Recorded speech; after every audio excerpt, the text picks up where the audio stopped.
The Billionaire Secret, a Bad Boy Romance Audiobook by Elaine and M. Love. Chapter 1. Laura Lee. Oh dear. My eyes widened and heat crept up my neck and face. What in the world was he doing here? How had he found me?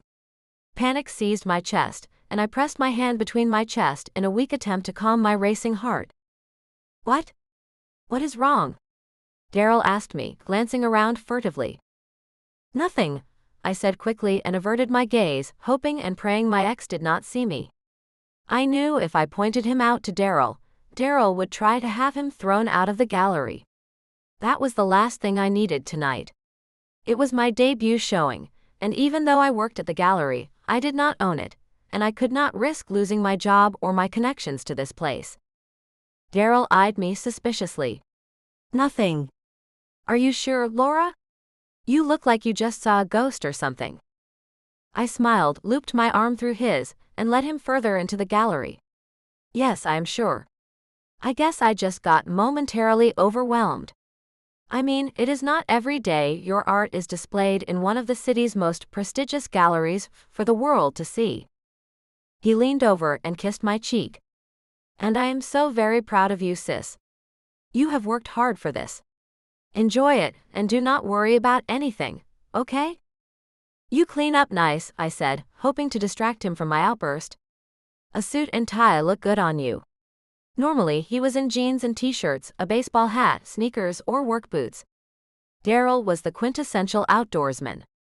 He loved to travel, hunt, and play sports. A man of few words with unshakable confidence. I wished I could be more like him, that I could have more of a who cares attitude, but in the art world I had to play nice if I ever wanted to make it. So do you. His gaze raked over me appreciatively.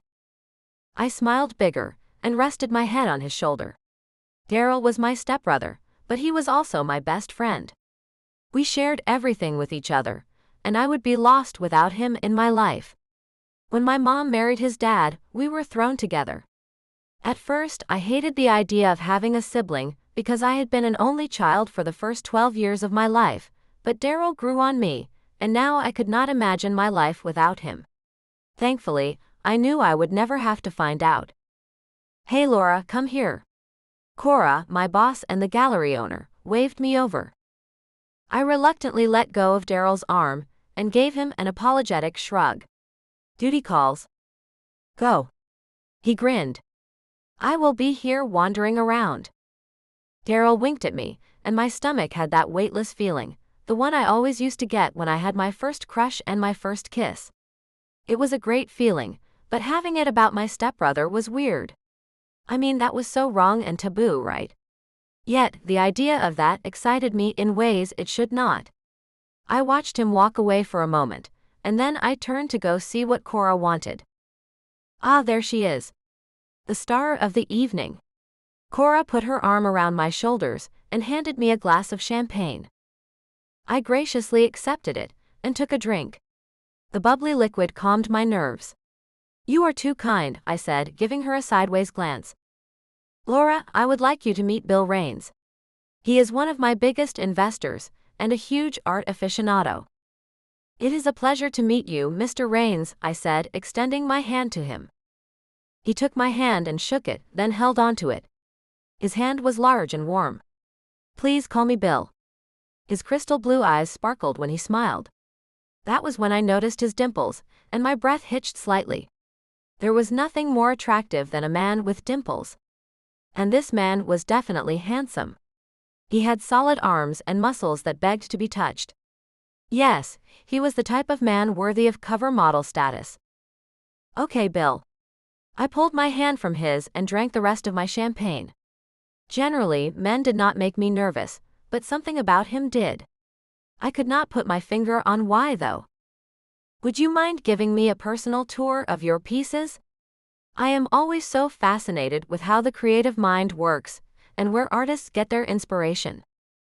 I wanted to tell him no, but Cora was staring at me expectantly, and I knew she would be upset if I did not give him what he wanted. And knowing he was her biggest investor, I really could not mess this up. I smiled and nodded. I would be glad to. He stepped up beside me and put his hand on my lower back. Lead the way. Biting back a rude comment, I moved toward the closest exhibit, which also, thankfully, happened to have the biggest crowd around it. A flat-screen television was mounted to the wall, and it showed a collage of images. Photos I had taken. Photos Daryl had taken while traveling that he allowed me to use. Images from pop culture. Scenes from some of the biggest news stories of the year. This here is a visual representation of good versus evil. Things that bring us joy, the good in the world. And then the not so good, the evil and suffering. It had taken me months to pull this piece together, to arrange the images in just the right order, to find a musical backdrop that fit perfectly. Stunning, Bill said. Tell me, Laura, what inspired this piece? I took a deep breath and looked around for Daryl, hoping he was watching and could come over to join us. But he was engaged in a deep conversation with Cora. I scowled. I knew Cora had a thing for my stepbrother, and it irritated me. Not just because Daryl deserved better than Cora, and not just because the two of them had absolutely nothing in common, but because I loved Daryl as more than just a brother. It was my darkest secret, a secret I kept buried deep within me, a secret I would take to my grave. I knew there could and would never be anything romantic between Daryl and me. But that did not stop me from fantasizing about it. I turned my attention back to Bill and realized everyone else was now watching me, waiting for my explanation. I licked my lips and smiled. My parents' divorce. My biological father passed away when I was 9, and my mother remarried 3 years later. I was in a dark place in my life, but my stepbrother, Daryl, helped me get through it. The joyful images in this piece are his, and he represents the good. The other images, the evil, are representative of the dark place I was in during that time in my life. That is so profound, someone in the crowd murmured. Bill's hand on my back inched lower, and I took a step away from him. He might be attractive, but I knew his type, and I was not interested. Shall we move on to the next? I asked him. Absolutely. He smiled. I spent the next hour giving a private tour to Bill, but by the end it was not so private. Along the way, we had collected several other people who were listening to me talk, nodding, and offering compliments on my art. For a while, I forgot all about Bill's wandering hand from earlier. It was nice to know all these people were here for me, for what I created. Hopefully, all of this would result in some sales and cash in my pocket. Goodness knows I could use it. You are one of the most talented women I have ever met, Bill said. He grabbed 2 glasses of champagne from a passing tray and handed me one. Then he held up his in a toast. To the lovely, alluring Laura. I rolled my eyes. Look, Bill, you are a nice guy, but your cheesy pickup lines will not work on me, so just stop trying. He coughed and almost spit out his drink. Excuse me? You heard me. I know your type. Rich. Attractive. Powerful. Used to getting whatever you want. I am sure women throw themselves at your feet all the time, but I can assure you I will not be one of them. I downed my champagne in one large gulp. Now, if you will excuse me, I have guests to mingle with. And with that, I walked away. I was sure Cora would not be happy if she found out I had just shot down Mr. Moneybags Bill, but I was confident Bill would not complain to her. Men like him did not admit defeat, they would not confess to being rejected. Oh no, you do not. Bill grabbed my elbow before I got too far away, and he turned me back to face him. You may know my type, but I know yours too. Strong. Independent. Smart. And a complete pain. My eyes widened in shock. My first instinct was to slap him, but that was certain to end my art career and my job at the gallery. I scowled at him instead. Is that how you seduce women, Mr. Raines? You physically grab them, call them names? I jerked out of his hold and looked around again for Daryl, but I did not see him anywhere. Bill smiled slowly. The look was arrogant yet attractive. I hated that I felt a sudden spark of attraction in that moment. No, sweetheart, he said, moving closer to me. But you can bet that I can seduce any woman, anywhere, anytime. You included. His words were like ice water on my head. I jerked away, repulsed. In your dreams, buddy. I walked away again, and thankfully, this time, he did not try to stop me, and he did not follow. I walked around the gallery, searching for Daryl. I finally found him. He was standing in the corner, still chatting with Cora. A strong stab of jealousy coursed through my veins. I cleared my throat. Excuse me, but could I steal Daryl away for a moment? Cora's smile faded. Yes, of course. She plastered on her signature fake smile, the one she generally reserved for difficult artists and angry customers. Finished with Bill's tour already? Yup. He seems to have really enjoyed himself. Well then, I guess I had better go close the deal and sell some of your art. Cora touched Daryl's arm. Her hand lingered there much longer than necessary. It has been fun, Daryl. Be sure to call me so we can grab that cup of coffee. When Cora walked away, I looked at Daryl with a raised brow. I know you are not thinking about dating my boss. He laughed softly. No, of course not. I am just being nice. She does hold the fate of your career in her hands tonight. I blew out a breath. Tonight was not going at all like I had hoped it would. It was not a total disaster, but it was not quite as exciting as I wanted it to be either. What is going on, Laura? Daryl's voice had turned serious, concerned. That Bill guy, the one I just gave a tour to. Yeah, he is an arrogant fellow who thinks he is God's gift to women. Looks like I need to teach that boy a thing or two about how to treat a woman. Where is he? Point him out to me. Daryl, do not. I grabbed his arm, impressed by how muscular it was. I did not tell you so you could get into a fight with him. I told you so you could kind of stay close by in case he tries to flirt with me again. His body relaxed, and he nodded. Okay, consider me your shadow for the rest of the night. I gave him a hug and sighed when I felt his arms wrap around me. Thank you. So Bill purchased 4 of your pieces last night, Cora said at the end of the following day. I stopped what I was doing and stared at her. He did. She nodded and shut off the open sign. He said he was extremely impressed with your talent, and was proud to be the owner of your original work. I do not know what you did to impress him, but keep it up. That man will be able to make or break your career. I honestly did not know what I did to impress him either, especially considering I had turned him down cold and was kind of mean to him. He was probably one of those guys who got excited by a challenge, and I was sure that was how he thought of me. I was a challenge to him, a prize to be won. A shiver worked up my spine at that thought. Despite my past, I was attracted to a man who could take control over me. Want to grab some dinner? Cora asked. Thanks, but I have got plans with Daryl tonight. At the mention of his name, Cora perked up. Oh, doing anything fun? I wanted to remind her that my brother was off limits to her, but that might be overstepping my bounds with her. So I shook my head. No, we're just hanging out at his place tonight. Ordering some takeout. Watching some movies. We do this once a month or so. It is our excuse to get together and compare notes about our parents. Sounds fun. Yeah, it is not so bad. I mean, it is as fun as it can be hanging out with your brother. I laughed nervously, hoping my real feelings were not showing through. But the truth was, I loved these nights. I looked forward to them all month, and would never let anything get in my way. All right, so I will see you on Monday then.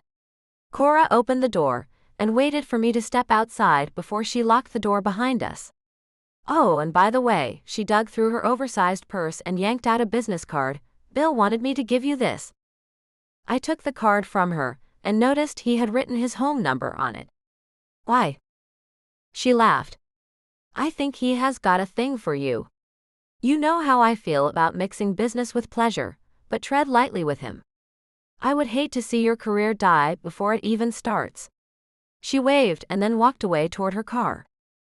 I sighed and shoved Bill's card into my front pocket. I had no intention of calling him. Ever. Because if I did, it would just end up turning into him propositioning me, and me constantly telling him no. He would get upset, and then I would have to deal with the fallout.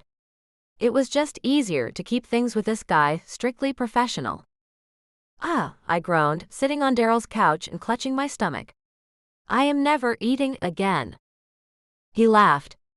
Yeah, right. I smacked him and he laughed harder. You are a jerk, I teased. You know, there is a way to work off all those calories you just ate. He leaned back too, sitting so close our shoulders were touching.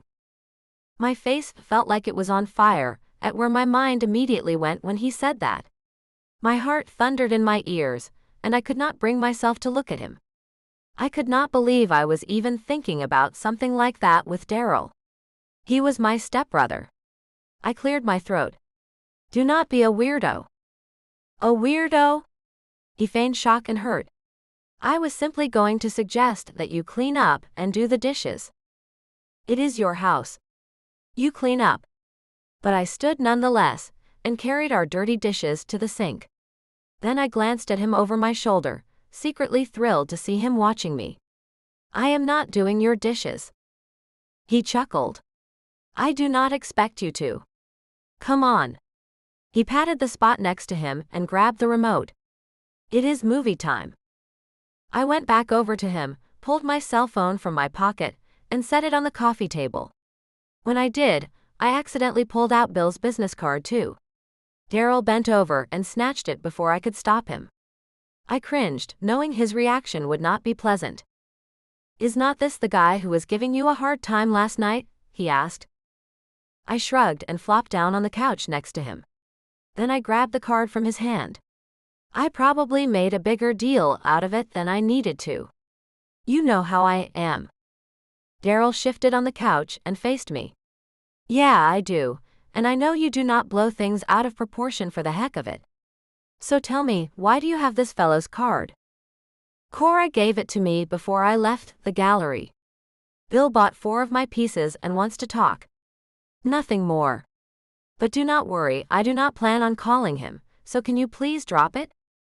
Daryl studied me for a few moments.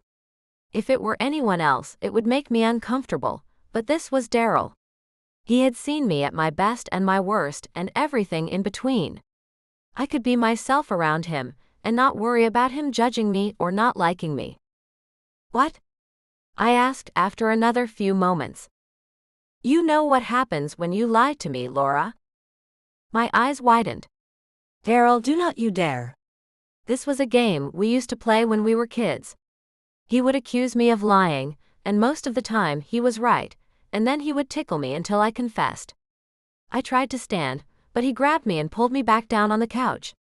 And then he tickled me. My neck. My ribs. My stomach. My armpits. I was laughing so hard I could not breathe, and my face was beet red. Daryl, stop, I gasped, I cannot. In my attempts to get away, he had somehow managed to get me flat on my back on the couch, and he was on top of me. He grabbed both of my hands and pinned them above my head.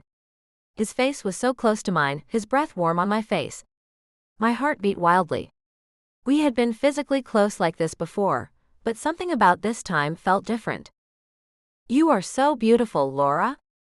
And then he lowered himself down on top of me. He laced his fingers with mine, and in the next instant his lips were on mine. I swore my mind exploded at that moment, but I did not pull away. I had been wanting this for far too long to even think about telling him to stop. Laura. He rested his forehead on mine and sighed. We should not be doing this. I swallowed hard. Technically, he was right. We really should not be doing this. It was so taboo, but how could something that felt so good, so right, be considered wrong? I did not want to acknowledge that he was rejecting me. It hurt too much, and I did not want to cry in front of him, which is exactly what would happen. I know, but... He cut me off with another kiss.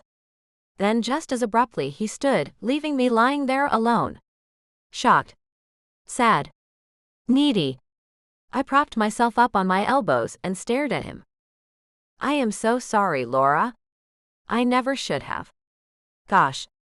He blew out a breath and dragged his hand through his hair. I am your brother. Stepbrother, I corrected. He gave me an exasperated look. Fine. I am your stepbrother. You are my best friend. I do not want to ruin that, for things to get weird between us. I sat up and smoothed my hands over my hair, basically doing anything I could to avoid his gaze. Daryl crouched in front of me and put his hands on my knees. I am sorry, he said again. I never should have started kissing you. You know I love you. He smiled. But this, he shook his head. This is wrong, Laura. Yeah, I know. I smiled tightly and nodded in agreement, even though I did not agree. At all. Nothing about Daryl was wrong, but he clearly felt differently. Well, I guess I had my answer. He was not interested in me like I was in him, and nothing more would ever happen between us. I think maybe I should go. He hung his head. You do not have to. Yes, I do. I stood and gathered my cell phone. There was no way I could stay here now, not after what just happened. This little encounter made me realize two very important things. First, I wanted Daryl now more than ever. And second, I loved the excitement of doing something wrong. I needed to get out of here, to find something to help release this pent-up frustration he had caused. As I tucked my phone into my front pocket, I felt the edge of Bill's card. A sinister idea popped into my mind, unbidden. Daryl could stand there and tell me how wrong this was, how we could not do it, but I had felt something else when it happened, and it was not just on my end. He felt something too. No matter what he said. And if I could not convince him of that, then I would just have to prove it to him the tried and proven way, by making him jealous. I was going to call Bill. That would show Daryl. Please tell me you understand, Laura. I cannot stand the thought of you being mad at me. I placed my hand on his cheek. Of course I understand, Daryl. It is fine. Besides, you are probably right. Doing this would make things weird between us, and I do not want to lose you. Not over something silly. Thanks, sis. I gave him a hug and then left. As soon as I was in my car, I dialed Bill's number. He answered almost immediately. Hello, Bill. It is Laura. We met. I knew you would call, he said. So very arrogant. I almost hung up, but I was on a mission, and despite his cocky womanizing ways, I was attracted to him. A few drinks and I would get through what I was about to do, without any problems. I just could not resist your charm, I said sarcastically. He laughed. You want to come over, do you not? Yes, I whispered, resting my head on the hood of my car. I will text you directions. And then Bill hung up. My stomach twisted, and I considered not going through with this, but then I glanced back at Daryl's house and knew I had no other choice. I got into my car and drove away. Daryl Montgomery. I blew out a breath and dragged my hands through my hair, tugging on it hard enough to make it hurt. Gosh. I kicked at the couch and cursed some more. What in the world had I been thinking kissing Laura like that? I knew better. She was my stepsister. I could not go around kissing her. But gosh, it had all felt so right. And she had not stopped me either. I did not think she had any intention of doing so. The realization hit me hard. I could have been with her, and I had gone and blown it. What was wrong with me? I grabbed my cell phone, intent on calling her and apologizing. Again. But then, I thought better of it. I had seen the hurt in her eyes. She felt rejected by me. It was no wonder she had run out of here so fast. If the roles were reversed, I would probably have done the same. The thought of losing her over this twisted my gut. Laura was my best friend. Well, there was only one thing I could do. Stay away from her for as long as I could, or at least until these feelings faded. Not that I honestly believed they would fade. They had not, in all the years I had known her. And now that I had kissed her, it would be harder than ever to do the right thing around her. I am such an idiot. Calling myself names made me feel slightly better, but not by much. There was only one thing that would ever make me feel better: Laura. I had to call her. I scrolled through my call log until I landed on her name, but before I could push the call button, my phone rang. Instantly, I wished it was Laura. But it was not. Hello. Daryl. Hey, it is Cora, from the gallery. Laura's boss, she said. Oh yeah. Hi. I did not remember giving her my phone number, but for someone like her, it probably was not that difficult to find. If you are looking for Laura, she is not here. What? Oh no. Cora laughed nervously. I was looking for you, actually. I am in your neighborhood, and was wondering if you wanted to grab a drink before I headed home. Not really, but I did not say that. I had been on the brink of calling Laura, begging her to come back. Maybe Cora's call was a sign.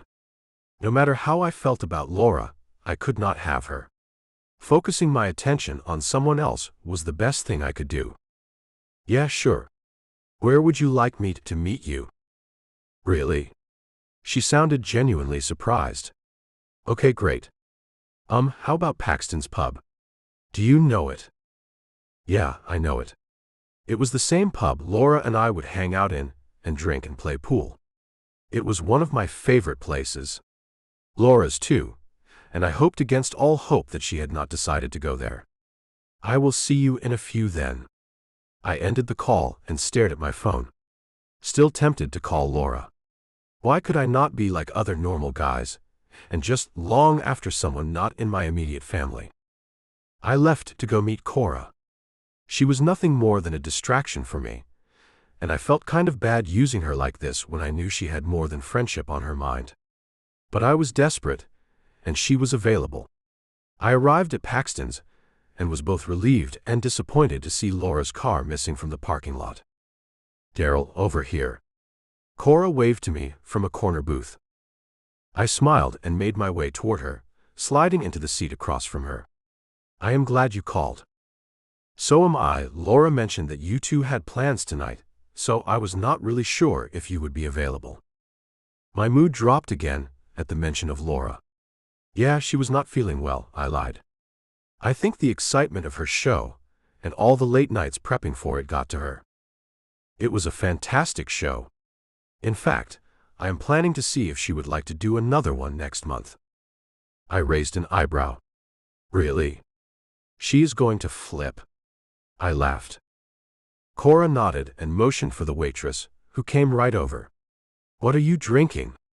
Cora asked me. It is my treat. Just a beer. Whatever you have got on draft, I said to the waitress. Tonight, I was not going to be picky. I just wanted to numb my mind enough to stop thinking about how badly I messed things up with Laura. I felt bad she left so fast. I tried to explain to her why it was such a bad idea, but I think I only made it worse. It was hard to convince her why it was wrong when in my heart, it was oh so right. I will have a seltzer water, Cora said with a smile. I stared at her, confused. Why come to a pub if you are not planning on drinking anything good? She shrugged. I do have to drive home, and I had a couple mojitos with dinner. Ah, I nodded, that makes sense. We fell silent, and it was extremely awkward and uncomfortable. That was one of the reasons I liked to spend so much time with Laura. We could sit in silence, and it felt as natural as being alone. Of course, that was not the only reason I liked to spend time with her. Did Laura tell you the sales from her show were the highest ever for a debut exhibit? No, she did not. I furrowed my brow. Normally, Laura and I told each other everything. Why had she not told me that? It was something I knew she would be proud of. Yeah.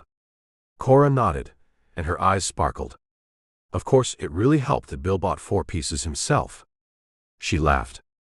Anger sparked inside of me at the mention of Bill's name. That guy rubbed me the wrong way. I did not like how he was coming onto Laura so strongly during her show. And she was toting around his business card. It was time to use this little distraction for information. How well do you know Bill? I have done business with him for years now. He is really big on the art scene, and when I first opened the gallery, he gave me a sizable donation. We have been working together ever since. He is a nice enough guy, if not a little arrogant. But I suppose when you have got as much money and power as he does, you can act however you want. She laughed again. I nodded slowly. Did you two ever date? I gave her my most charming grin. Oh goodness, no. She shook her head adamantly. He is too arrogant for my taste. I much prefer the strong, silent type. She smiled and fluttered her eyelashes. I did not react. Plus, I heard he is into some really unusual things. My stomach rolled, and I was afraid I would throw up my beer before I ever took a single drink. The thought of Laura getting involved with a guy like that. She deserved so much better. She deserved a man who would love her and touch her with a gentle hand. A man like me. I opened my mouth to tell Cora I had to leave when she chuckled. Speak of the devil, she picked up her cell phone, it is Bill. She was quiet for a moment as she responded to his text message. When she was done, she looked up at me. I gave Laura his business card today before we left the gallery. I think he is interested in her. And based on the message I just got from him, she is interested too. She called, and she is on her way over there right now. My heart lodged in my throat and my ears rang. What? I had to have misheard Cora. There was no way Laura would go to Bill. No way at all. Not after the way she reacted to him and spoke to him the night of her art exhibit. Would not it be great if they got together? Cora propped her elbow on the table and dropped her chin into her hand, sighing. I know he could really take her career to the next level. Yeah, her career, I ground out between my teeth. In my gut, I knew if Laura was on her way to Bill's, she was going to end up spending the night with him. That thought made all the air rush from my lungs. I hated the images that flashed through my mind. I stood abruptly. I am sorry, Cora, but I have to go. I just remembered, I have to. I trailed off and gave her an apologetic smile. Then I rushed out of the pub. Normally, I prided myself on being a gentleman, but there just was not any time for that right now. I needed to find Laura and stop her from making a huge mistake. And if that meant I had to give in to the feelings we both felt for each other, then so be it. I would do just about anything to make sure she did not get involved with the likes of Bill Raines. There was only one problem. I had no idea where the fellow lived. I should have hung out with Cora a tad longer to get that information from her. Well, here is to hoping Google could give me some answers.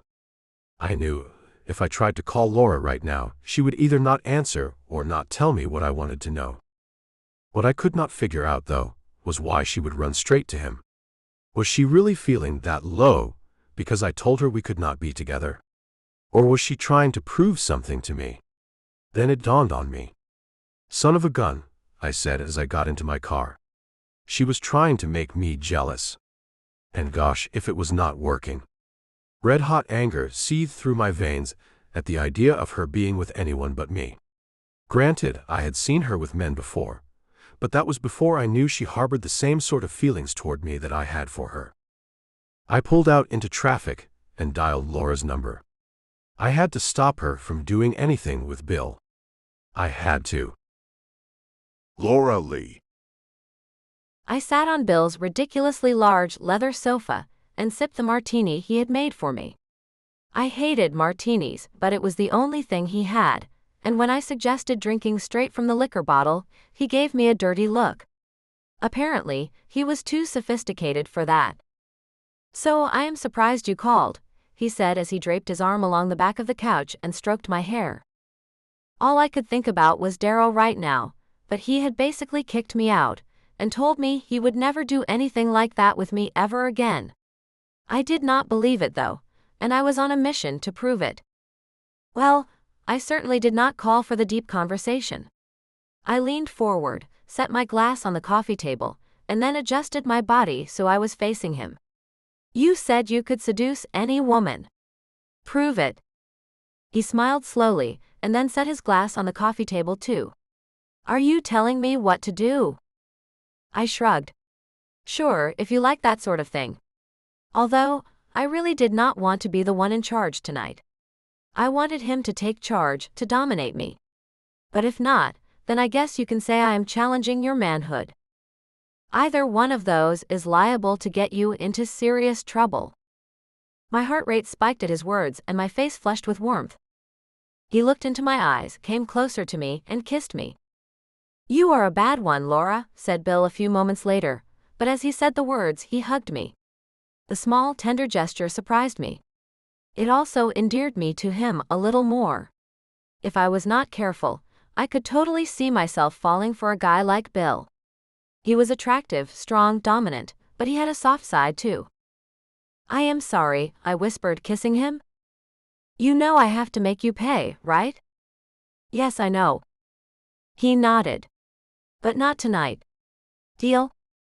Once again, he managed to surprise me. Okay, then when? Tomorrow night. Come over around 6. We will have dinner, and then we will continue. The promise in those last 2 words had a shiver running up my spine, and I trembled. Sounds fun. He grinned and gently stroked my cheeks. I am so glad you called, Laura. We are going to have a lot of fun together. My heart tripped over itself. I had no doubts we would have fun, which was always a good thing, but I was not getting any younger. I wanted the promise of something more than just fun. Although I doubted Bill was that guy. Daryl was, though. My heart ached at the thought of him, and I suddenly felt ashamed for what I had just done with Bill. I climbed off his lap and gathered my clothes. So, I guess I will see you tomorrow night then. He leaned back on the couch and asked, There is no need for you to leave just now. What is the rush, love? My eyes widened.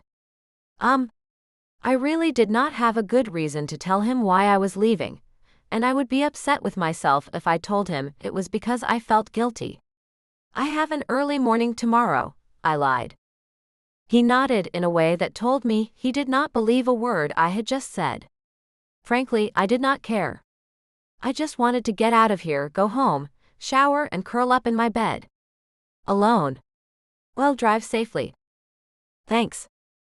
I leaned down and placed a soft but quick kiss on his lips. And thank you for tonight. This is exactly what I needed. He grinned. Glad to be of service. But tomorrow night, I am going to get what I need. I could not even begin to imagine what that might be. I smiled tightly. Cannot wait. And then I turned and left, rushing out of his crazy expensive apartment building and down to my car. The sooner I got home, the better. But as I approached my car, I stopped cold. There, leaning up against the driver's side door, was Daryl. My heart stopped at the sight of him. What in the world was he doing here? Or better yet, how did he manage to even find me? Taking a deep breath, I walked toward him. Regardless of how I felt or what had happened between us, he was still my brother, and I had to face him eventually. Might as well be now. The closer I got to him, though, the more I noticed how furious he looked. Oh dear. This was not going to go well. Daryl, what are you doing here? I should be the one asking you that, but based on the way you look, I think I already know the answer. He shook his head in disgust and stormed off toward his truck. Chapter 2. Laura Lee. I stood in shock and stared at Daryl's retreating back. I still could not believe he had found me, or that he had been out here waiting for me. My stomach dropped. Oh dear. How long had he been waiting? Was it possible he followed me when I left his house? I swallowed the urge to be sick. I leaned against my car and let the tears fall. Everything was going so wrong. Things were not supposed to be like this. Tonight was supposed to be fun and relaxing. A night of relaxing on the couch, eating and watching movies. But one kiss changed everything. And it was now on me to make things right, because I could not stand the thought of losing Daryl. It would break my heart. I fumbled with my cell phone and dialed Daryl's phone number. It went straight to his voicemail. Daryl, I am sorry. Please come back and talk to me. Or tell me where you are and I will come to you, but we need to talk about this. I hung up and called right back. Voicemail again. I let out a frustrated sound. Well, if he would not answer my calls, I would fill his phone with text messages. Me, Daryl, talk to me. Me, I am sorry. Me, please talk to me. I sent him at least 15 messages before he finally responded. But once I read his reply, part of me wished he had not responded at all. Stop it, Laura. I am not talking to you about this. Sniffling, I wiped my eyes and got into my car. I could not believe he would not even talk to me. How were we going to get past this and move on? He was the one who stopped things, who said we could not be together in the way we both wanted to be. And now he was mad at me for moving on? I was just doing what he told me we had to do. I turned the key in the ignition and took off toward home. I needed a hot shower and the comfort of my bed. Maybe tomorrow would be better. Maybe by then Daryl would have calmed down and be willing to talk to me. I sure hope so, because life without my brother was unimaginable. Despite the disappointment I had seen in Daryl's eyes the other night, I still went back to Bill's the following night as planned. I had tried to call my brother, but he was not taking my calls or returning my text messages. I probably should have just stayed home for a while, but sitting at home would only drive me crazy. I would obsess over my thoughts about Daryl, about the moment we had shared on his couch. And why should I do that? Why should I put my life on hold for someone who very clearly did not want me? So I had spent all weekend with Bill. He controlled every move I made, every thought and decision. He even demanded I call into work on Monday so I could continue my training. And I had obeyed. It was the first time I had ever called in, and Cora did not seem too upset. I could not remember the last time I had spent with a man. I enjoyed being with Bill, even if he did say some harsh things to me every now and then. It was all just part of the arrangement. Still, it might be nice to get a compliment from him once in a while. Once I was ready, I grabbed my phone and tried Daryl one final time. Still no answer. I frowned and dropped my phone into my purse. Sooner or later, he would have to talk to me. We were family. Good morning, Cora said the following day when I walked into the gallery. I gave her a look and mumbled back, morning. But there was not a single good thing about it. I had been trying to call Daryl, but he continued to ignore me. This was the longest time we had gone without speaking, and I hated it. I was so used to being able to pick up the phone and talk to him anytime about anything. Not having that luxury now was awful. Granted, it was my fault. I had gone to Bill with only one goal, to make Daryl jealous, to get him to realize it was okay if we were together. And apparently, it worked a lot better than I expected. Bad weekend? Cora laughed and handed me a large cup of steaming coffee. Thanks. I graciously took the coffee. Yeah, you could say that. Cora nodded and gave me a knowing smile. Well, according to Bill, it was a great weekend. He said the two of you had a wonderful time together. I froze with a cup to my lips, and my ears burned with embarrassment. He told you we were together. I frowned. She nodded again. Yeah, he told me you called and the two of you got together. I think he really likes you. I made a small sound and put my purse and coat behind the counter. As much as I did not want to, I liked Bill too. But I had simply wanted to use him, yet I was developing feelings for him. He gave me something no other man had been able to give me. Did Daryl tell you we met up for coffee Friday night? This time, I actually choked on my coffee and began to cough uncontrollably as I shook my head. My eyes watered and my face turned red. No, I managed to get out. Was that why Daryl stopped things between us?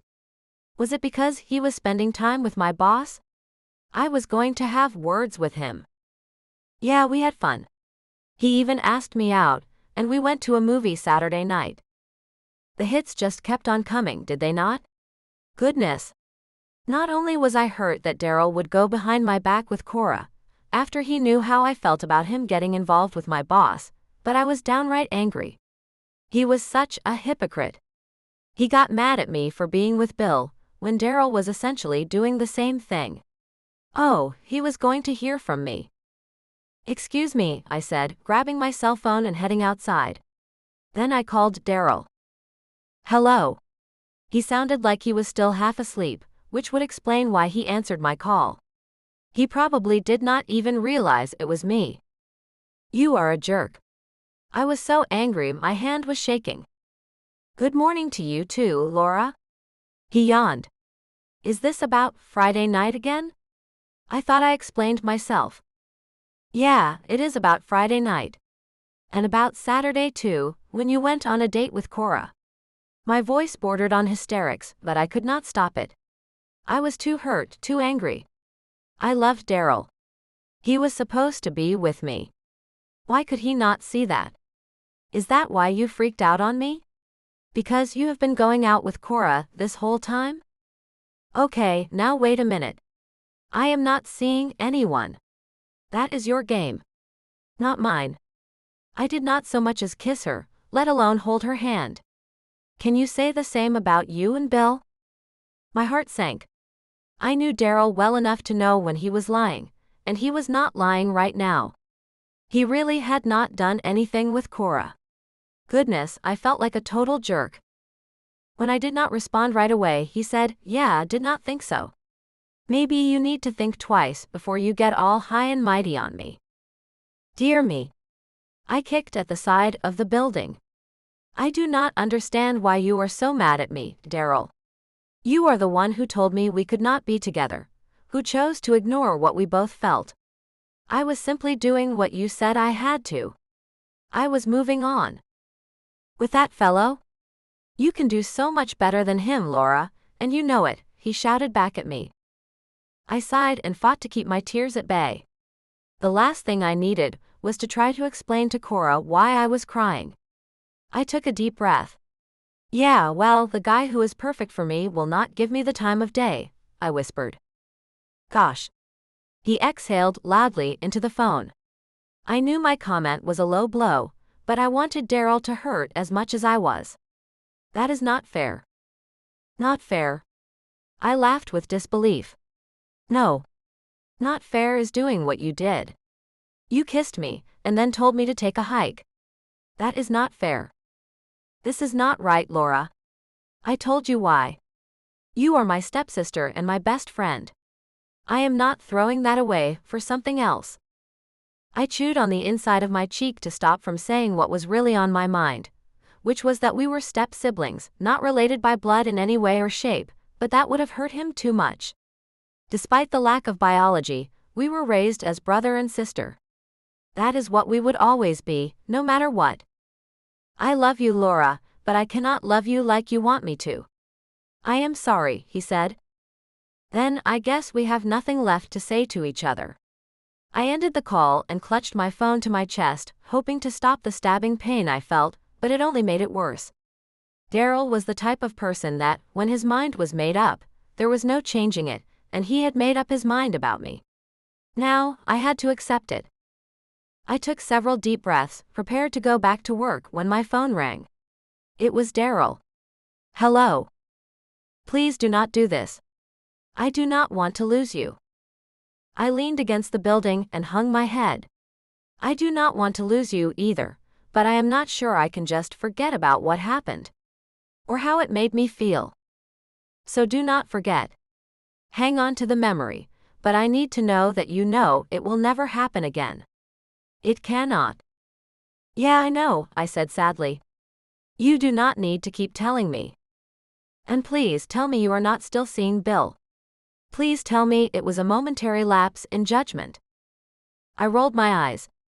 Part of me wanted to lie to him just so he would be happy and not think poorly of me, but a bigger part wanted to tell him the truth, to rub it in his face. There had been many boyfriends over the years that Daryl did not approve of, and most of the time, I would agree with him and end things. But there was something about Bill that kept me intrigued. Laura! I am still seeing him, I said defiantly. As much as I loved and respected my brother, he could not tell me what to do with my life or who to see. This was my choice, and I was going to stand by it until I decided I no longer wanted to be with Bill. Daryl groaned. Why? Because I like him. Look, I have got to get into work. Maybe we can grab dinner or something later this week. I am free tonight, he said. Of course he was. Well, I am not. There was a long pause, and I knew Daryl was angry, contemplating what to say to me. I mentally prepared myself for the worst and was surprised when he said, Okay, fine, then tell me when you are free. Tomorrow night? I will meet you at Paxton's. Then the line went silent, and I knew he had hung up. I wanted to cry and scream and hit something. Part of me wished Daryl had never kissed me, that we had not, in a matter of minutes, changed our perfect relationship. But he had kissed me, and I wanted him to do it again. It was all I had been able to think about. In fact, when Bill kissed me, I would pretend it was Daryl. Composing myself, I headed back inside, where I got a questioning look from Cora. I shrugged but did not say anything. What could I say? That I was in love with my stepbrother? That I wanted to be with him the same way she did? That sort of confession would get me fired so fast. So, what is on the agenda for today?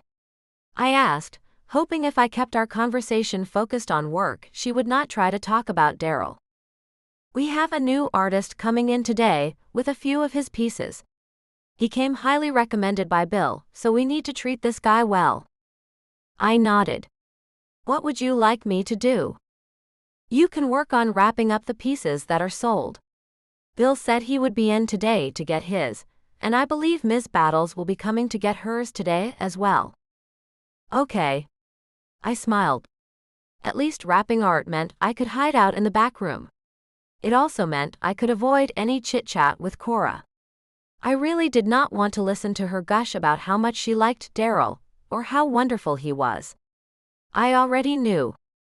Tomorrow night when I met Daryl for dinner, I was going to be sure to talk to him about Cora. He was the biggest supporter of my art. How could he not realize getting involved with my boss would jeopardize my career as an artist? My stomach fluttered at the thought of seeing him again. I missed him so much.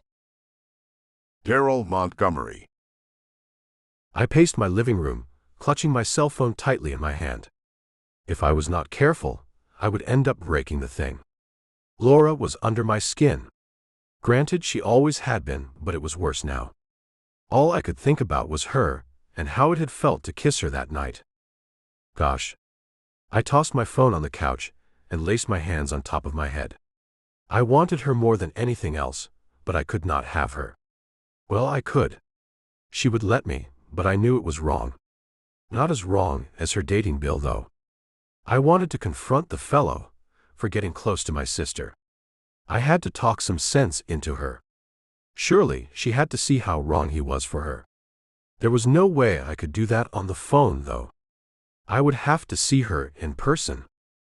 I went to the shower and got in, determined to go to the gallery and try to talk some sense into my stubborn sister.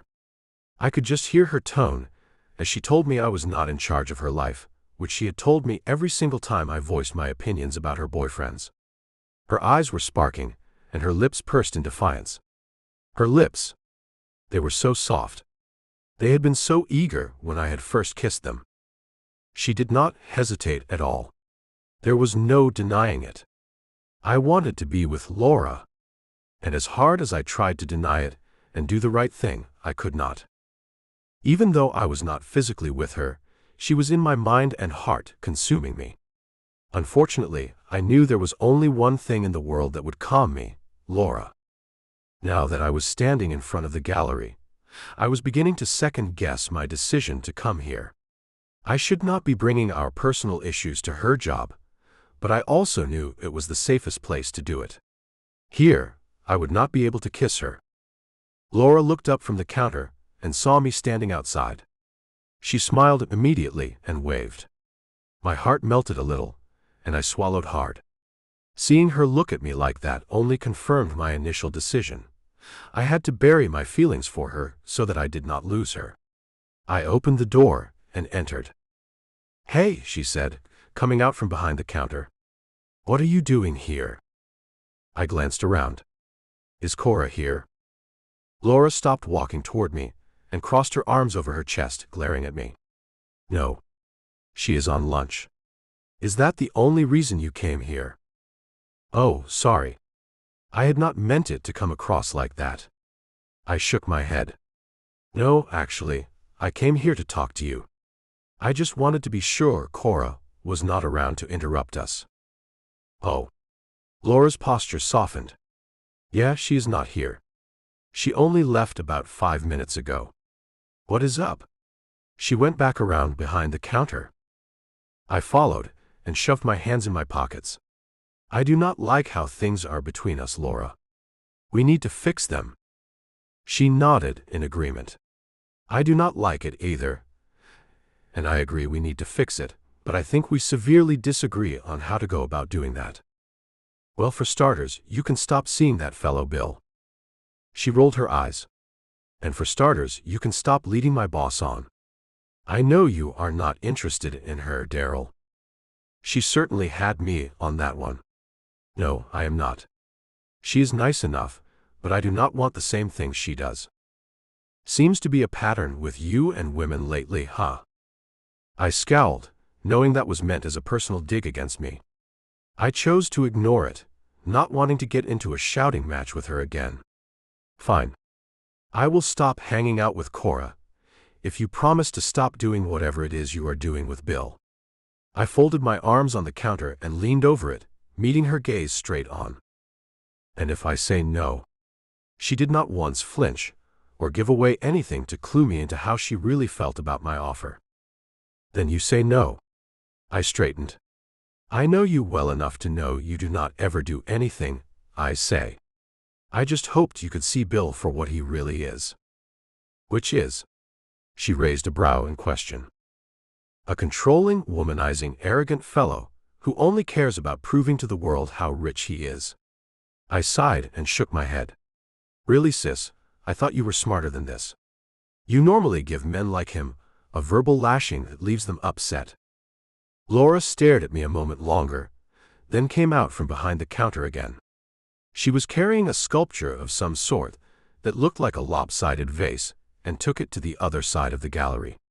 I followed, not willing to give up on our conversation so easily. She stopped at an empty display stand in the corner and positioned the vase. Then she took a step back, studied it, and adjusted it a couple of times before turning around to face me. My heart slammed against my chest at how close she was. I flexed my hands into fists and released them, needing to do something to stop myself from reaching out to her and touching her. I swallowed hard. "I appreciate your concern, Daryl, I really do." She placed her palm on my cheek. "I love that you look out for me, but I know who and what Bill is, and I am okay with it. It is not like I am planning to run off and marry him and have his children. No." I took her hand from my face and brought it to my mouth, gently kissing her palm. "Then what are you doing with him? Because it sounds an awful lot like you are wasting time with him." She stepped even closer to me, and I let go of her hand. "I do not expect you to understand, but he gives me things no one else can." My stomach rolled over on itself. "Please do not tell me you are talking about that kind of closeness." Laura smiled faintly. "Like I said, I do not expect you to understand." She stepped around me to head back to the counter, but I grabbed her hand and spun her back around to face me. "Then make me understand. Explain it to me." She sighed and averted her gaze to the floor. "Fine. But not here. I will tell you everything you want to know tomorrow night over dinner, okay?" Not exactly what I wanted, but it was better than her shutting me out completely. "Okay," I nodded, "but we are having dinner at my place then." "Fine. I will see you tomorrow at 7 then. Now, if you will excuse me, I have work to do." I stood in the same spot for a few moments, before resigning myself to the fact I had no choice but to leave. At least I knew I would see her and talk to her tomorrow. And I was going to make sure she told me everything, because that woman up there was not the same woman I had always known and loved. She seemed different, broken almost. As her brother, it was my job to help fix her. Laura Lee. My stomach was in knots as I walked up the drive to Daryl's house. As excited as I was to see him and spend time with him, I was not excited about the idea of confessing things to him, things I swore I would never tell him. Deep in my heart, I knew he would judge me and think differently of me, and that broke my heart. "Hey," he called as he stepped out onto the porch. He looked perfectly relaxed in a pair of gym shorts and a t-shirt. That was just one of the things I loved about Daryl. He never felt like he had to prove anything to anyone. He was so confident in his own skin. "Hi." I smiled and met him on the porch. He gave my cheek a kiss just like he had done 1,000 times before, then I followed him inside. "Something smells good." "Lasagna," he said over his shoulder as he made his way into the kitchen. "I bought your favorite frozen brand and cooked it up." I laughed. It was a running joke between us that I could not cook to save my life. Too bad it was true. It was on my list of things I wanted to do someday. Take a couple of cooking classes. He poured me a glass of wine and handed it to me. I gladly took it and drank most of it in one go. "Whoa." He laughed. "I did not invite you over so you could get drunk and pass out on my couch." I stuck my tongue out at him and then held my glass out for a refill. He promptly poured more of the sweet red liquid into the top of the glass. I drank this one a little slower, letting the alcohol buzz numb me a little and relax me a lot. "So," he said, "I used to cater to clients with specific interests," I blurted out before I lost my nerve. Daryl's jaw dropped, and he stared at me as if I was an alien or something. "What?" I gulped the rest of my wine and set the glass down a little harder than I had intended. When I was in college, I needed money. My parents were struggling financially, and I did not want to add to their burden. A friend told me about a way to earn good money, working with people who enjoyed a certain kind of power exchange. It involved a lot of control, and honestly, I found I was good at it. I told myself it was temporary, just until I got back on my feet, but then I hopped up on the counter and stared down at the floor. I realized I enjoyed it. The feeling of being in charge was compelling. "Goodness, Laura." He stood in front of me, arms crossed. "Why did you not come to me for help? You know I would have done everything I could have to help you." "I know," I whispered and looked up into his face, terrified I would see disgust and contempt, but all I saw was sadness. "I think that was worse. But you were in college too, and I knew you did not have the money." He shook his head and gripped the edge of the counter on either side of my legs. I held my breath, waiting for him to lecture me. "What does any of that have to do with Bill?" Daryl's gaze was intense, unflinching. "There is something else you are not telling me." I sighed and tried to look away from him, but he took my chin and forced me to look at him. I loved being in control of those men, but then I did not. It got old fast, but the inherent ability to be in control never goes away. I laughed bitterly. "I mean, you know me. I am always taking charge, running off at the mouth. But I am tired of being that person, Daryl. I want someone to take control of me, for a change. Bill does that. He is helping me with it." "He is helping you?" Daryl snarled. "You are not a dog, Laura." "Thank you, Captain Obvious." I rolled my eyes. "This lifestyle takes practice. Bill is helping me with it." Daryl pushed off the counter and muttered something under his breath. "You are too strong and independent to let some man control you." I cannot believe what I am hearing. I hopped off the counter and grabbed my purse. "I knew you would not understand." He grabbed my hand and pulled me toward him, right into his arms. "Then make me understand. If you have this need to be controlled, why Bill? Surely, there are other men out there who can give you what you need." There probably were, but I was not in the mood to find them or engage in the start of a new relationship. Bill understands me, understands what I need, what I can and cannot handle. He is good for me. Nonsense. I tried to free myself from his hold, but he only held me tighter. Daryl, I warned. His chest bumped mine with each labored breath he took. He does not deserve you. Daryl's face inched closer to mine, and my heart raced at the thought he might kiss me again. What about what I deserve? Bill is giving me everything I want and need. I am happy. Is not that what matters?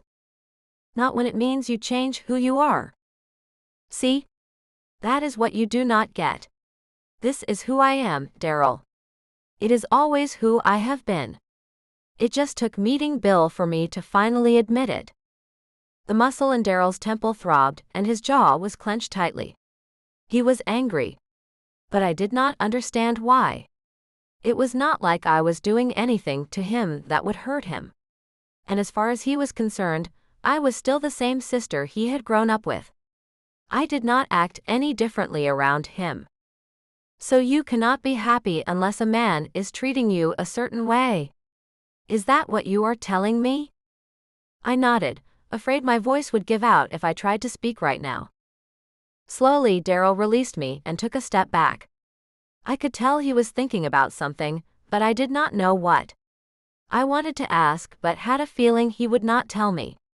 I sighed and clutched my purse tighter. Maybe I should go. If that is what you want, he said, his voice devoid of emotion. Something inside of me snapped. What is your problem, Daryl? You wanted to know why I was with Bill, and I told you.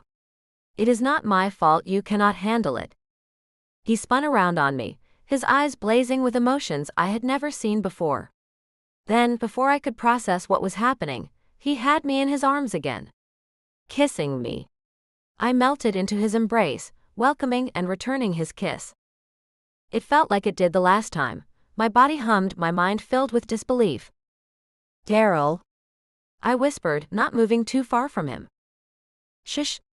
Do not talk. There was something different about his voice. It was deeper than normal and more demanding. It sent a shiver down my spine, and I trembled in his arms. Is this what you want, Laura?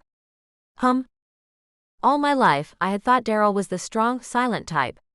I never once imagined he could be like this too.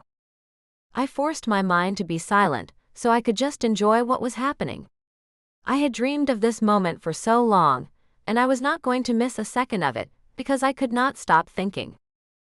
This was surreal. Daryl. I took his face into my hands and kissed him deeply. The only thing I want to hear from you right now is that you are going to spend the night here. I smiled. Yes, I am. I awoke the following morning with the biggest smile on my face. I could not help it. I had finally gotten the one thing I always wanted, Daryl. Granted, I had no idea what our future would hold if we even had a future. But now that we had crossed the line from siblings and friends to something more, I did not see how we could ever go back. The connection between us was just too strong. The way he could take charge without ever uttering a word. I shuddered. Cold? Daryl asked as he draped his arm around my waist and pulled me back against him. I know you are not planning on going anywhere. He nuzzled my neck, and I sighed with contentment. I have to go to work. Cora has a meeting this morning, so I need to open the gallery. I laughed at his frowning pout.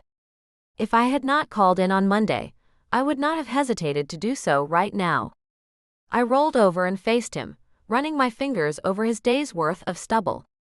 But I can come over as soon as I am out. When do you take lunch today? He mumbled against my neck. Why? You want to spend some time together?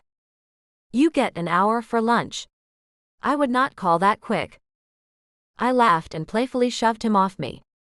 I am going to be unemployed if I do not get going. I got out of bed and then kneeled on it, kissing him softly. My desire ignited inside of me again. I had been attracted to Daryl for years and fantasized about being with him like this, but now that I realized it was not just him. It was the forbidden nature of being with him. He was my brother, and I was with him. It was a rush. You had better go before I keep you here all day. I raised a brow and smiled. Now that might be tempting. He laughed. Go. Now. I nodded and got dressed, leaving myself just enough time to go home and shower before I had to be at the gallery. I made it with seconds to spare, and was surprised to find Bill standing near the front door waiting for me. Hey, I said. I have been calling you all night. Where have you been? He crossed his arms over his chest and gave me that look, the one that reminded me what my place was in this relationship. I stepped around him and unlocked the door, letting both of us into the gallery. I attempted to turn the closed sign to open, but Bill stopped me. I asked you a question, Laura. Where were you last night? My heart raced and my face flushed at the memory of the previous night. I carried my things to the counter and began putting them away, trying to keep my hands steady. I am only willing to follow your lead to a point, Bill. You have no right to demand control over every second of my life. Oh, is that what you think? He stepped into my space, his presence looming. He grabbed my arm, not enough to hurt but enough to make me stay put, and pressed a hard, demanding kiss to my lips. It was the polar opposite of the softness I'd felt earlier that morning, yet I found myself staying still. He had this way of commanding the room. You're with me, Laura. As long as we're together, you're mine. Do you understand that? I swallowed hard and looked down. Yes.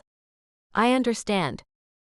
He tilted my chin up, so I was forced to look into his hard, handsome face. Good.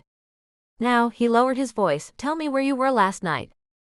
I knew that telling him would trigger his temper. He wasn't gentle like Daryl, he was firm and unyielding. But the honesty felt like a challenge I wanted to issue. I was with Daryl, I said, my voice barely a whisper. Your brother? Bill asked, his eyes darkening with genuine shock. Yes. He paced back and forth slowly, the tension in the room thickening. And you couldn't take my calls because? I leaned toward him, a small defiant smile touching my lips. Because I wanted to be with him, Bill. And I enjoyed every second of it. The air left the room. Bill moved suddenly, spinning me around so I was facing the counter, his hands gripping the wood on either side of me, pinning me in place. The proximity was overwhelming. I could hear his heavy breathing right against my ear, the jealousy radiating off him in waves. You think you can just go back to him while you're with me? He asked through gritted teeth. I closed my eyes, my heart hammering against my ribs. I felt a dizzying sensation, a mix of fear and a strange, dark thrill at his reaction. What was wrong with me? Why did his anger feel so much like attention? He leaned closer, his voice a low growl against my ear. You liked being with him? I nodded, unable to find my voice for a moment. Yes. I did. I've wanted to be with him for as long as I can remember. My words only fueled the fire. You've always chased the things you aren't supposed to have, haven't you, Laura? The secret's the forbidden, you thrive on it. He had me pegged, and I couldn't argue. The weight of the secret, of what I had done, felt like a heavy electric current running through me. I stood there, trapped between the counter and his shadow, giving myself over to the intensity of the moment. I expect you at my place as soon as you're done here today, Bill said, finally stepping back. The sudden loss of his heat made me shiver. We aren't finished talking about this. Not by a long shot. Without another word, he turned and walked out of the gallery, leaving me trembling in the silence. As promised, Daryl showed up at the gallery at noon. My smile could not be contained when I saw him walk through the door, and my body was instantly ready for him. Hey there, I said, coming out from behind the counter and walking toward him. But my steps faltered when I saw the scowl on his face. What is wrong? I do not know what I thought would happen between us after last night, but I sure did not think you would go and do something like this, he said. The color drained from my face. Go and do what? I asked nervously. There was no way he could know about Bill and what happened this morning. Could he? Daryl shook his head. Do not play dumb. He held his cell phone out to me, and I hesitantly took it. My jaw dropped, and tears sprang to my eyes at what I saw on the screen. They were pictures of what happened early in the morning. With a shaking hand, I pressed the play button on the video. I gasped when I heard Bill's voice asking me if I liked being with my brother, and the sound of contact. But it was the message Bill sent to Daryl that made the tears break free. Bill, you may have been with her last night, but she is mine. I win. You lose. My hands shook so badly that I dropped Daryl's phone. Oh dear. I am sorry. I went to pick it up, but Daryl had snatched it first. The anger and hurt I saw in his eyes was too much.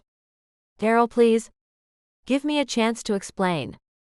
There is nothing you can say to explain this, Laura. He shook his head and stepped toward me, getting in my face. We shared something special last night, Laura. Or at least I thought we did. What we did. I gave you. You know what? Never mind. Clearly, I am not enough for you. As you have said, I will never understand. Daryl. I shouted when he walked away. Please. No. He pointed at me. No, this is over. I was right the first time. This never should have happened. Goodbye, Laura. He slammed the door on his way out. I dropped to my knees and sobbed. Chapter 3. Daryl Montgomery. I was so angry, I was shaking. I wanted to punch everything in sight, including myself. How could I have been so foolish? She had told me how she felt about Bill, how he gave her things no one else could. What made me think I could change her mind, her desires, with one night together? I made it to my truck and kicked the tire before getting in. Gunning the engine, I peeled out into traffic, ignoring the blare of horns behind me. For good measure, I waved them off. It made me feel slightly better, but not much. That first night I kissed Laura, she was devastated when I stopped. The hurt on her face was clear. I had driven her into Bill's arms. But last night, we had given in to our feelings and connected in a way that felt so right, and yet she still ran back to that fellow. It did not make any sense. As if knowing she was with him was not bad enough, I had pictures and messages to prove it. I had half a mind to find Bill and show him how a real man acts, and it sure did not involve sending private moments to a woman's brother. I wanted to confront him. I wanted him to feel just as much pain as I was feeling.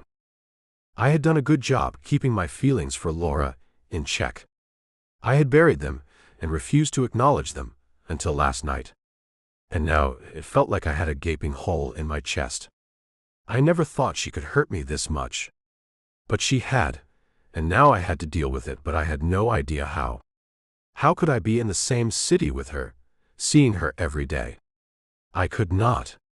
I had to get out of here, and I knew exactly where I was going to go. As soon as I arrived home, I grabbed my largest duffel bag and began to stuff it with clothes. A few weeks away would clear my mind and help me settle these feelings I was having toward my sister, because right now, I could not make any sense of them. All I knew was they hurt deeply. Laura Lee. I had no idea how long I sat on the gallery floor sobbing, but by the time I got up, my head was pounding, and my cheeks were streaked with my mascara. As the confusion wore off, two emotions warred inside of me. Complete and utter heartache at the fact that Daryl had just left me standing there as he had, that he had told me last night was a mistake. And seething, red-hot anger at Bill. What in the world was he thinking, sending pictures and video to Daryl? I wanted to confront Bill, to rage at him, but he would just take that as defiance. I should have known better than to tell him about me and Daryl. Oh dear Daryl. I had hurt him so badly. I had to go to him and apologize. I retrieved my cell phone and dialed Cora. I knew she was in a meeting and would not answer, but I could leave her a voicemail, which is exactly what I did. Cora, it is Laura. I am sorry, but something important came up, and I have to go. I will lock up the gallery. I am so sorry. I will explain later. Sorry. She was not going to be pleased with me at all, But if I told her something was wrong with Daryl, she might be more forgiving. I would just have to come up with a good lie to tell her because the truth clearly only made things worse. I grabbed my jacket and purse and locked up. In less than 5 minutes, I was in my car and speeding toward Daryl's house. The look on his face when he had walked into the gallery, when he had shown me the pictures. I shook the image from my mind. The last thing I ever wanted to do was hurt Daryl. I loved him more than anything else in the world, and I had to do whatever I could to make things right with him. If that meant giving up Bill and my obsession with being dominated, then so be it. It was not like Daryl could not make me feel special. He had proven he could, repeatedly, last night. And again this morning. Fresh tears fell, but I was too afraid to take my hands off the wheel to wipe them away. I was shaking so badly. Daryl's house loomed in the distance, and I sped up even more. When I pulled into his driveway, I noticed his truck was gone. My heart sank. Did he not come home when he left the gallery? Where would he have gone? He was such a homebody, I was positive he would have gone straight home. I knocked on the front door. Daryl? It is me, please let me in. We need to talk. No answer. I walked around the porch and peeked into the living room window. Everything was dark and serene, as if he had not been here in months. I went back to the front door and banged on it. Daryl? You cannot ignore me forever. Open this door. There was still no answer. Panic rose in my gut and I gagged on it. Resting my head on the door, I took a deep breath in an effort to calm myself, then I knocked again. I am sorry, Daryl. Please let me in. It was pointless for me to stand here at his front door when I knew he was not home. But I could not bring myself to leave because if I did, then all of this would be real. The night we had spent together. The overwhelming emotions consumed me. The fight. It was easier to just pretend today had never happened. Then I remembered, I had a key. I rushed back to my car and yanked the keys from the ignition. I let myself into his house and flicked on the light. Daryl? Are you here?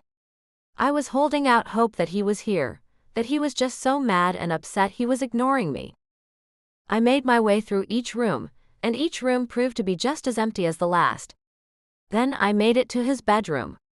The bed was still messy from last night. I cupped my hand over my mouth and closed my eyes. Every fantasy one had ever had came true in this room last night. And in a matter of a few hours, it all vanished. I could be so foolish. I sat on the bed and ran my hand over the pillow, then picked it up. It still smelled like Daryl, so I hugged it to my chest and cried. Where in the world was he? I knew he would not answer if I tried calling, but for the first time ever, I had no idea where to look for him. But I could not give up. Not now. Not after we had done the one thing he was certain we should not have done. I had a sinking feeling he did what he did last night for me, that he somehow thought being with me would change my mind about Bill. And it had. Kind of. I had only told Bill this morning in the hopes it would turn him off, disgust him enough that he would leave me alone. Obviously, it had the opposite effect. I had to find Daryl. I began searching through his dresser, and noticed a lot of his clothes were gone. Dear me. That meant he had gone somewhere. But where? There had to be a clue around here. I moved to his bedside table, and yanked the drawer open hard enough to pull it completely out of the stand. It crashed to the floor, and that is when I noticed a folded piece of paper taped to the bottom. I tore it from the drawer and unfolded it. I had hoped it was something that would give me a hint as to where he went. But it gave me so much more. Scrawled at the top were the words, Laura's Love. Beneath that was a poem. No song lyrics. I read them aloud. Your love is my guiding star. You set the bar. No other woman can compare, and it is just not fair. Our love is forbidden, taboo, and so wrong, yet I cannot stop singing this song and declaring my love for you. Oh Laura, why must you make me feel this way? I do not know what to say. I love you, Laura. Oh Laura, why must you make me feel this way? I would give up the world just to be your man. I am your biggest fan. Oh, what I would not give to hold you in my arms, to kiss your lips and hold you tight. If anyone told us no, I would put up a strong fight. I love you, Laura. Oh, Laura, why must you make me feel this way? I swallowed hard and wiped the tears from my face. Daryl had written me a love song? He loves me, I muttered as if saying it aloud would make it more real. All this time he had been in love with me, and not just as my brother. He loved me as a woman, a potential partner. And I had. Oh dear. I rushed to the bathroom and felt sick. After splashing cold water on my face and rinsing my mouth out, I folded the paper back up and tucked it in my pocket. When I found him, I was going to make him explain it. Not that it really needed explaining, but I needed him to look me in the eyes and tell me how he felt. I locked up and left. As I was getting into my car, Daryl's nosy neighbor, Sarah, waved to me. I waved back half-heartedly. The old woman was a gossip and a pain in my side. Are you looking for Daryl? She called. Yes, I said, pausing. Do you know where he is? It had not dawned on me that the nosiest person on the block would probably know. No. He packed up his truck and took off in a hurry, though. He took all of his hunting stuff, if that helps. She smiled. Yes, that actually helps a lot. Thank you. I got into my car before she could suck me into a full-blown gossip fest. Daryl had been talking about going to Alaska for a hunting trip. He had talked about that trip for months. And now that he was hurt and angry, it was the perfect time for him to go. My brother was the type of man who avoided problems as much as possible, and this would be the ultimate avoidance. Looks like I was making a trip to Alaska. It took me a good 4 hours to figure out where Daryl had gone in Alaska. Thank goodness he belonged to a local hunting club that assisted him in arranging these trips. They had told me Anchorage was the prime hunting spot, and that the club owned a rental cabin in that area. After some creative convincing, I had gotten the exact location. Booking a flight had cost me every last cent I had earned from my art exhibit, but it was worth it if I could get to Daryl. I double-checked my luggage and was heading out the door when my cell phone rang. Cora had tried calling a dozen times today, but I had been avoiding her calls. I did not have a good enough lie to tell her yet, and I was not going to delve into the details of the truth. I really did not want to lose my job at the gallery, but if I did, then I would deal with it. Right now, my focus was getting to Daryl. Hello. I answered brusquely. Are you forgetting something? Bill's voice was teasing, but there was a sharp edge of command beneath it. A tiny thrill raced up my back at his demanding tone, but I forced it down. I couldn't be distracted by him. Not again. I am sorry, Bill, but something has come up with Daryl. I cannot meet you today. He is not my problem, Bill snapped. And he shouldn't be yours either, Laura. You gave me your word, and I expect you to be here. Now. I licked my lips, steeling myself against the reaction I knew I was about to get. No. No. He laughed, the sound cold and full of disbelief. I don't think you understand how this works. No one tells me no. Get over here right now, and I might be willing to overlook this little lapse in judgment. I took a deep breath, refusing to be swayed by his pressure. All I had to do was picture Daryl's face, and my focus returned instantly. No, Bill. I am sorry, but whatever we had, it's over. I am in love with Daryl. Your brother? He scoffed, his voice dripping with derision. Do not be ridiculous, Laura. Just because you felt a spark doesn't mean it's love. He is your brother, for goodness sake. Anger coiled in my gut. Bill had no idea what he was talking about. There was no way he could understand the depth of my feelings, and he didn't have to. It was none of his business. I know exactly who he is, Bill, I snapped, but it doesn't change anything. I love him. I want to be with him. You and we are finished. Please just leave me alone. Bill chuckled, a dark, arrogant sound. I see. You want to play hard to get. Fine. If you want to play this game, I'll play along. But do not think for a second that I won't win, Laura. I always get what I want. You are not getting what you want this time, I said, my voice steady even as my heart hammered. I hung up before he could respond. He had flustered me so badly, I hadn't even had the chance to confront him about the photos he'd sent to Daryl. It didn't matter. Bill was the past and I was focused on only one person, the only one who truly mattered. It was a lot colder in Alaska than I expected, and I kicked myself for not bringing a couple of extra sweaters. Of course, I did not know how long I would be here either. Upon getting off the plane and checking through security, I paid for a cab to take me to the cabin where I knew Daryl was staying. Part of me worried he would kick me out. If that was the case, I would have to find a hotel because my return flight was not scheduled to leave until late tomorrow. If things went well, I would just cancel the flight and stay here longer. Thanks, I said to the driver as I handed him a generous tip. I had barely gotten my luggage out of the trunk when the door of the cabin slammed closed, startling me. I looked up to see Daryl standing on the porch. His arms were crossed and he was scowling. Uh-oh. I took a deep breath and slowly approached. What on earth are you doing here? He asked, coming down to help me with my luggage. Looking for you, I said. Why? He took my suitcase and carried it inside. I followed, glad he had not told me to get back in the car and go away. Because I do not like how things were left between us, Daryl. I do not like what I did to you, and I wanted to apologize. Again. He walked into the kitchen and poured a mug of coffee, then handed it to me. There is nothing to apologize for, Laura. We are not a couple. We never will be.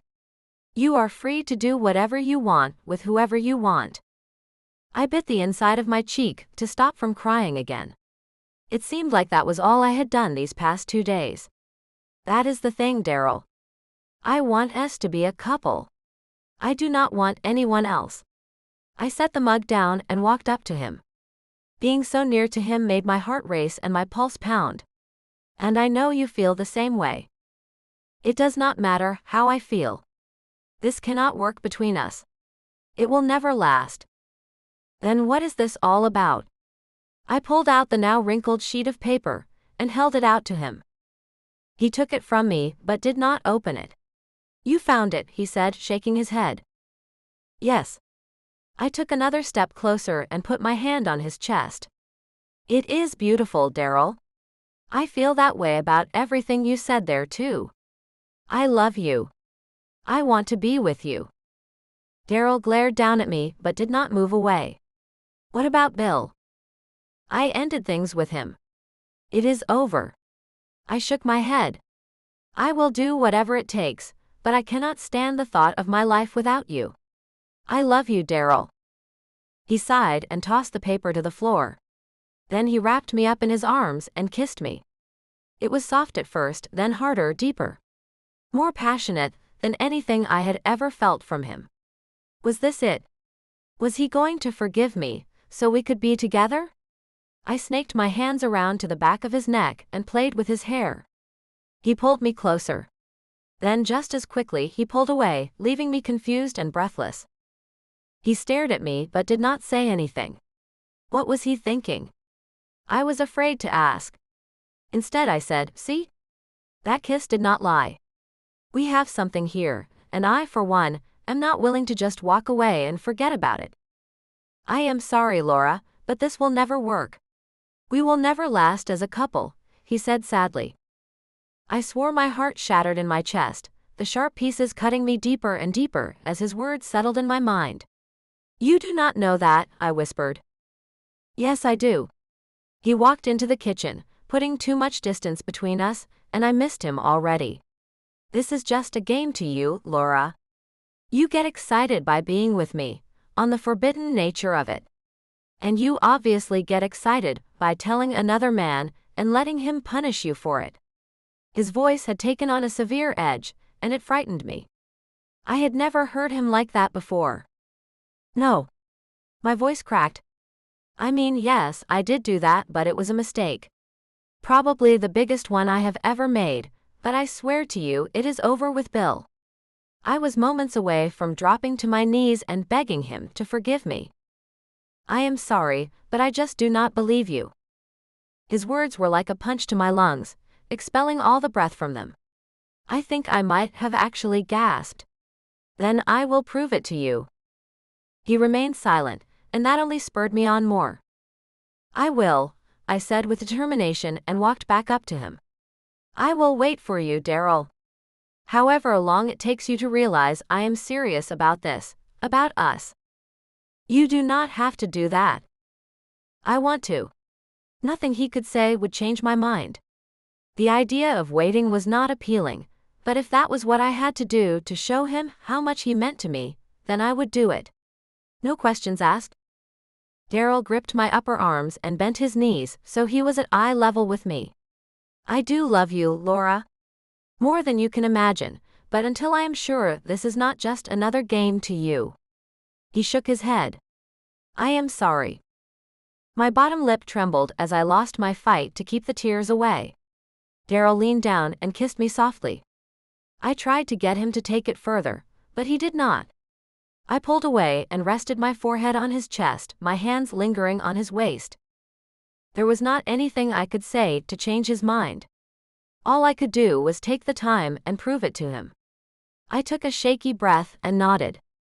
Okay, but I meant what I said, Daryl.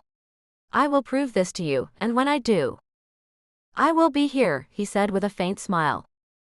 Here. My voice rose with panic. You mean you are not coming back home? Daryl shook his head. Not for a while. I cannot be that close to you all the time. I need some space. I was not sure how much more of this I could take. He was breaking my heart. I guess I deserved it though, after what I had done to him. Will you at least call me to let me know you are okay? Yes. I nodded again. My flight does not leave until tomorrow. Can you drive me to a hotel? There are plenty of empty spare bedrooms in this place. You can stay here tonight. A slow smile curved my lips. Are you sure we can be trusted to sleep in the same house together, and not? My face warmed. You know. He laughed, the sound lifting my spirits. All the doors have locks on them. We will just have to use them. Or we could not use them. I fiddled with the button on his plaid shirt and looked up at him under my lashes. Groaning, he removed my hands from his shirt. And this is exactly why I am staying in Alaska for a while. Come on, Daryl. I am sure it is going to get lonely up here. Why not take advantage of having me here? The least I can do is keep you company for one night. He yanked me tight to his body, surprising me. Goodness, I loved it when he showed his protective side like this. You drive me mad, Laura, you know that? He crushed my mouth with a deep kiss that lasted a lot longer than I expected. When he left my mouth, he trailed kisses down my neck, and I tilted my head to give him more access. Yes, I breathed. Dear me, Daryl, I want you. Then prove it, he said, pulling away from me, leaving me breathless and wanting more. You can take the room over there. He pointed to a door on the other side of the living room, before turning and going upstairs. Dear me. I stomped my foot in frustration. Why could he not just give in to our feelings? We both wanted this, wanted to be with each other. I hated Daryl's constant self-control and cool attitude. Refusing to take no for an answer, I followed him upstairs and found him in his room. He had stripped out of his shirt and jeans, leaving him in just his boxers. Laura, he warned. I stopped in the doorway, my gaze appreciating his strong build. Tell me you do not want me. I took off my shirt and unhooked my bra. I unbuttoned my jeans and slowly took them off. Tell me you do not desire me, and want to be with me. I removed my remaining clothes and stood there in front of him. Daryl reached down and groaned. You know I cannot deny you, he admitted, his eyes darkening with a hunger that matched my own. Then don't, I said, stepping toward him and closing the distance. Just be with me. He didn't pull away this time. He reached out, his hands heavy and sure as he claimed me, pulling me into a kiss that tasted of desperation and relief. The connection was electric, a familiar fire reigniting between us. As he drew me closer, I knew I had won. My brother was mine again, and for now that was all that mattered. I was miserable when I stepped off the plane back home. Despite throwing myself at him, Daryl had not done more than kiss me. I had never been so restless in my whole life. I needed to ease the aching in my body, but Daryl was too far away, and even if he were not, he would not give in. There was always Bill. The idea was tempting, but I knew if I went down that path again, I would lose Daryl for good, and that was not a chance I was willing to take. No matter how badly I needed comfort. Once I unpacked and grabbed some food, I called Cora, preparing for the worst. "Goodness, Laura, I have been worried sick about you. Is everything all right?" Well, that was not the greeting I had expected. "Yes, I am okay. Daryl and I had a major fight." "Family stuff," I said before she could question me about it, and he just took off. I was really worried he might do something drastic, so I went after him. "Oh dear. Is he okay?" Her concern for Daryl went too far for my liking. "Yes. He is in Alaska, hunting. Plans to stay there for a few months." The thought of not seeing him for that long had tears burning my throat. "Look, I am really sorry about rushing out and leaving the gallery like I did." "Hey, no, it is okay. Family comes first," Cora said. "I am just glad everyone is okay. Are you coming in today?" I had not planned on it, but now that she asked, work was a great distraction.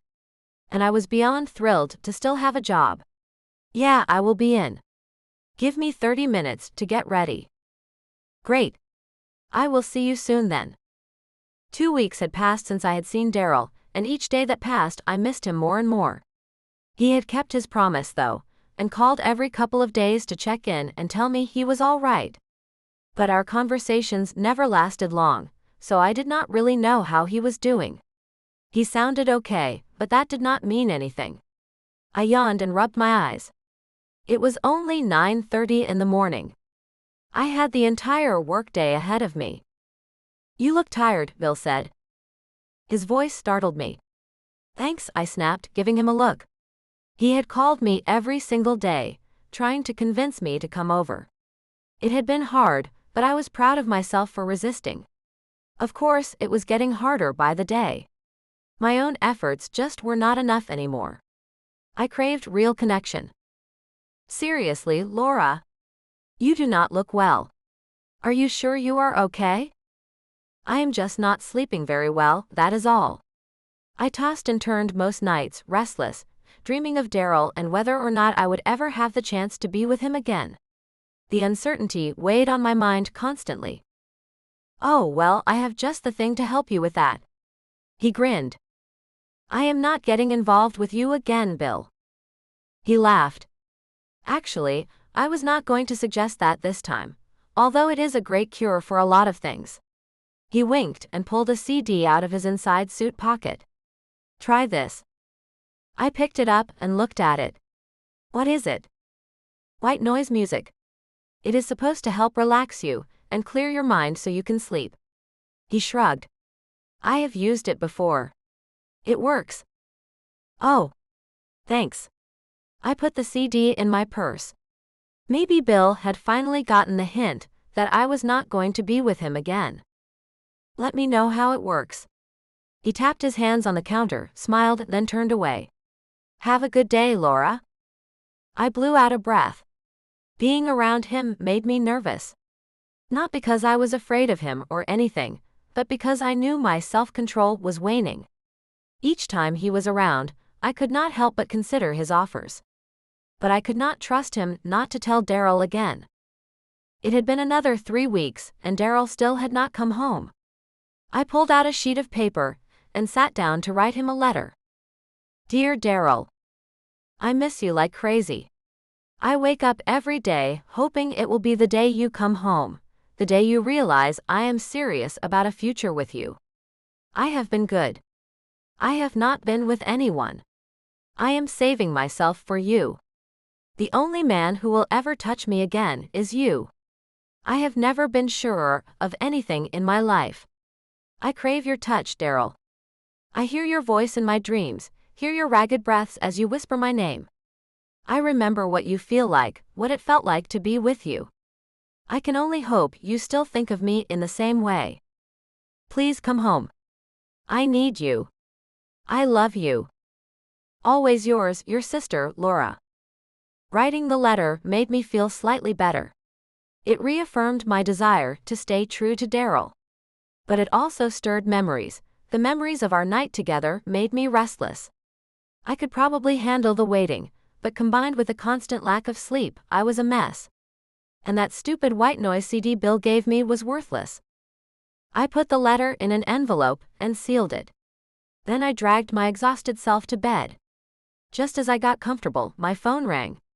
My hopes that it was Daryl were quickly dashed when I saw Bill's name on my screen. "What do you want?" I snapped. "You." His voice was smooth like silk.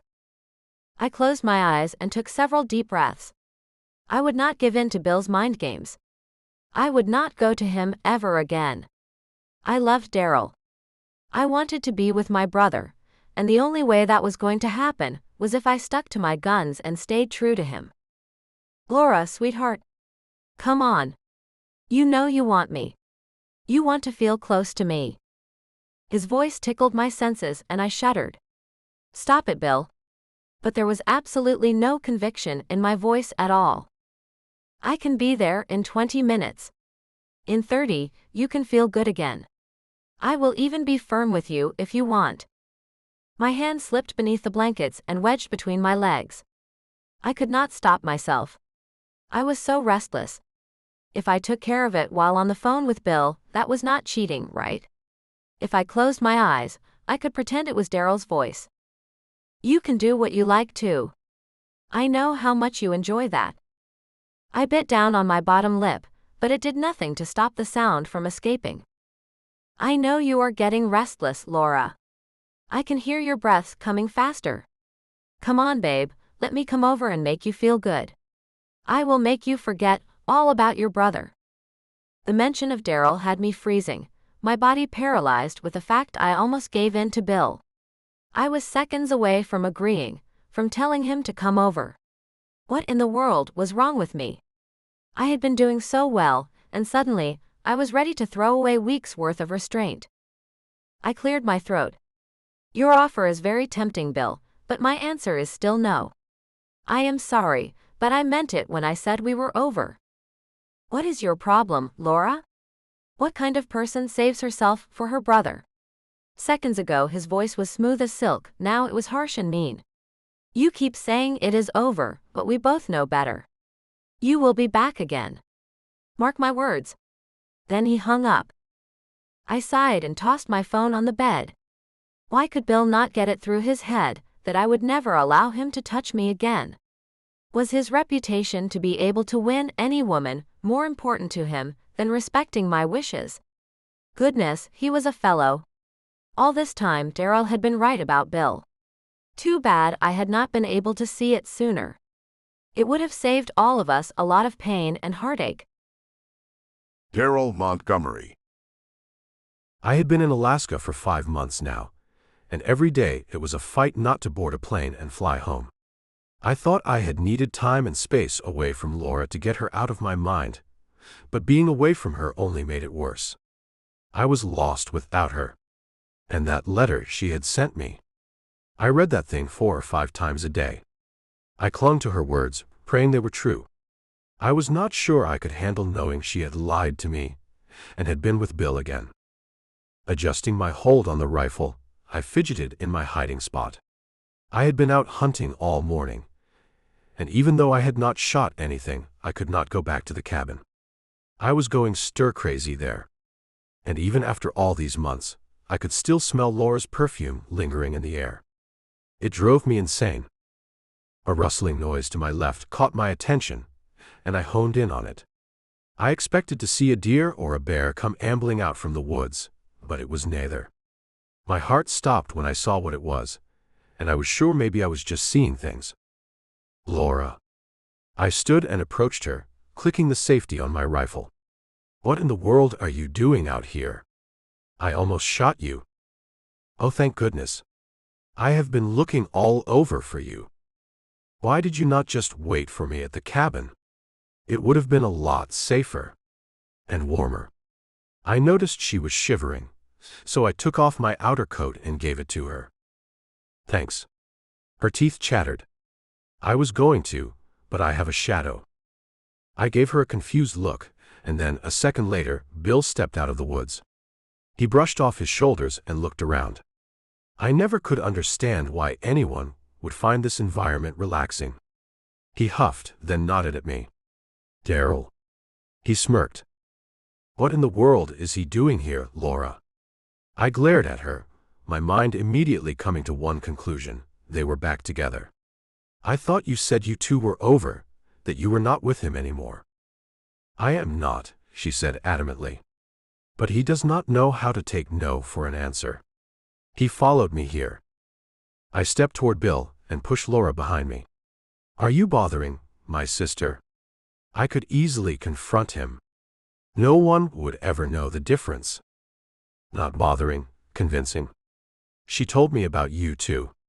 Said she was coming out here to convince you that she had been good, saving herself for you and all that.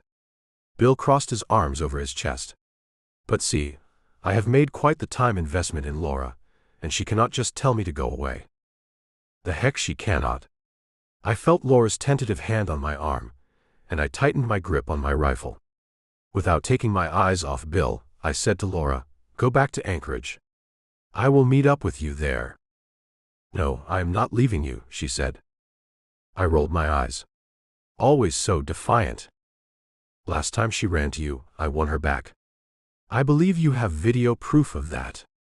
Bill smirked, and I had the urge to wipe that from his face.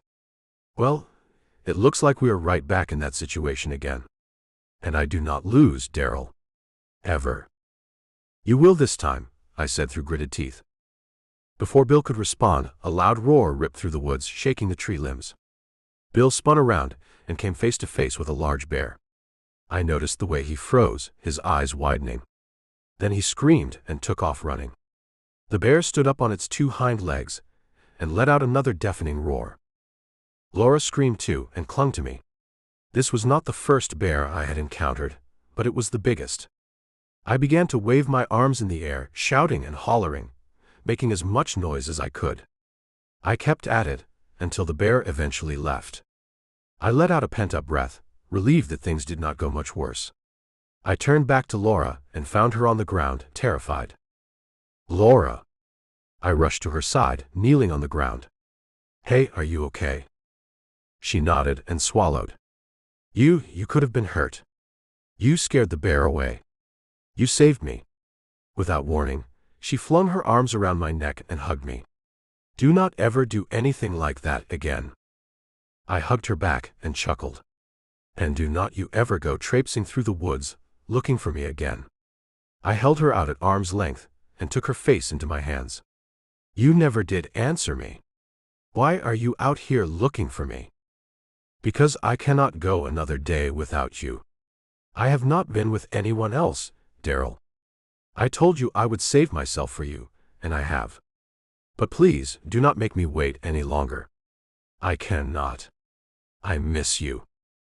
I have missed you too, I said, scooping her up into my arms. Let us get out of here before that bear decides to come back. She grabbed the back of my head and pressed her lips to mine, and I did not stop her. I welcomed her, feeding off the desperate energy between us. Goodness, I have missed you so much, I said against her skin before kissing her again.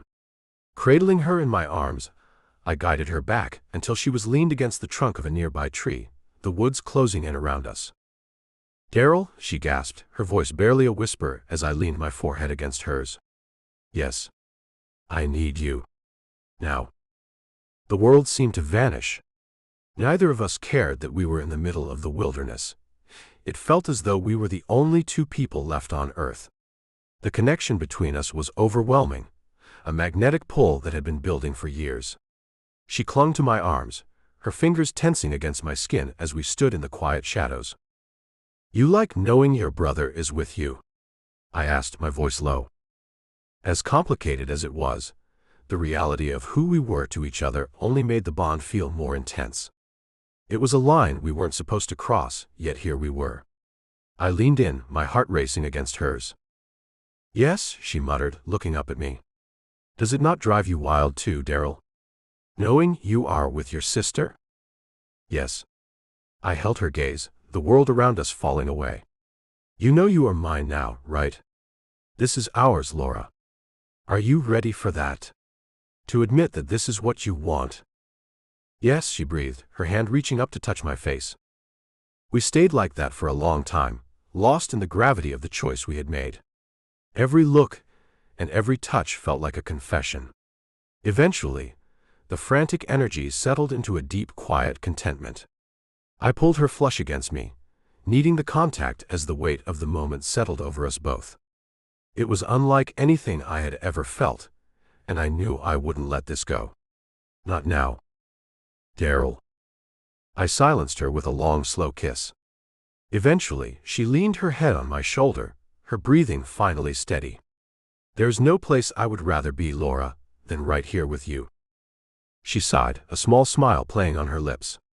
"I do not want to be anywhere else either. Well, maybe back at the cabin in one of those comfortable beds." She laughed softly. "I am sure I can arrange that," I promised. Reluctantly, I stepped back to straighten my clothes. I was just reaching for my shirt when a shot rang out in the distance. A sharp, searing pain exploded in my right leg. I hollered and dropped to my knees, the impact sending a fresh jolt of agony through me. I rolled onto my side, clutching my leg as the world began to blur.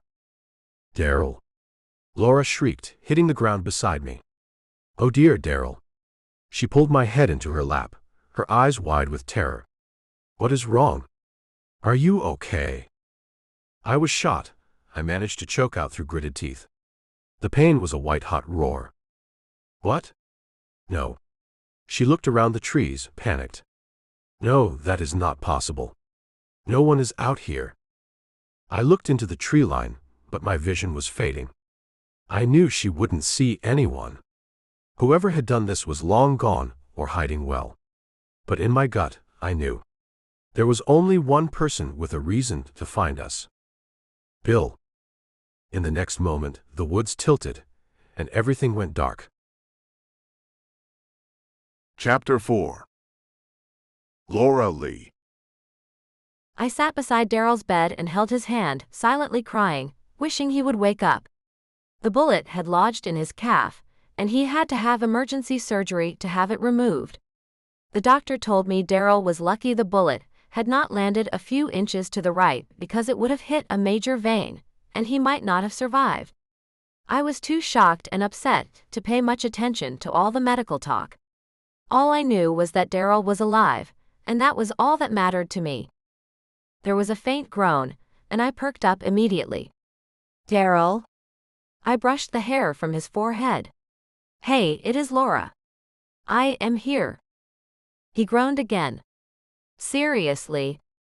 I am in the hospital? I hate these places." I could not help but laugh. "Yeah, you were shot in the leg, remember?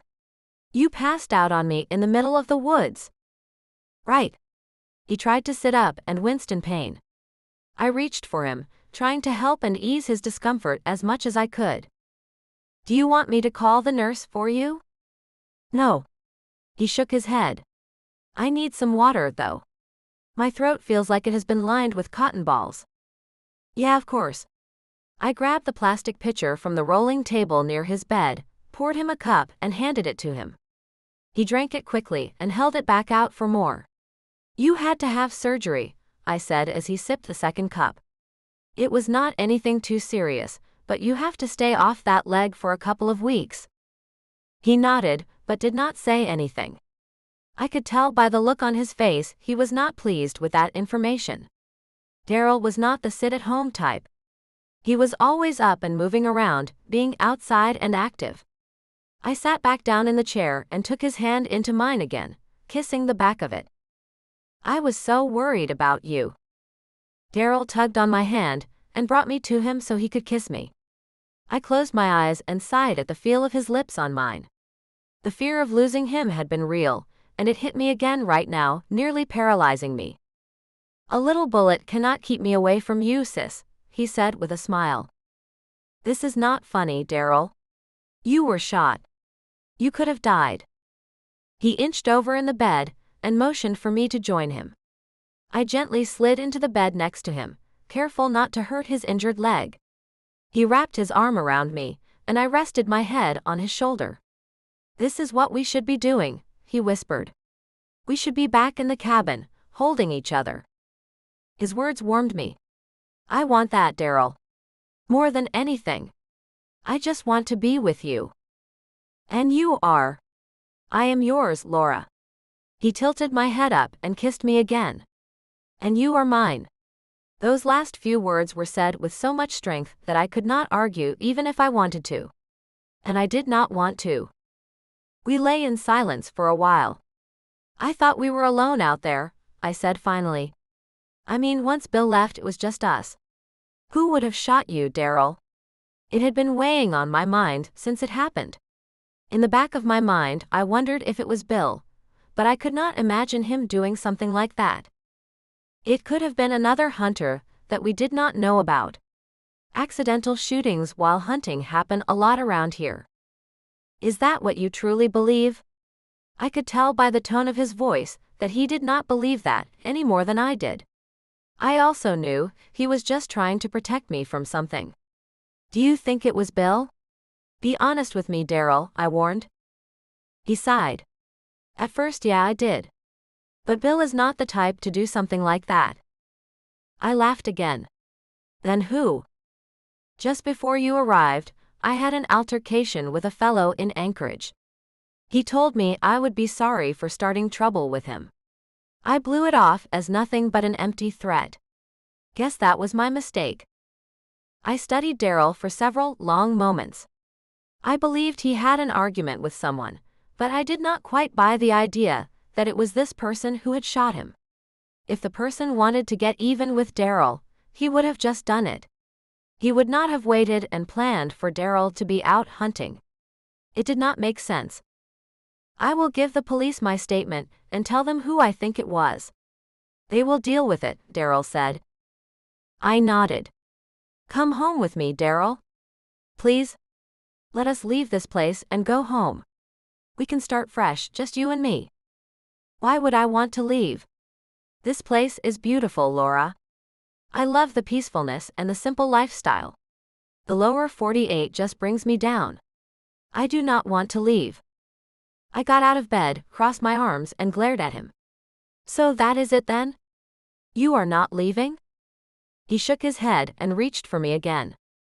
I could not deny him, and found myself back in the bed, lying next to him. "I do not want to leave, but I do not want to lose you either. I feel like I just finally got you back. That connection we had. It was special, Laura, and I want to have that with you every night.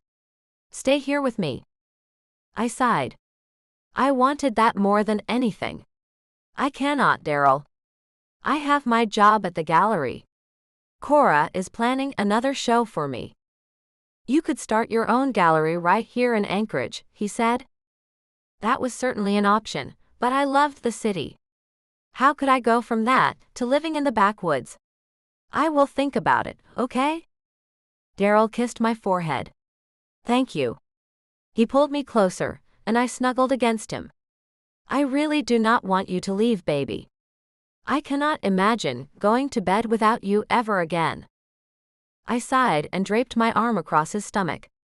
I could not imagine that either, but I also could not imagine living here. I still had a few more days before my return flight left. I had time to think about my options. Daryl was released from the hospital today. He had been in there for 3 days, and the doctors were confident there was no infection, so they were letting him go home.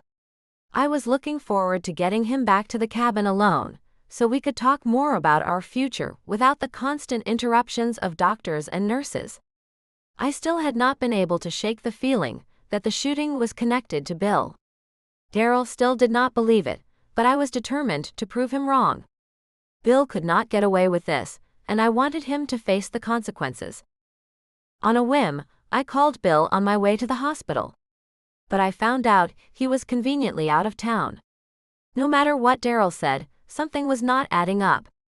Bill followed me to Alaska. I told him to go away, but he refused and only left because a bear appeared, and then Daryl got shot. And now Bill was missing? I knew Bill better than anyone, and he was not the type of man who knew how to lose, and he had lost me to Daryl. Thankfully, Bill's secretary was still under the impression that Bill and I were a couple, so she was more than willing to answer my questions. "Do you happen to know where he went?" I asked in my sweetest voice. I would love to surprise him. I made sure my tone was friendly. She giggled. "He went to Canada. He owns a small cabin up there." "Thanks," I said and ended the call. Flying to Canada was not exactly high on my priority list, but I needed Bill to face what he did and pay for his actions. It was the only way he would stop. Plus, forcing him to face the consequences would show him once and for all that I would never be with him again. Now, I just had to figure out how to tell Daryl I needed to leave. I went up to his room and smiled when I saw him. "How are you feeling this morning?" I asked. "Better. I cannot wait to get out of here. I am going stir crazy." He laughed. I rolled my eyes. "You know you are not going to be allowed to get up and move around, right?" Yeah, I know. The hospital is insisting on a nurse to come check on me a couple of times a day. I told them it was not necessary, but they want to make sure my wound does not get infected. "Well, that is good. I am glad they are taking so much care with you." I walked over and sat on the edge of his bed, leaning down to kiss him. "I would not survive if anything happened to you." "Goodness, I cannot wait to get you alone," he said, palming the back of my head and kissing me deeply.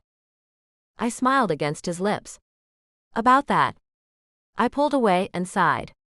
"Cora has a new buyer interested in my work. I need to fly back to the city today and meet with him. He is looking to stock my pieces in his personal gallery. The money he is planning to spend could support me for a couple of years." "Wow. That is great, Laura. I mean, I am happy for you, but..." "I know." I frowned. "I really want to stay here with you, but I promise to come back as soon as I meet with him.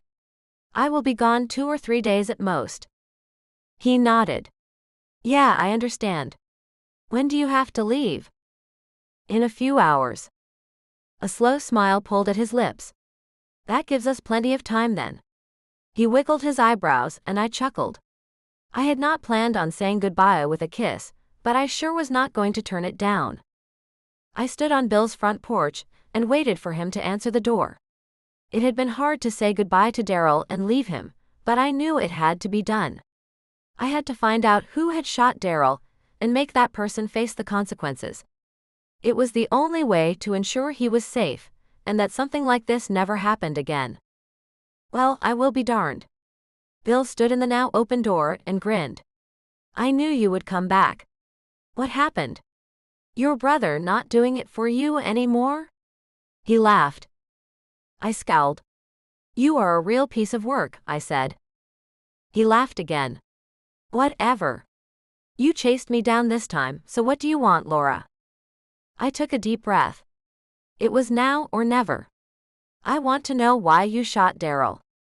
Bill's eyes widened and he looked genuinely shocked. Either he was a good actor, or he truly did not know what I was talking about. I was going to go with something in the middle. He attempted to close the door in my face, but I reached out and stopped him. "Do not you dare," I said. "Look, you are crazy. I did not shoot your brother, and I do not appreciate you showing up here accusing me like this." I ignored his words. I had just called him a piece of work, but I was not going to let him distract me from my true mission. "Well, it is pretty suspicious, Bill. You chase me to Alaska, and then Daryl is mysteriously shot? Then you leave the country. Only guilty people run. I am sorry your brother was shot, I really am, but I have moved on, Laura. I am so much better off and happier without you and your drama." Now, if you do not mind, I have company. He attempted to shut the door again, but I stopped him with my foot and hand on the door. I really did not want to get friendly with Bill, but I was desperate. I sighed. Daryl thinks it is some fellow he had a confrontation with in Anchorage. But I do not buy it. Neither do I, Bill snorted. That is the most ridiculous thing I have ever heard, actually. So we both agree it was not that fellow, and you claim it was not you, so then who was it? I demanded, inching closer until I was half inside the doorway. He was not going to shove me away and pretend nothing happened. He sighed and opened the door for me to enter. At least I was making some progress. I do not know who shot Daryl, but I do know it was not me.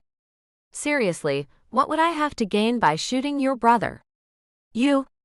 He barked a mean laugh. But I like you, Laura, so I am willing to help you out. I will call in some favors and see what I can find out about Daryl's shooting. Thank you. I still was not convinced it was not Bill, but I knew he would not be putting in effort to find out who did it if he was truly guilty. Would you like a drink? He asked, walking further into the cabin. Sure. I would just have to be sure not to drink too much. I got restless when I drank, and I did not want to make another mistake. I was committed to Daryl, and I did not want to mess things up with him again. Bill handed me a drink, and we talked about mindless stuff for a while, which was nothing important. It felt like we were old friends catching up after not speaking for a long time. It was nice, and I hoped this was a turning point in our relationship. Because, like it or not, I needed him. He was good for my career, and I could not discount him so quickly. After another hour of chit-chat and even a small meal, Bill dropped a bomb on me that I was not expecting. I think I know who shot Daryl. In fact, I am almost positive I know who did it. What? I shouted. And you are just telling me this now? I stared at him in disbelief, although I did not know why I was so surprised. Bill loved to play these silly little games. Well, are you going to tell me who it was? He grinned. It is going to cost you. Of course it was. I should have known. Standing and yanking my purse strap over my shoulder, I stormed out of the kitchen. I was not going to play his games, and I sure was not going to do anything physical to get the information I needed. Laura! He chased after me and grabbed my arm before I could make it out the door. Do you not want to know who shot your brother? Of course I do, I snapped. But I am not willing to do anything with you to make it happen. He grinned again, and I had the urge to walk away.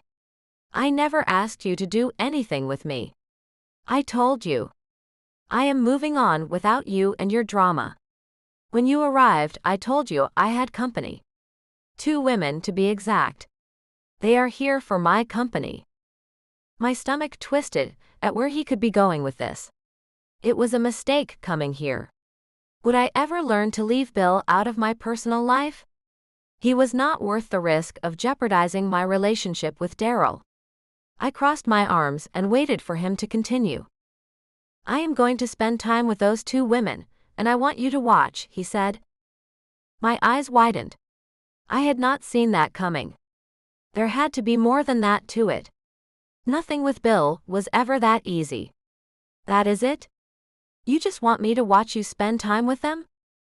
Yup. All you have to do is watch. And if you find yourself getting restless, you can either take care of it yourself or join in. That is completely up to you.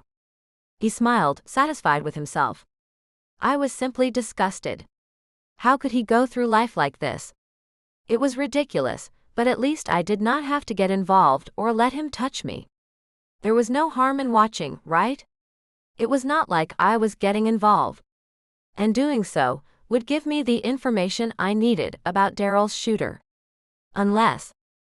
How do I know you are not lying to me? I shifted my weight on my feet.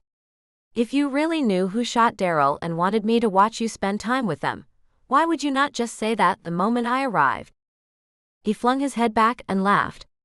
Yes, I suppose I could have done that, but I wanted to see your true intentions for being here, so I spent some time talking.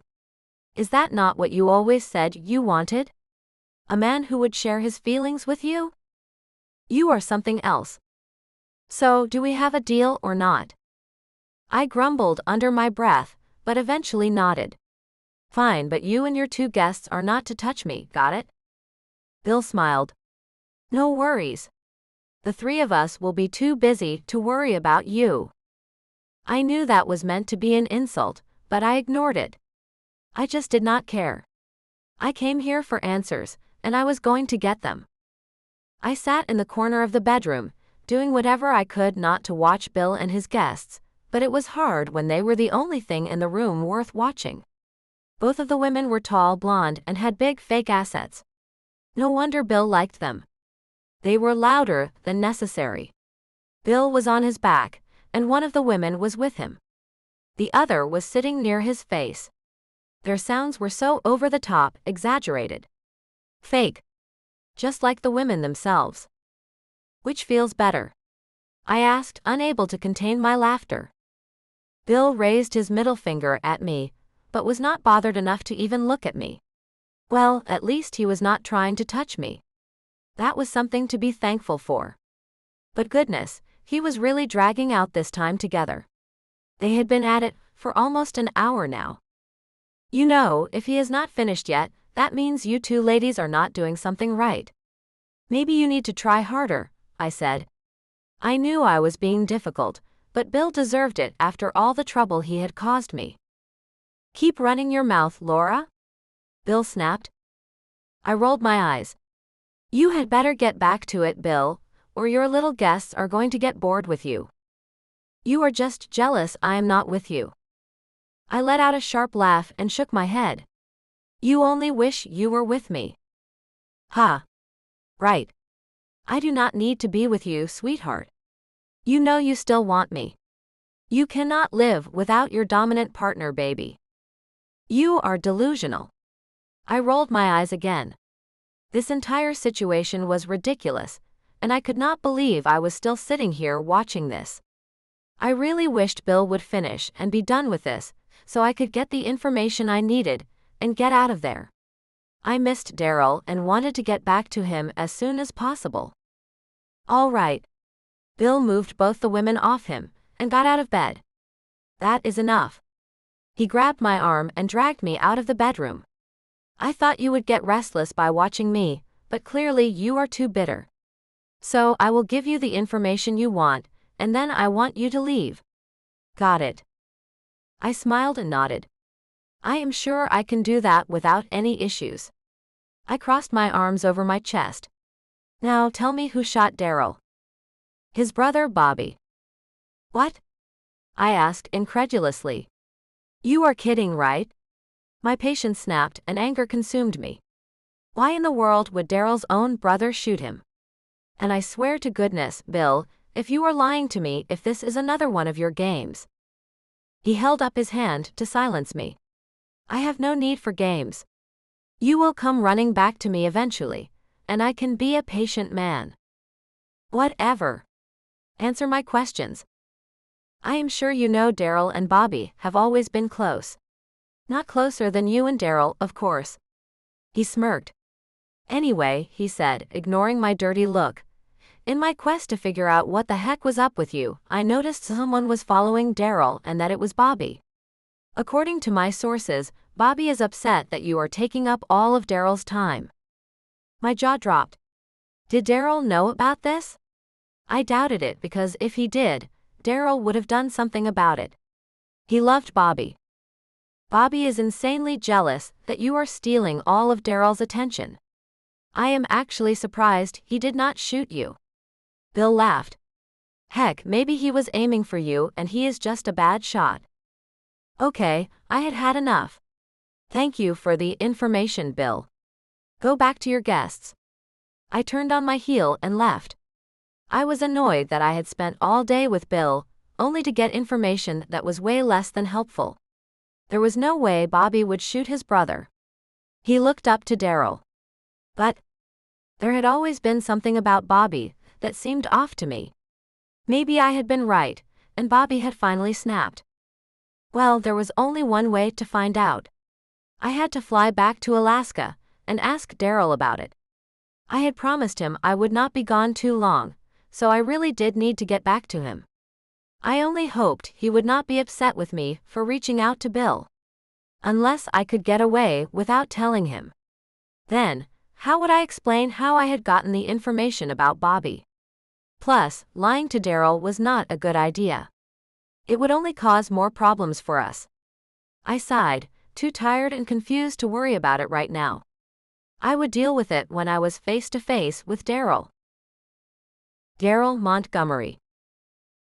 You are back, I said when Laura walked into the cabin. She had only been gone 3 days, but it felt like forever. I had missed her like crazy. I hobbled over to her and gave her a hug. I was able to move around, but if I was on my leg too much, it began to hurt, and I had been pacing all morning waiting for her to arrive. I missed you, she said, kissing me tenderly. I held her close, savoring the feel of her body pressed tightly to mine. How was your trip? Did you make the sale? Her face paled for a moment, and she averted her gaze before smiling. No. I met with him, but he was not ready to make an offer yet. I am sorry to hear that. I had a sinking feeling she was not being completely honest with me. I was not about to accuse her though, because if I was wrong, she would get upset with me. She shrugged. It is okay. He did not say he was not going to buy at all. He just was not ready to spend the money just yet. Laura put her arms around my neck and kissed me again. How are you doing? A lot better. I can walk around now without pain shooting through me. That is great. She smiled. So, while I was in the city, I ran into Bill. My stomach dropped. And there it was. That was what she did not want to tell me. Probably because she knew I was not going to be happy. Please do not tell me you and him. No, she said quickly. No, nothing happened. I swear. I just talked to him. He asked about you. Us. I told him about your accident, and how you thought it was a fellow from Anchorage. I nodded, but remained silent. I really wished she had not shared my business with Bill. I hated that guy more than anything.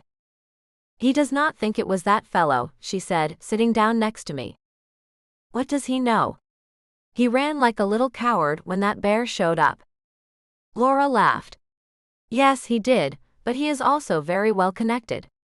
I would not discount what he says so quickly. There is more? I asked, raising a brow. She nodded. He thinks your brother Bobby is the one who shot you. Okay, that was crossing the line. I stood. Bobby. He would not do this to me. That is exactly what I told Bill too, but then he said while he was chasing me down, he realized someone was following you and that it was Bobby. According to Bill, Bobby is upset that I am taking up all of your time. I stopped pacing. That did sound like Bobby. He really did hate it when I got occupied with someone or something else. He was clingy, but he loved me. He would not shoot me. What would he have to gain by doing so? It made no sense. Bobby would not shoot me, I repeated. She sighed and nodded. Yeah, I really did not think he would either. I just thought you should know what Bill said. Just in case. Have you talked to Bobby recently? Yeah, just the other day actually. The day you showed up here. I shook my head. It was a weird coincidence, but I still refused to believe my own brother would shoot me. I sat back down next to Laura, caressing her cheek with my knuckles. Look, I still think it was probably that fellow. He was upset, but really, what does it matter? It matters because if we do not figure out who did it, then they could do it again. I am worried about your safety, Daryl. I smiled and kissed her softly. It means a lot that you are worried about me, but it does not matter who shot me. If they wanted me gone, I would be gone. This was just to scare me. A warning. Now, can we please just forget about it? I do not want to spend our time playing detective. She sighed, but eventually nodded. Yeah, okay. I have made peace with it, and I want you to do the same, I said. This time she smiled. I will let it go, but if anything else happens to you, I am not going to be happy. I laughed. I promise nothing is going to happen to me. I have been planning for your return, and I have a surprise for you. Her eyes lit up with excitement. You do? What? We are going camping. I loved to be outside in the woods, living simply, and I could not wait to share that experience with Laura. I have a new state-of-the-art tent, so we will be out of the elements and the cold. Camping. She scrunched up her nose, and I chuckled again. You will love it, trust me. I winked at her. By the time the sun set, we had hiked into the woods and set up camp. I had gotten a fire going, and we sat in front of it, Laura sitting between my legs, her back to my chest. I kissed her neck. You fit me so perfectly. She sighed with contentment. I do I not? She giggled. I nuzzled her neck, teasing her earlobe with my mouth, feeling her slight shudder. We could have this every night, you know. Just move up here with me, Laura. Let us move here and start a new life together. She turned her head so our lips were inches apart. I want a life with you, Daryl. You know that. Then say yes. I captured her lips in a deep, passionate kiss. As always, she responded to me eagerly. Her tongue tangling with mine, her breath encouraging me, spurring me on to take things further. Come on, baby. Do you not want to spend every night of our lives together? Yes, she said breathlessly, laying down and bringing me with her. She showered my neck and shoulder with light kisses. I shivered. I love you, Laura, I whispered. I love you too, she whispered back, taking my face into her hands and kissing me. Beneath me, she wiggled her hips, trying to entice me into giving her what we both wanted, but I would not be rushed. Tonight I would show her that what I said was the truth. Laura, goodness. I loved her so much, I could not even fathom the idea of not having her in my life. Please, baby, tell me you will move here with me, that we will build a life together here. She was silent for a few moments, so I continued. Think about it. Up here it is secluded, it is just you and me. We can shut out the rest of the world. That is so tempting, she said, looking me in the eyes. I need to settle some things in the city first, but I promise by summer I will be here with you. Yeah? I asked excitedly. Summer was only a couple of months away. What do we do until then? You could always come back to the city with me. I sighed and rolled my eyes. Honey. Yeah, I know, she said sadly. We will just have to make plans to see each other every weekend. And we will have lots of phone calls. I laughed. Sounds like a plan. I like how you think. Laura Lee. Leaving Daryl, knowing it would be at least 3 weeks before I could see him again, was one of the hardest things I had to do. But in the long run, I knew it was for the best. It was the first step toward our future together. I had been back in the city for a couple of days now, and I could not stop thinking about Daryl. I was worried he would get hurt again or something. And no matter how hard I tried, I could not stop thinking about Bobby possibly being responsible. I knew I could not rest until I found out, which is why I now found myself on Bill's doorstep. Did I not tell you? You would come back, Bill said, leaning against the doorframe. I rolled my eyes. I am not here for you, Bill. I need Bobby's address. It will cost you. I balled my hands into fists. I am not in the mood for your games, Bill. And I sure am not going to sit around and watch you spend time with more women. Then why do you not spend time with me yourself? No. I crossed my arms over my chest, glaring at him. I am wearing a new cologne. It is full of these special scents that are guaranteed to attract any woman I come into contact with. Unable to stop myself, I leaned forward and took a whiff of him. He did smell pretty good, and the scent washed through my body, making me restless. Darn him. But before I could shove him away and tell him no again, his lips were on my neck. I groaned and tilted my head. You know you want me, Laura. You crave the strength only I can give you. I sighed and stepped closer to him. Bill, I whispered, hating myself for leaning into him, for enjoying the feel of his lips on my flesh. Come on inside, sweetheart. Let me make you feel good again. Let me take control. You know you want to. I closed my eyes. Yes, I did want to feel taken care of. I wanted to feel close. But not by him. I wanted Daryl. Bill cupped my shoulder over my shirt, making me warm. It barely registered that we were standing in his front door, out in the open, so anyone could see us. I could not stop from pushing against his hand. It was like I had no control over my body anymore. Yes, I panted.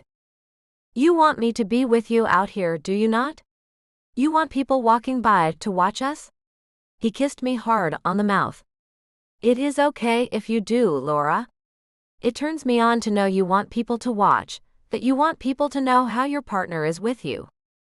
My mind was fuzzy, and his words were not really registering in my brain, but when he took my hand and tried to make me touch him, I snapped out of my daze. Bill. I released his hand and yanked his hand from my shirt. Stop. I did not come here for that.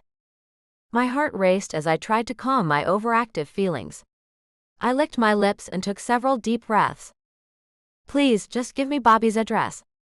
After a few more minutes of Bill trying to persuade me and me telling him no, he finally handed over the address.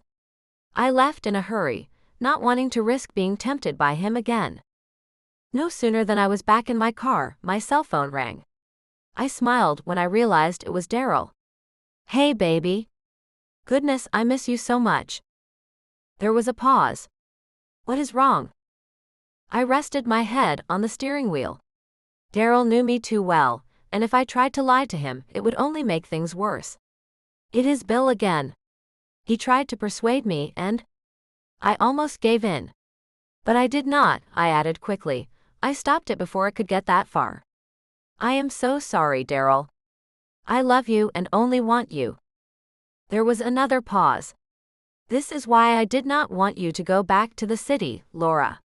You just do not know how to keep your distance, do you? Guess I should have known better. I mean, what kind of woman gets excited by being with her own brother? I gasped, shocked. Daryl.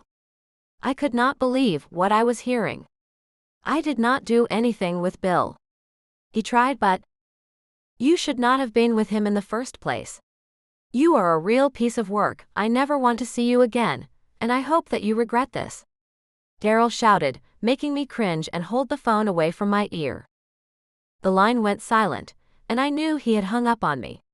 Tears streamed down my face. How could Daryl say all those awful things to me? I thought he loved me. People make mistakes. I made mistakes. Could he not forgive me for them?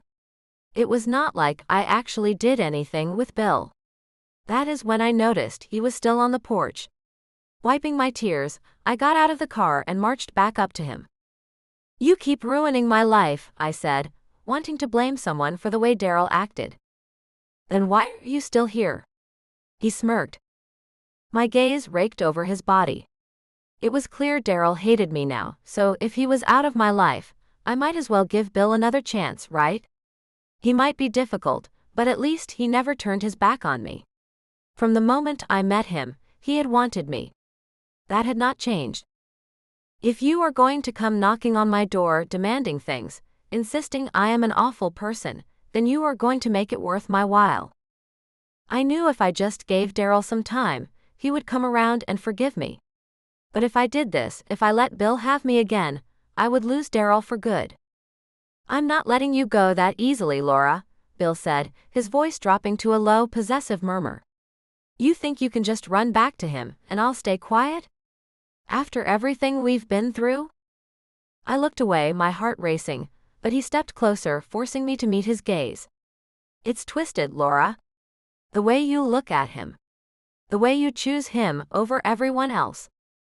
He leaned in, his presence heavy and suffocating, but before he could say another word, a sharp voice cut through the air.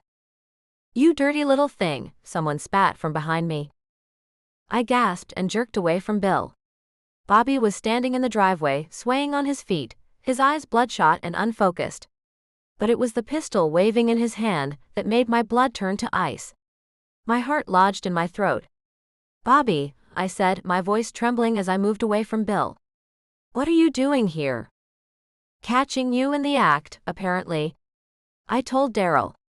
"I warned him you were nothing but trouble, but he wouldn't listen." Bobby spat on the ground, his expression twisted with a mix of grief and rage. I swallowed hard, afraid to move for fear he would pull the trigger. "I love Daryl, Bobby. And so do you. Please put the gun down." "Shut up." He swung the gun toward me, and I couldn't help the small scream that escaped my lips. I looked back, hoping Bill would do something, but he just stood there, frozen and silent. He was useless when it actually mattered. "Daryl's gone, you know," Bobby said, his voice cracking as he stepped toward the porch. I stared at him, my mind spinning. I had been with Daryl when he was shot in the woods. There was no way he could have done anything else to himself. Unless something had happened in the few minutes since I'd last heard his voice. "What are you talking about?" I whispered. "I was on the phone with him," Bobby growled, gesturing wildly toward Bill. "He knew you were here with this guy. Daryl loved you. And you broke him, you troublemaker. So now, I'm going to do what should have been done a long time ago." He cocked the trigger, the metallic click sounding like a thunderclap in the quiet evening. "You took the one person I cared about," Bobby said, his voice falling into a cold, hollow flatline. "So now I'm taking you." My breath hitched. He wasn't just rambling, he was serious. He was going to end it all right here. Chapter 5. Laura Lee. "You coward!" Bill shouted as he lunged off the porch and straight at Bobby. It all happened so fast I wasn't sure if that was my scream echoing through the chaos or someone else's. I stood on the porch, helpless, watching as the two men hit the ground and struggled. Fists flew, the sounds of impact and grunts filling the air. I squeezed my eyes shut, trying to block it out, but I couldn't. It was too loud. Too real. "Stop!" I shouted, but no one listened. "Stop!" Bobby paused just long enough to glance up at me, and that was all Bill needed. He gained the upper hand, pinning Bobby and striking him again and again. My stomach lurched and I doubled over, fighting the urge to be sick. "She is a terrible person, and you know it." Bobby spat. "Take that back," Bill shouted, landing another hard blow. "Never," Bobby grunted. Bill finally pulled away and grabbed the gun that had fallen nearby. He ejected the bullets and threw them across the yard, then tossed the gun aside. Grabbing Bobby again, he locked his arm around his neck. Bobby struggled, trying to break free, but Bill only tightened his hold. I stood there in horror, unable to move. Did Bobby really hate me that much? Because of what happened with Daryl? It didn't seem possible, but the hatred in his eyes said otherwise. My body shook as I hugged myself, wishing this would all just disappear, that I could wake up and find it was nothing but a nightmare. "Apologize to Laura," Bill demanded. Bobby tried to fight him off, but Bill held firm. I said apologize. For a moment, Bobby went completely still. Then he looked at me, his face bruised, his voice barely there. "Sorry." "You can do better than that," Bill said with a harsh laugh. "Stop," I said weakly. "Please just stop." I forced myself off the porch, my body trembling as I stepped toward them. "I accept his apology," I said. "Now please let him go." Bill gave him one last rough hit to the gut before releasing him. Bobby dropped to his knees, gasping, then pushed himself up. He wiped at his mouth, glaring at Bill before turning that same look on me. "Stay away from Daryl." "Got it." Then, without another word, he staggered down the driveway and disappeared. I stood there in shock, unable to think, unable to move. What just happened? Daryl's brother had come here, threatened me, and I couldn't make sense of it. It was insane. But one thought wouldn't leave me alone. Had Daryl known? Had he sent Bobby? "Laura!" Bill was standing close to me, his face inches from mine, concern blanketing his features. "Hey, are you all right?" I collapsed into his arms, the weight of everything that had just happened crushing me, and I sobbed into his chest. To my surprise, he just held me, rubbing my back and whispering soothing words to me. He was so unlike the cocky, arrogant, dominating man I had known before. And for a few brief moments, I wondered if he had truly changed. His bravery just now was unlike anything I had ever witnessed before. He had lunged at a man holding a gun. He could have been shot, but he never once hesitated. Slowly, I looked up at him. He smiled softly and wiped my tears away. It is okay. He is gone, and I am pretty sure he will not be coming back anytime soon. I sniffled. Thank you, I whispered. I do not know what I would have done if you had not jumped him the way you did. That was really brave. And kind of stupid. I laughed nervously. Bill continued to smile at me.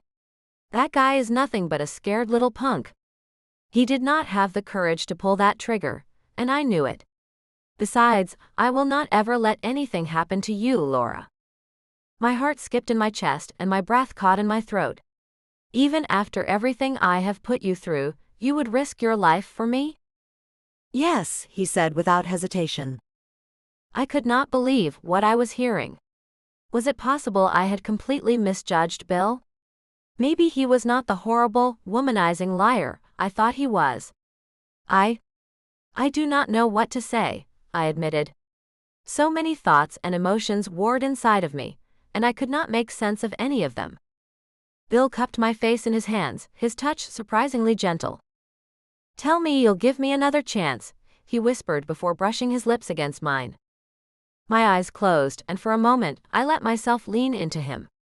I knew things were complicated, my heart was still tangled up with Daryl, but right now Bill was here. He had been there when everything fell apart. I needed something steady, something safe. I wrapped my arms loosely around his neck. I want you, Laura, he murmured, his voice low as he pressed a soft kiss along my jaw. Please, just give me another chance. I hesitated, my thoughts flickering back to Daryl, to everything I hadn't sorted out yet. But the warmth of Bill's presence pulled me back. I let out a quiet breath, and rested my forehead briefly against his shoulder. Laura, he said again, this time more serious, pulling back just enough to meet my eyes. Are you sure? Because I don't want you to do something you'll regret. I searched his face, then nodded slowly. I'm sure. There was a pause, just a second, but it felt like a turning point. You're staying tonight, he said, more softly now. I nodded again. Okay. Bill took my hand and led me inside. Without another word, he guided me up the stairs, his grip steady, grounding. I woke the next morning feeling sore but deeply content. So much for his just one more time. We had been together for hours, and despite everything, it had felt good. Easy. Comforting. At one point, I had accidentally whispered Daryl's name. I had braced myself for Bill's anger, but instead, he had just laughed it off, brushing it aside like it didn't matter. That alone had surprised me more than anything. Morning, he said, his voice rough with sleep. Morning, I replied, smiling faintly. I shifted closer, resting my head against his chest as his arm slipped around me, pulling me in. The quiet tenderness of the moment hit me harder than I expected. A lump rose in my throat as thoughts of Daryl pushed their way in. I swallowed it down, blinking back the sting in my eyes. What was I doing here with Bill when I was still in love with someone else? It felt wrong. But then again, so had the way Daryl had looked at me. The things he had said. The finality in his voice. Bill could be difficult, yes, but he had never made me feel small. Never made me feel like I was nothing. Maybe whatever I had with Daryl was truly over. And if it was, why was I still holding on? Can I ask you a question? Bill asked, breaking the heavy silence between us. Of course. I kept my gaze down, tracing patterns against his chest, trying to ignore the way my heart started to hammer against my ribs. Why did you come back here yesterday? He asked, his voice low and searching. You were in your car. You were ready to leave. What changed your mind? My heart all but stopped, and a cold chill swept over me. I swallowed hard, dreading the memory but knowing I couldn't dodge the question. Daryl had called, I whispered. He said some things, some really awful things. He hurt me so deeply, and I was so angry. I wanted to lash out at someone, so I shrugged, unable to finish the thought. Bill let out a bitter, hollow laugh. So you thought you would come back to my door and make it my problem? I'm sorry, I muttered, the weight of my behavior finally sinking in. I shouldn't have used you like that. I frowned, the memory of Daryl's voice echoing in my head. I made the mistake of telling Daryl that we almost crossed a line. He didn't seem to care that I was the one who stopped it. The memory of the venom in Daryl's voice still had the power to destroy me if I let it. It wasn't just about what happened with Bill, it was about the fact that Daryl didn't trust me. Ah, well, I am sorry he was unkind toward you, but I am not sorry for my part in it. He pulled me up the length of his body, so that our lips met. I will not ever apologize for wanting you, Laura. Whether you want to believe it or not, Daryl and I have been fighting over you since the moment the three of us met. I just happened to win, and Daryl cannot handle that. I remained silent, contemplating his words. Was that really what this was all about? Was Daryl just being a sore loser? But that did not make much sense because I had stopped things with Bill, intent on staying faithful to Daryl, until he pushed me back into Bill's arms, that is. Maybe it was because I had not stayed in Alaska with Daryl like he wanted me to. He had practically begged me, and I put him off, saying I would return after I tidied up my affairs at home. And what was the first thing I did? I ran straight to Bill's house. It was no wonder Daryl hated me. I was kind of starting to hate myself right now, too. Look, I do not know what is up with Daryl or how things are between you two, and it is really not my business. Since that bear attack, I have been focused on me, on getting myself and my life in order. I tilted my head in confusion. You have? I knew there was something different about him, but I had not been able to put my finger on what it was exactly. He nodded. Yes. That bear scared me greatly. He laughed. It also hurt my ego. A lot. And that is when I realized just how much help I truly needed. What kind of help? I asked, genuinely curious. I had never heard Bill talk so openly and candidly before. It was both refreshing and unsettling.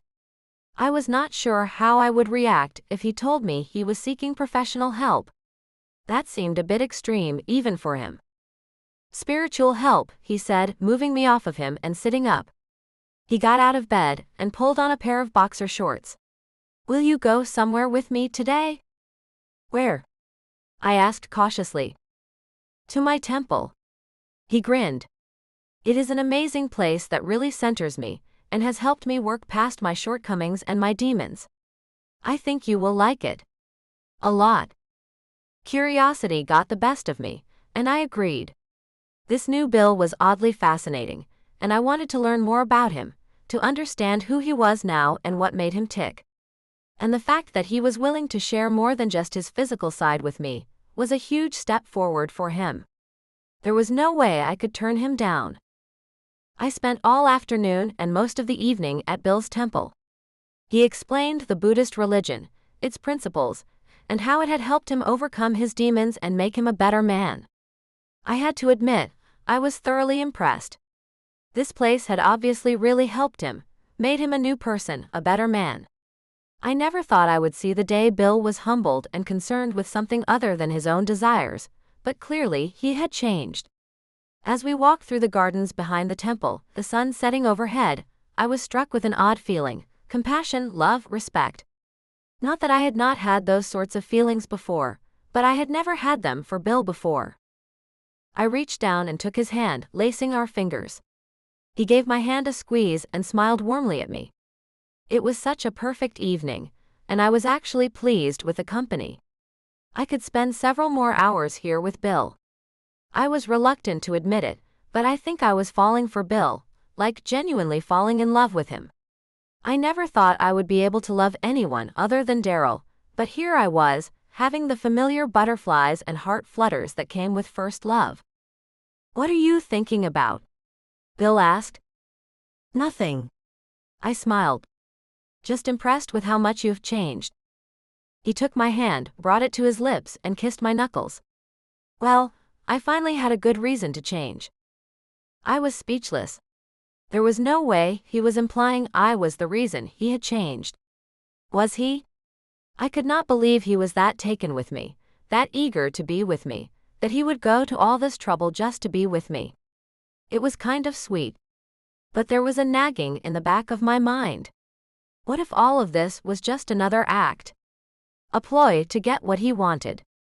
It would not be the first time he had gone to great lengths to get what he wanted. At his core, he was a womanizer. I found it hard to believe that he could so easily give up his ways, simply because he had found spiritual guidance at his temple. And his propensity for lying would not go away so quickly either. I frowned, hoping I was just being paranoid. I did not want to think about any of that. For the first time ever, I wanted to believe in Bill and what he was saying. There is a fantastic little diner not too far from here. Want to go grab some food? He asked. I nodded. Yes, I would like that a lot. We made our way out of the gardens and headed down the street, our hands still interlocked. You have been unusually quiet since I showed you the temple. Are you sure everything is all right? And there it was again, Bill's selfless concern. There was no way he could be faking that. It just was not possible. I smiled. Yes, I guess I'm just overwhelmed. This is an entirely new side of you. One I did not expect. Like I said, I realized I needed to change if I was going to be happy, and my newfound spirituality has grounded me in a way I did not think was possible. But here I am. A changed man. He grinned. I laughed. Yes, you are, and I have to be honest, I like this you so much better. Bill chuckled and led me down a side street that was lined with beautiful large trees that had gorgeous small pink flowers. I had no idea what kind they were, but I could not stop staring at them. Bill stopped and plucked one of the plants from a hanging limb and handed it to me. I took it with a smile and inhaled its sweet scent. Thank you, I said. Anything for you, he replied. You know, I think it will help you a lot if you talk about Daryl and work out your feelings for him. That is what I did when I first joined the temple. I spent hours talking to others and in meditation. I cannot tell you how much it helped, how clearer my head and heart was. I took a deep breath. It is hard to talk about him, I whispered. I know. He gave my hand another reassuring squeeze. But trust me, you cannot get past the hurt if you do not acknowledge it first. Smiling, I shook my head. Who was this man, and what had he done with Bill? I will think about it, okay? But I do not want to ruin our evening by talking about Daryl. Fair enough, he agreed, but after dinner I want you to talk to me. Can you promise me that? I raised an eyebrow. Despite how much he changed, there was a lot about him that was still the same. No matter what he believed, he could not stop being dominant or relinquishing control, which was okay with me because it was the one part of him that I loved without condition or question. But still, the worry was there that this might not last or that it might all be some giant facade. Only time would tell, and thanks to Daryl's recent actions toward me, I had plenty of time to devote to Bill, and I was not going to feel guilty about it. Laura! He had stopped walking, and I realized we were standing in front of the diner. Promise me we will talk after dinner? I nodded. Okay, I promise. We went inside and were greeted with such an enticing blend of aromas. My stomach growled in response and my mouth watered.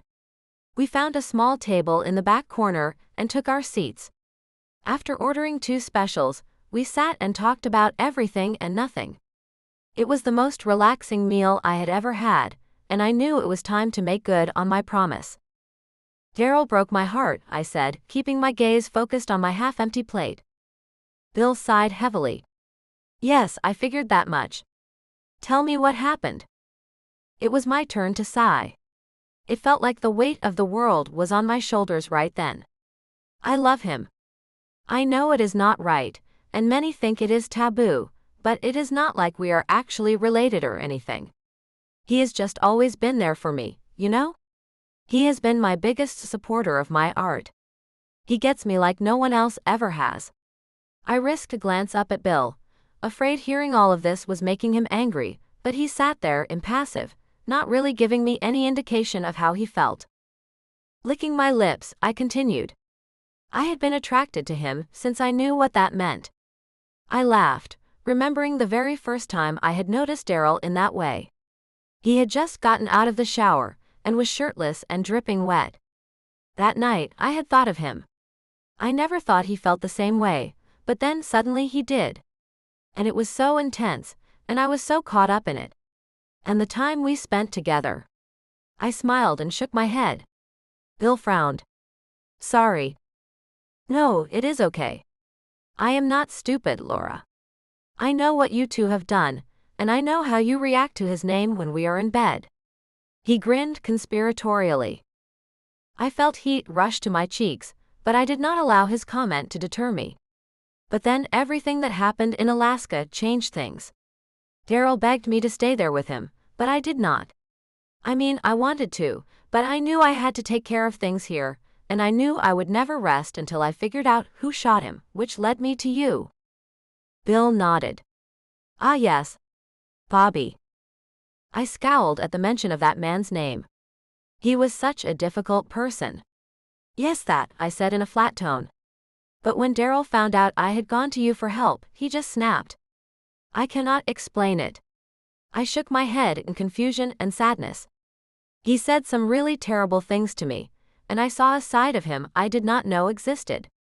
He was like a completely different person, and honestly, it scared me greatly. And now I am not sure I can forgive him for his violent temper. What is to stop him from getting that angry again? What if I am with him next time, and he lashes out at me? Bill reached across the table and took my hands into his, gently caressing the back of my hand. I am sorry he hurt you, Laura. I truly am. But you are right. You do not know where his anger came from or when it will show up again. Personally, I cannot stand the thought of you being in a position where you could get hurt. I know, I said quietly. I know you love him, but he has clearly got some anger issues. Demons he is not willing to confront. Goodness, maybe he does not know he has demons. But until he faces them and gets them out of his life, he is not good for you, Laura. Not to mention, if he keeps going like he is going to get himself hurt. My heart broke at the truth in Bill's words. I did not want to believe them, but I could not deny them. They were true. Daryl was dealing with something, and until he figured out what that was, there was nothing I could do to help him. Or save him. As much as I hated it, it was time to give him some tough love. Hopefully, when he worked through his issues and buried his demons, there would be another chance for us, because the thought of not having Daryl in my life was too much to bear. Hey, how about we get out of here and head back to my place? Bill asked, pulling some cash out of his wallet and tossing it on the table. He stood and offered me his hand. I took it and we left. There was no discussion about me staying with him tonight. We both knew it was going to happen. Just like we both knew I would be with him again tonight. After all the soul-bearing we did today, I needed to be close to him, to feel our bodies connecting in a very physical and very intimate way. After arriving back at Bill's place, I took a quick shower, needing to wash away the stress of the day and the sweat I had worked up, walking around that sweaty, stuffy temple. When I was done, I found Bill in the bedroom, stretched out on the bed, hands tucked behind his head, smiling. Feel better? He asked. Much. I dropped my towel and sauntered toward him. You look comfortable. I would be much more comfortable if you were over here with me. I let out a surprised laugh, although I was not sure why I was surprised. Bill never beat about the bush when it came to intimacy. You have no idea how bad I need you. Those words were my undoing. Tears burned the back of my throat, but I refused to cry. Not here. Not now. But knowing I was needed made me weak.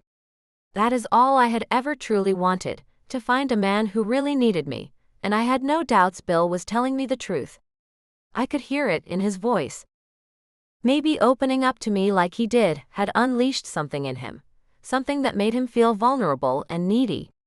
Either way, I was going to give him whatever he needed. He had given me so much of himself today. It was only fair that I return the favor and give him all of me. However he needed or wanted it. It was all-consuming. I generally was not in the habit of depriving myself of my needs and wants. I had never had to before, but this past week had been rough, and I was determined to push it all away, forget about everything, and just enjoy myself with Bill. Goodness, baby, you are incredible. I smiled against his lips. Thank you. Bill kissed me languidly. I think you owe me now. I pulled away and stared into his eyes. Oh, you how? I narrowed my gaze, wishing he had not said that.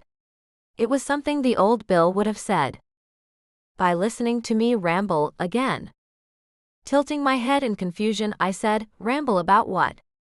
As much as I had fun with him today, I really did not want to listen to him go on and on about his faith again. The Buddhist religion worked for Bill, obviously, but that did not necessarily mean I agreed with everything about it, and I did not want it shoved down my throat. There has been something on my mind, and I think you need to know about it. Okay. I said slowly. Could you be any vaguer? He grinned. Chasing my demons away forced me to take a hard look at myself and my actions. I have done a lot of soul-searching about who I am and why I used to act the way I did. And now I want to share those revelations with you. Oh, I said, shocked by his answer. Okay. Goodness, if all he wanted to do was share more secrets and stories with me, I could sit and listen. That would not be hard at all.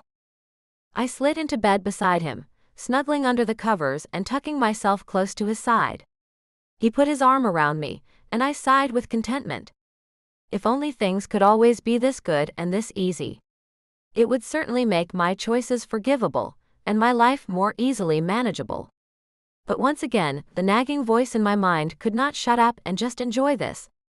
What ifs ran through my mind, dulling the sweetness of this moment. I really hated how my mind worked at times. Why do you want to tell me this now? I asked when he did not start talking right away. He shrugged. I guess it is because I feel us getting closer. Not just physically but emotionally and spiritually, and I know we cannot have the kind of relationship I need and want if I am not 100% honest with you. So it is time you know the truth of who I am and what makes me tick. Okay, I said. I hope you do not expect the same in return, because I have no idea why I do what I do. I laughed, but he did not seem to find the humor in that, so I cleared my throat. Sorry.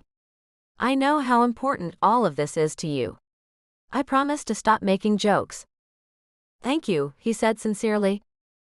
I was anxious to hear what Bill had to say, and depending on what I heard, I might actually try what he has been doing and try to work through my demons, get a better grasp on myself.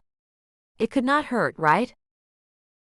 We lay in silence for a good half an hour, and my eyelids were getting heavy with sleep. If Bill did not start talking soon, I was going to pass out on him, and I knew that would not make him all that happy. Did you still want to talk? I asked, stifling a yawn. He placed a kiss to the top of my head. Yes, I am just trying to figure out how to start. He sighed. What I have to tell you is not easy for me. It is part of my life I would much rather forget. I understand that, I mumbled. There are lots of things about my life I wish I could forget. Like what? He asked, taking me by surprise. I did not know why, but I had not been expecting that question. Normally, Bill was not the type to really care or want to talk about anyone but himself. But I had to keep reminding myself that this was not the same old Bill I was used to. I shrugged. I wish I had given you more of a chance when we first met, but I was already in so deep with Daryl that I did not want to see or think about anyone else. Do you wish you could go back and not be with him? No, I said without hesitation. I regret being involved with both of you at the same time and leading both of you on, But I do not regret being with Daryl. Despite everything, I do love him. I just was not sure that my love for him was enough anymore. I hated to admit it, but Bill was right about Daryl. He had demons and anger issues that he needed to resolve, and I could not be with him until he does. I do wish I had a magic ball or something. I laughed. It would be easier to see what was true, who was real and honest. I am just so tired of all the games, lies and fake promises. I am tired of never knowing what is real and figuring out men. Well, I hope I have shown you these past 2 days that I am real. Bill removed his arm from around me and rolled onto his side so we could lie face to face. Trust me, playing those games is exhausting. Trying to keep up the lies and the facades is too much work. You become so focused on making sure all your lies are in line with another, that you cannot truly enjoy life or the people in it. I smiled. Listening to him calmed me. Not just the soothing lilt of his voice, but the heavy meaning of his words. He had become so grounded and philosophical lately. He really was a new man, a man that I was quickly becoming very attracted to, a man I respected and admired. I said a silent prayer, hoping that all of this was as real as he said it was, because if he was lying to me or playing with me, I was not sure I could survive it. Like I said, I am done with all of that nonsense. I have worked so hard to turn my life around and be a better person, and part of that journey has required me to really analyze my past and the events in my life that have led me to act the way I have, he said, scooting closer and draping his arm over my side. Then he pulled me closer, our bodies pressed tightly together with a cool silk sheet covering us. I can see how hard you have been working, and how much you have changed. I kissed his lips, smiling so he knew I was being honest. That means a lot to me. I was not always this charming though. He laughed. In fact, in high school I was the biggest dork. I giggled. No way, I do not believe it. Bill held up his right hand as if taking an oath. I swear it. I was tall, gangly, and my hair. He groaned. It was bad. And I was wholly unpopular too. Cringing, I said as delicately as possible, so funky looks and no social standing? Yikes. You were that kid in high school. Yes, I was. He chuckled. It was the longest 4 years of my life. I mean, I had a small group of friends, but they were more unpopular than I was. Granted, they welcomed me into their group and supported me. We had each other's backs when the jocks would tease us. We would spend the weekends together playing video games, or simply wondering what it would be like to be one of the cool kids. I frowned and placed my hand on his chest. Knowing Bill as I did now, I had a hard time picturing him as some lonely, unpopular boy in school. I knew a guy like him when I was in school, and other kids were so mean to him that he talked about ending his life a lot. He never went through with it, but just talking about it was enough to scare me. I tried to reach out to him, to befriend him, but he was too jaded and cynical, and thought I was just being nice as some sort of prank. It was sad. Then I met Melinda Stassi, he said with a dreamy sigh. She was a new girl that arrived during the middle of our junior year. Most of the time, the popular kids would swoop in and snatch up the new kids, turn them into the same mindless zombies.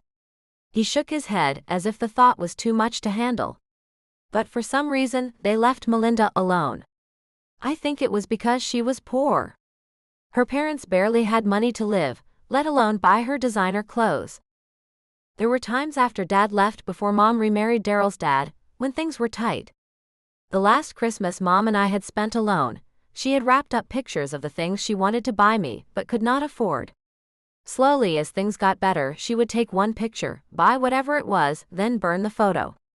Thankfully, Daryl's dad had picked us up from our pit of despair, and now things were much better. So, naturally, my friends and I welcomed her to join us. She was the first girl we had been friends with that did not have bottle-thick glasses and a mouthful of metal. Bill laughed again, and I noticed how bright his eyes were as he talked about Melinda. A pang of jealousy stabbed at me.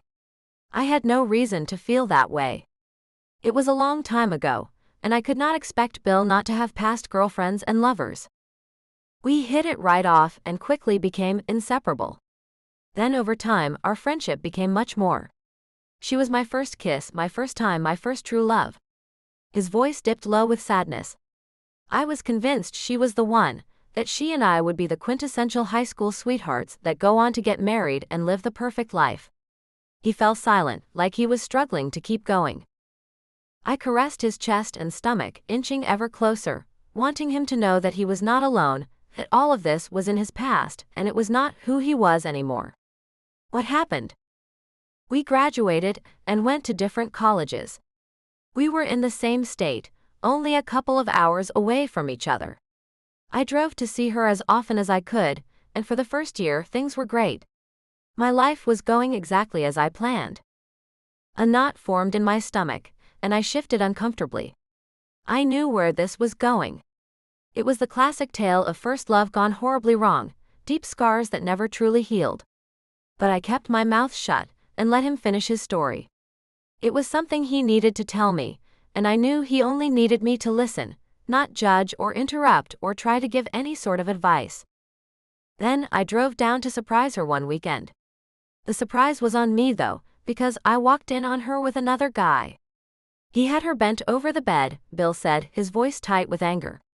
Even after all these years, I can still see it so vividly in my mind. I can hear her sounds, see the look of disgust on her face when she realized I had caught her. "I am sorry," I whispered. My heart broke for him, for the pain I saw on his face and heard in his voice. I knew firsthand what it was like to have someone you loved and trusted turn on you, and do something so hurtful that you did not think you would ever survive it. At that moment, I realized just how much Bill and I had in common. I was heartbroken, but I was willing to forgive her. How pathetic is that? He laughed bitterly. It is not pathetic, I interjected. Forgiveness is one of the hardest things to do, but it is also one of the greatest things you can give to someone. You loved her. You wanted to give her a second chance. There is nothing wrong with that. Bill slid his hand along the side of my neck and pulled me toward him, kissing me deeply and passionately. No one has ever understood as you do. So many people told me I should have left the cheating woman, but it is not so easy when your heart is involved. No, it is not, I agreed, my thoughts wandering back to Daryl. I hated him for the things he had said to me, for the way he snapped at me, but that did not change the love I felt for him. I sighed, wondering if I should take my own words of wisdom and consider forgiving Daryl. The fact he has not bothered trying to call me once since the other day does not lead me to believe he really cares, so why should I? After that, I swore I would never be able to love anyone again. It's not like I truly loved her anyway. But I tried. I really did. I started dating, throwing myself into one distraction after another. I thought if I could just push her out of my head, I'd be fine. But it didn't work. No matter what I did, who I was with, nothing ever felt right. It was like I was chasing something I couldn't get back. He let out a quiet breath. Eventually, I realized I needed control, some way to stop feeling like everything could fall apart again. Being in control, it helped, at least for a while. It made things feel predictable. My breath caught in my throat and I swallowed hard. Hearing this, really hearing it, made me see Bill in a way I never had before. All this time, I had thought he was just a confident, controlling man who thrived on power. But now I understood. It had never been about power. It had been about pain. My chest tightened, and all I wanted in that moment was to wrap my arms around him and hold him together, the way no one ever had. It took a long time for me to realize this, but now that I have. He shook his head. I can admit that I loved Melinda, that a part of me still does, and that she broke my heart. I do not need a revolving door of women to make me feel better. I smiled and traced his lips with my finger. Thank you for sharing that with me. I know it was not easy. No, it was not, he agreed, rolling onto his back and bringing me over with him so that my head was on his chest. But it feels good to share it. So now you know what used to make me tick. I folded my hands on his chest and rested my chin atop them. So what makes you tick now? He laughed. You. My heart raced, a warmth spreading through me at the simple word. It was strange how something so small could make me feel so seen. Well, I guess it is time you know something about me. Bill raised a brow. I am pretty sure I know quite a bit about you already. Maybe. But there is something I have not told you. His expression shifted, curiosity replacing the teasing edge. All right. Go on. I hesitated, pulling the sheet a little higher around me. Back in college, I took on some unconventional work. I needed the money, and it was flexible enough to fit around classes. He didn't interrupt, just watched me carefully. A friend introduced me to it. At first, it was just practical. But I realized I was good at it, at taking charge, setting the tone, being the one in control. I gave a small, self-conscious shrug. After a while, it became more than just a job. And now? He asked quietly. Now. I do not really want that anymore. It was empowering in some ways, but also exhausting. Always being the one in control, always responsible for everything. I met his eyes. I think I wanted something different, for once. He studied me for a moment, then nodded. That makes sense. Relief loosened something tight in my chest. When I met you, I recognized that about you right away. The way you carry yourself. I smiled faintly. It drew me in. Yeah, he said softer now. I think I needed someone who could take the lead sometimes. Someone who made me feel safe. His expression shifted, something warmer, more grounded. He reached out and brushed his fingers along my cheek, and I leaned into the touch without thinking. So you are not looking for control, he said. You are looking for balance. Exactly. A quiet settled between us, but it felt easy, not strained. Then maybe I showed up at the right time, he said. I nodded, a small smile forming. Yeah. Maybe you did. I curled closer to him, letting myself relax. For the first time in a while, the noise in my head quieted. After a moment, he pressed a soft kiss to my temple. We should get some sleep.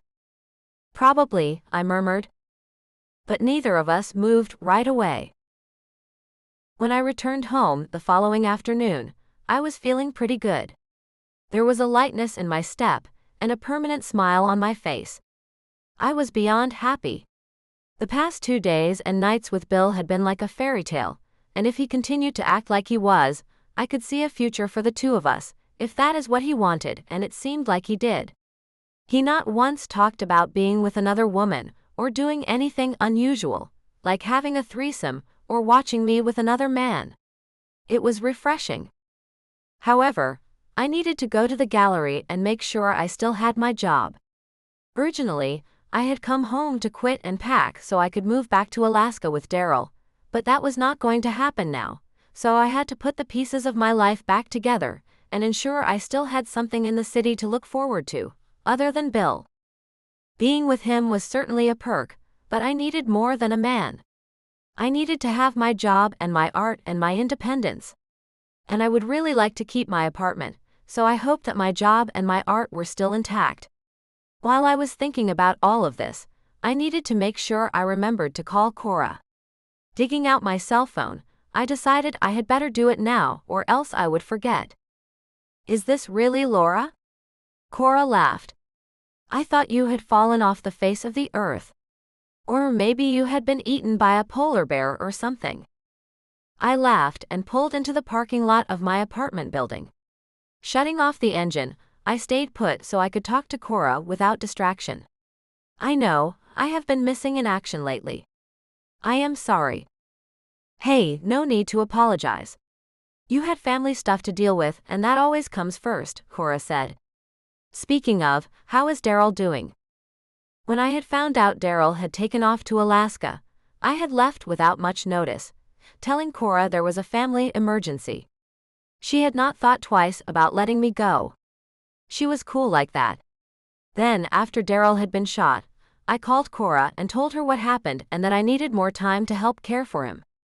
Again, Cora was understanding and told me to take my time and that my job would be waiting for me when I returned. I only hoped she had been telling me the truth. He is better, I said, not wanting to get into all the details about Daryl and how horribly bad things had gone with him. Bill was the only person in the world, other than Bobby, who knew I had been with my brother. And I would like to keep it that way. He is up and moving around again, almost back to his old self. That is great news. It was such a shock when you told me he had been shot. Have the police figured out who did it? No, they are convinced it was an accident, another hunter in the woods who was not a very good shot. I laughed, hoping she would move on from this topic. Sounds like you do not buy that theory, Cora said. I cleared my throat and unhooked my seatbelt. I honestly do not know what to think, but I told Daryl I wanted him to stay out of the woods after this. Next time, he might not be so lucky. That is true. But knowing your brother, he will be back out there as soon as the doctor clears him. Cora laughed. I frowned. I had not really thought of that, but Cora was right. Daryl would not give up something he loved so much, simply because he had been the victim of an accident. Even though we were not on speaking terms at the moment, I still cared about him a lot, and I did not want him to get injured again. So, what is up? You coming back to work soon? Cora asked, interrupting my thoughts. My frown disappeared and was replaced with a smile. That is why I am calling you. I was hoping I still had a job. Of course you do. Why would not you? I do not know, I said, feeling foolish for thinking she had been lying to me. But if that is the case, I can be there first thing tomorrow morning. Perfect, she said. I still want to set up another show for you. The last one did so well. In fact, I sold the very last piece just the other day. You did? I asked, shocked. Yes, and it was not to Bill. Cora snickered, but the mention of his name made my heart flutter. I had an urge to drive straight back to his house and climb back into bed with him, but I was pretty sure my apartment was in some serious need of care. Well, that is great news. I opened the door and got out, pressing the key lock button on my keychain and heading toward the building. Okay, so I will see you bright and early at 8 in the morning tomorrow.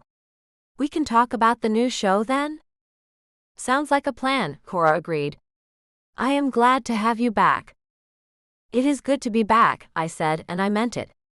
Even though Alaska was beautiful, and I loved every second I had spent with Daryl, it was also nice being back in the city, being surrounded by all the concrete and the bustle of life. I was willing to go back to Alaska for Daryl, but I knew I would never be truly happy there. My life was here, in the city.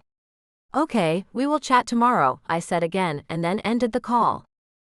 Tucking my cell back into my purse, I entered my building and dashed up the stairs to my apartment on the 3rd floor. Then I fumbled for my keychain. The thing was always sinking to the very bottom of my purse, and it annoyed me. I really needed to do something differently, because I spent more time searching for my keys than I did using them.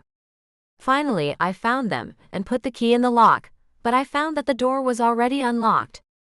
I hesitated outside, fear creeping through my body and taking over my mind. I know I had locked this door when I left, and to my knowledge, no one had a key, except Daryl, but he was not anywhere near the city, and even if he were, my apartment would be the last place he would go. I turned, trying to decide if I should go inside and find out what was going on, or if I should call the police. It was very possible my landlord had been inside to do repairs or something. But why would not he have called me to let me know? And why would not he have relocked the door? Nothing about this felt right. I shifted on my feet, not really wanting to get the police involved. Goodness only knows how long it would take them to get here. I could always go find my landlord, but he was an old man that I did not really want to deal with either. Taking a deep breath, I eased the front door open, my heart in my throat, and I peeked inside. Nothing appeared to be out of order or missing. That was a good thing. Keeping the door wide open in case I needed to make a quick escape, I stepped fully inside my apartment. Then I froze at the sight of my small kitchen. Oh hey! My eyes widened and my jaw dropped. Daryl? I blinked several times, convinced I was seeing things. There was no way in the world he was standing in my apartment. It just was not possible. Besides, I did not remember him looking that good. His solid black t-shirt was stretched taut across his muscular arms and chest. His jeans were clean and fit him in all the right places. He laughed softly, the sound so familiar and comforting. Why do you act so surprised to see me? He was kidding, right? I closed the door, slamming it a little harder than necessary. You are alive, I said, stunned. Of course I am alive. Why would not I be? This was all so surreal. I opened my mouth to tell him about the nightmare with Bobby, but I caught myself just in time. If I told him that, I'd have to explain why I was at Bill's house, and I wasn't ready for that storm to break. When did you get here? I asked instead. I tossed my purse onto the couch and joined him in the kitchen. I leaned against the counter, arms crossed, my gaze searching his face. I was still convinced this was a trick of my subconscious, a cruel dream of how things used to be, fun, easy, and normal. About 10 minutes ago, he said, stepping around the corner. He stood in front of me, wearing that charming smile that used to melt every bit of my resolve. I was going to call, but I thought a surprise would be better. Though based on your expression, maybe I was wrong. His smile faltered. Why aren't you at the gallery? I took a deep breath. Part of me wanted to scream, but the other part was desperate to know if he was solid, if he was actually there. I pushed off the counter and threw my arms around his neck, pulling him into a kiss that was fueled by months of longing. He didn't hesitate, his arms locking around me and pulling me flush against him. He was so warm, his presence so steady and strong, exactly as I remembered. It was a kiss that felt like a lifeline, desperate and heavy with everything we hadn't said. He lifted me, seating me on the counter so we were eye to eye, never breaking the connection. The kiss deepened, becoming needier, a silent admission of how much time we had wasted. I've missed you so much, Laura, he murmured against my lips. I couldn't wait for you to come back to Alaska anymore. I had to come here. I had to be with you. I gasped for air, my head spinning. It was real. He was here, in my city, in my kitchen, holding me like he'd never let go. The room seemed to tilt, and I gripped the edge of the counter to keep my balance. Laura! He cradled my face in his hands, searching my eyes with genuine concern. Are you all right? The fog began to clear, replaced by a sudden sharp sting of memory. I shook my head and pushed his hands away. I couldn't think when he was this close. What are you really doing here, Daryl? He took a small step back, looking genuinely confused. I just told you. I missed you. I wanted to be with you. I hopped down from the counter, fresh anger sparking in my chest and pushing the relief aside. You missed me? I snapped. That's priceless, considering the last time we spoke, you told me you never wanted to see me again. What? He said, his voice rising. I never said that. He shook his head firmly. Why would I ever say that to you, Laura? When you left, we had a plan. We're supposed to be together. I laughed caustically and threw my hands up in the air. Yes, we were, but that was before you went all crazy and screamed at me, telling me I was a terrible person and that you hoped I would be gone. What are you talking about, Laura? He moved toward me, and I took a step back, knowing I could not handle having him touch me again. Really, Daryl? You called me 2 days ago and said those horrible things to me. Right after I told you I had gone to Bill's house to get information from him. My heart beat erratically in my chest, and my breathing became labored. I was afraid of how Daryl would act when I dredged up everything with Bill, but I figured Daryl could not hurt me any more than he already had. I was on a plane 2 days ago. I never called you. Nonsense. I screamed, feeling my face turn red. I clenched my hands into fists and stomped my foot. Do not stand there and play stupid with me. You called me. You called me a terrible person. Then you sent your crazy brother to Bill's house with a gun to shoot me. And oh, by the way, he told me you had committed suicide. That is pretty sick, Daryl. Laura, he said slowly and carefully, holding his hands up in a show of surrender. Obviously, I am not dead. He smiled in an effort to lighten the mood, but it did not work, and I was not going to be swayed. Daryl had hurt me, and I was not going to let him do it again. He was going to answer me and explain himself. Okay, he muttered. Look, I do not know what happened, but clearly, there has been a big misunderstanding here. A misunderstanding? I snorted. Pretending like you do not know what I am talking about is not going to make me forget about it, and it sure is not going to make me forgive you. Forgive me for what? I do not know what I did, he hollered.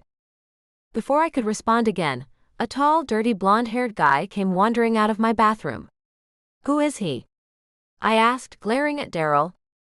That is my brother, Bobby. No, it is not. Ah, yes it is, Daryl said, his gaze shifting back and forth between me and the other guy. I got a call from him the day you left Alaska. He was very upset when he heard I had been shot, so I told him I would come home and show him I was okay.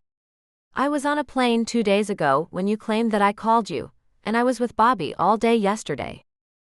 No. Bobby was at Bill's 2 days ago. He had a gun, and he was going to shoot me. He said I was a terrible person, and that I deserved to die for what I had done to you. What did you do to me? Daryl asked with a mixture of confusion and amusement. I took a deep breath. None of this made any sense, and my head was starting to throb. Either Daryl was telling me the truth about not having any idea what was going on, or he is a very good liar. I went to Bill's house to confront him, to get him to give me Bobby's address so I could confront him about shooting you in the leg. I looked over at Bobby, who averted his gaze in shame and guilt. But of course, Bill wanted something in return. He tried to be with me, and I almost let him. I blew out a shaky breath and refused to meet Daryl's gaze, afraid of what I would see there. I stopped him though, and I was in my car ready to leave when you called me. I told you all of this on the phone, Daryl. You seriously do not remember? No, I do not remember because it never happened, he yelled, his eyes wild with anger. Normally that look would break my heart, but not today. He did this, he brought all of this on, and he had just as much to answer for as I did. Are you sure you did not hit your head or something? Bobby interrupted, nervously. I do not know what is going on here, but why would you think I would say or do anything so nasty to you? He was looking right at me as he said those words. I have never met you before today. I studied him for a moment, making sure he really was not the same guy that I first had encountered at Bill's, and there were no doubts. That man at Bill's was not Bobby. What was going on? I rubbed at my temples in an effort to ease the pain of the headache that was coming on, but it did not help much. Yeah, Daryl agreed. Why would Bobby want to hurt you, let alone try to harm you? He said I deserved to die for what I did to you, for hurting you and messing around with Bill, and because I was the cause of you ending your own life, I rambled, squeezing my eyes shut to force away the thought that was crowding into my mind. I did not want to believe it, but it was not going away. But I did not end my own life, Daryl said and took another step in my direction. I can see that now, I snapped. So, you never called me? No, he said, shaking his head. Then, who did I talk to on the phone? It was your name that came up. Check my cell phone and my call record. You will see. I went to the couch and sat down, needing room to think and breathe. Clutching my head in my hands, I tried to clear my mind, but it was impossible. Looking at Bobby, I asked, Did you shoot Daryl in Alaska? Yes, but I did not mean to. I saw the two of you together, and I only wanted to scare him. I swear I did not mean to hit him, and then I was so scared I hopped on the first plane back home. Daryl called and... You watched us be together? I wanted to be sick. How sick was that? It was not that we were being watched, that was not a first for me, but that we were being watched by Daryl's brother. Granted, I really had no room to pass moral judgment on Bobby when I was the one with my own brother. Talk about messed up. I did not mean to. I was looking for Daryl, then you showed up. Bobby shrugged. I grumbled. You are really starting to worry me, Laura, Daryl said as he came into the living room and sat on the coffee table, positioning himself right in front of me. He tentatively placed his hands on my knees and looked at me with so much concern it only made me feel worse. What has been going on these past 2 days? Who was this guy that tried to shoot you? I do not know. He said he was Bobby, but obviously he was not. I do not know who he was, but he showed up at Bill's waving a gun.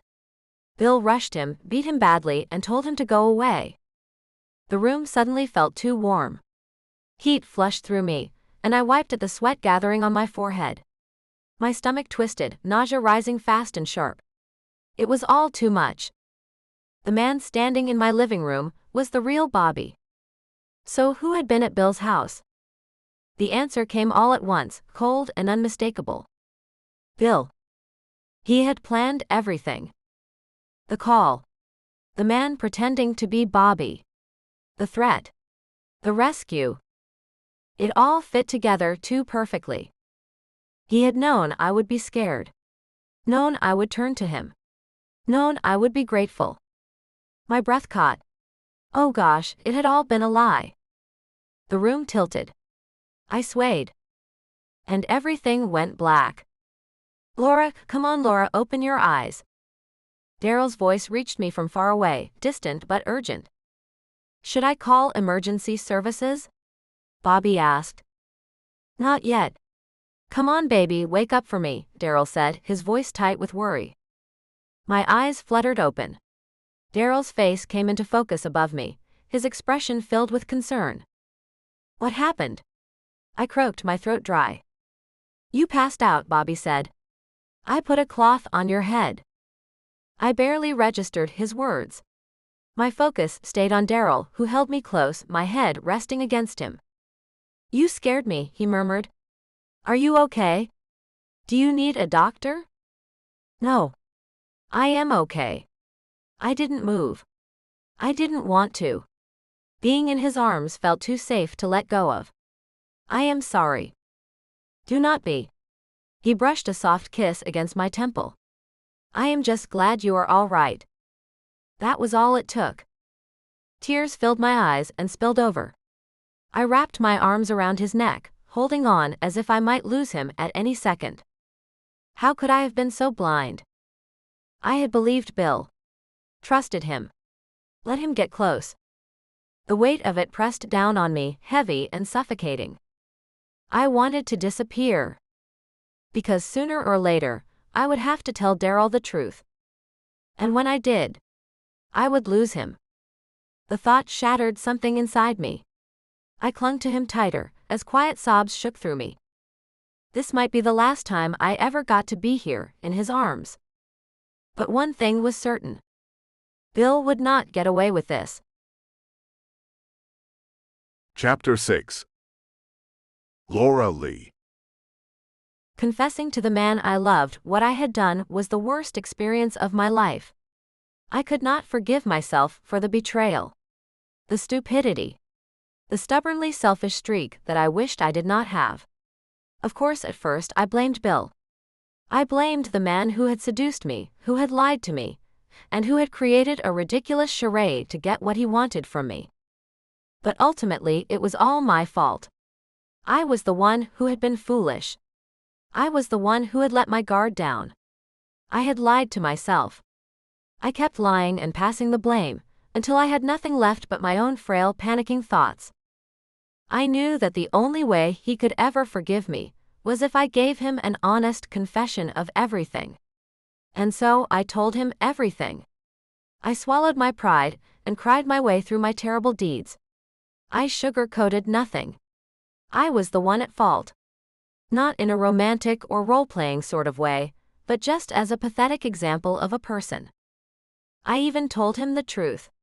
That even Bill was a chronic liar, and a miserable excuse for a human being. I had wanted to believe the lies. I had wanted to be with him again, and used whatever excuse I could.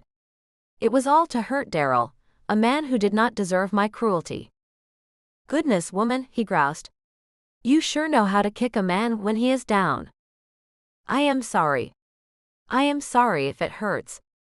The way I say it is so I do not spare myself any humiliation. I deserve it. I was stupid. Well, I guess it is a good thing you told me bluntly as you did. There is no sense in drawing it out. I am sorry, Daryl. I do not know how else to say it. Well, I do not know how else to accept your apology, Daryl said in a blaze. What do you just want me to say? Oh goodness. It is just one mistake. Cannot blame a girl for wanting attention. Sure, I understand. It was not like that. Yeah, I know. Every girl has a complicated story that excuses what she does. You are right. I am all out of excuses. I accept all responsibility. I cannot say anything else besides that. Well, I guess that is that. Are you leaving me? Daryl shrugged. It is not really an issue of staying or leaving. Yeah, sure, I could stay. But the real question, Laura, is not whether I can live with myself. It is whether or not all this drama is worth it to me. It is probably not worth it, I said with tears rolling down. And to be honest, it hurts me too much. It hurts my heart. And I am no teenager anymore. I have to get rid of all this stress in my life and focus on doing what I love. Playing mind games, arguing about mistakes, talking about other guys, that is high school, Laura. You are right. It is. Goodness, I do not hate you for it, Daryl said kindly. Hating people just gets you nowhere. I know you did what you thought was right. And that is all anyone ever does. I closed my eyes tightly, feeling Daryl's resignation and his politeness, realizing a difficult moment was coming.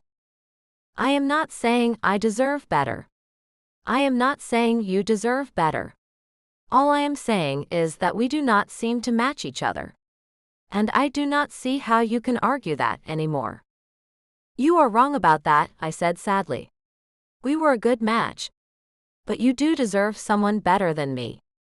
Well, no sense in going down that road, Daryl said, looking out the window and seeing a full night sky calling him. I cannot be with you anymore because I just do not feel it. I am not mad. It is just the truth. I understand.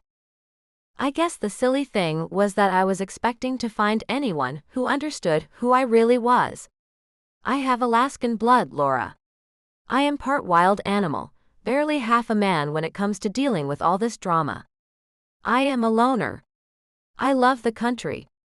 I love hunting and fishing. I do not really get along well with people, to tell you the truth. I do not either. Well, it seems to me you get along with fellas just fine, Daryl quipped. I deserve that. No. Everybody expects the worst from me. You heard some bad news about me, and you bought it hook, line, and sinker. And I do not bother trying to defend myself anymore. What everyone says is exactly right. I am a difficult person. I usually am just a hard man with no heart and no soul. Daryl took a swig of warm beer and made a sour face. But goodness, if this conversation did not call for a drink. I just do not understand the world anymore. Your morality. Your culture. Your politically correct nonsense. None of it is worth anything. I really feel the wilderness calling me, truth be told. All that said, my tears dripped and I looked into his eyes one last time. I am going to Alaska to find myself. I do not need you with me. But I want you, Laura, to find what makes you happy. Do not hate yourself over this. It is a waste of time. Just find what is close to your heart. Promise me that, okay? Okay. I am sorry. Daryl embraced me in a hug and the two of us shared a good cry, regretting the past and the certain future, now destined to take two new roads. It was the most I could do, an act of my greatest love to let Daryl go. To love him enough to accept that he needed someone else. Someone loyal. Someone in tune with his own line of thinking. A girl who would not jump to conclusions just to calm her own ego. I wanted him to find himself and find someone who could complete him. That was my motivation. As for me, I had all but given up. On life, on love, on everything that was promised. All I observed was that in some sickening twist of fate, nice guys finished last and women who loved too much were always left alone. Only the stupid and selfish were ever allowed to be happy. And then my thoughts gravitated toward Bill. The master manipulator. The puppet master who always demanded the last laugh. He was gloating. He was oblivious to the damage caused to Daryl's life and mine. Maybe he would get away with it, as he always seemed to do. But I owed him at least one more visit. I wanted closure. I wanted one last conversation with him, just to acknowledge his cleverness. And to see if causing all this misery for others was really what made him happy. Bill was happy to schedule me in for a talk at his job, but I decided to play rough. I found out where he was by checking his social media account, only to see that he had checked into Parmesano's Italian restaurant on Handley Street. Of course, the most expensive place in the city, and the only restaurant important people would ever allow themselves to be photographed. I waited with a glass of wine and breadsticks until I saw Bill arrive from across the room. He was accompanied by a beautiful young woman, obviously unaware of the character of her date. I was not sure what I wanted to say to Bill.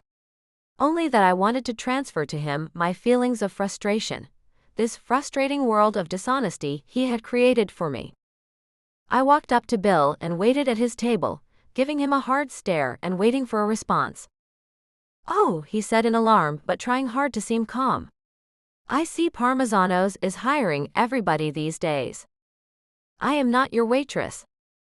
Bill took a nervous gulp as his date looked on in horror. "Okay. I guess we are going to talk about this here. You are a lunatic." "Right. And I am the one yelling in a restaurant making a scene." "I am making a scene," I screamed. "You are a lying person, and I want the world to know who and what you are." "Oh my goodness," the woman said. "Can someone please call the police? This woman is obviously upset." "I am not crazy. I am just giving you fair warning. I was once like you." So amazed at Bill. Who he said he was. Who he pretended to be. But he is a liar. And he will ruin your entire life just because he can. Bill looked annoyed and spoke up in his defense. "Come on, Laura. Can we all be adults here?" "No.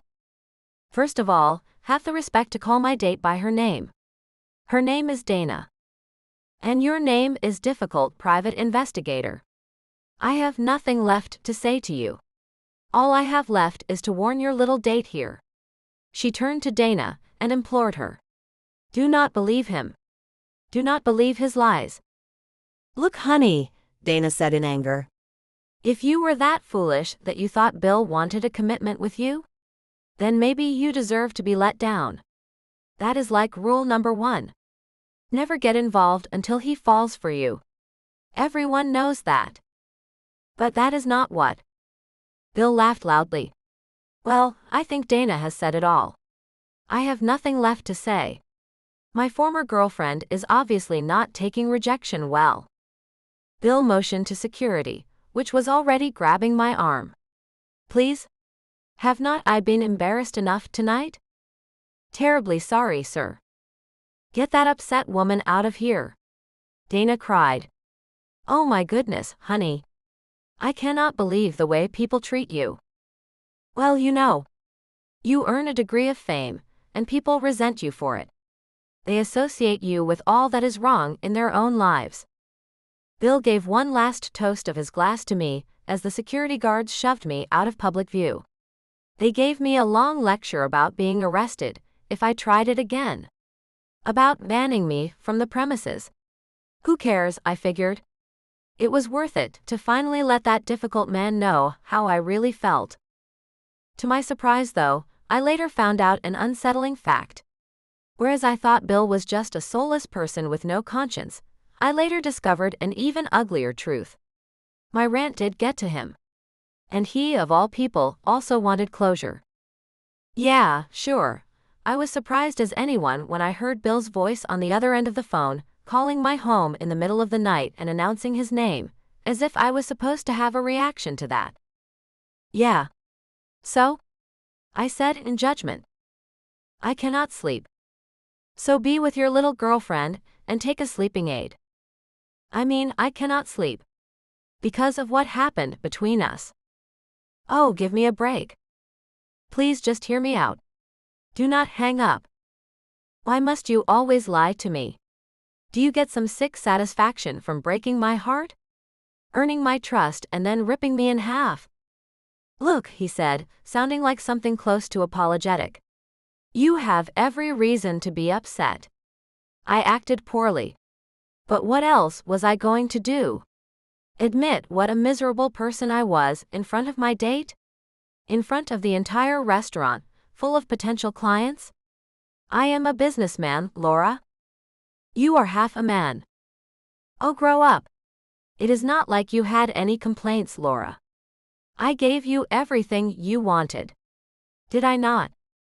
I remained silent, grudgingly admitting to myself his ability to make a woman feel desired.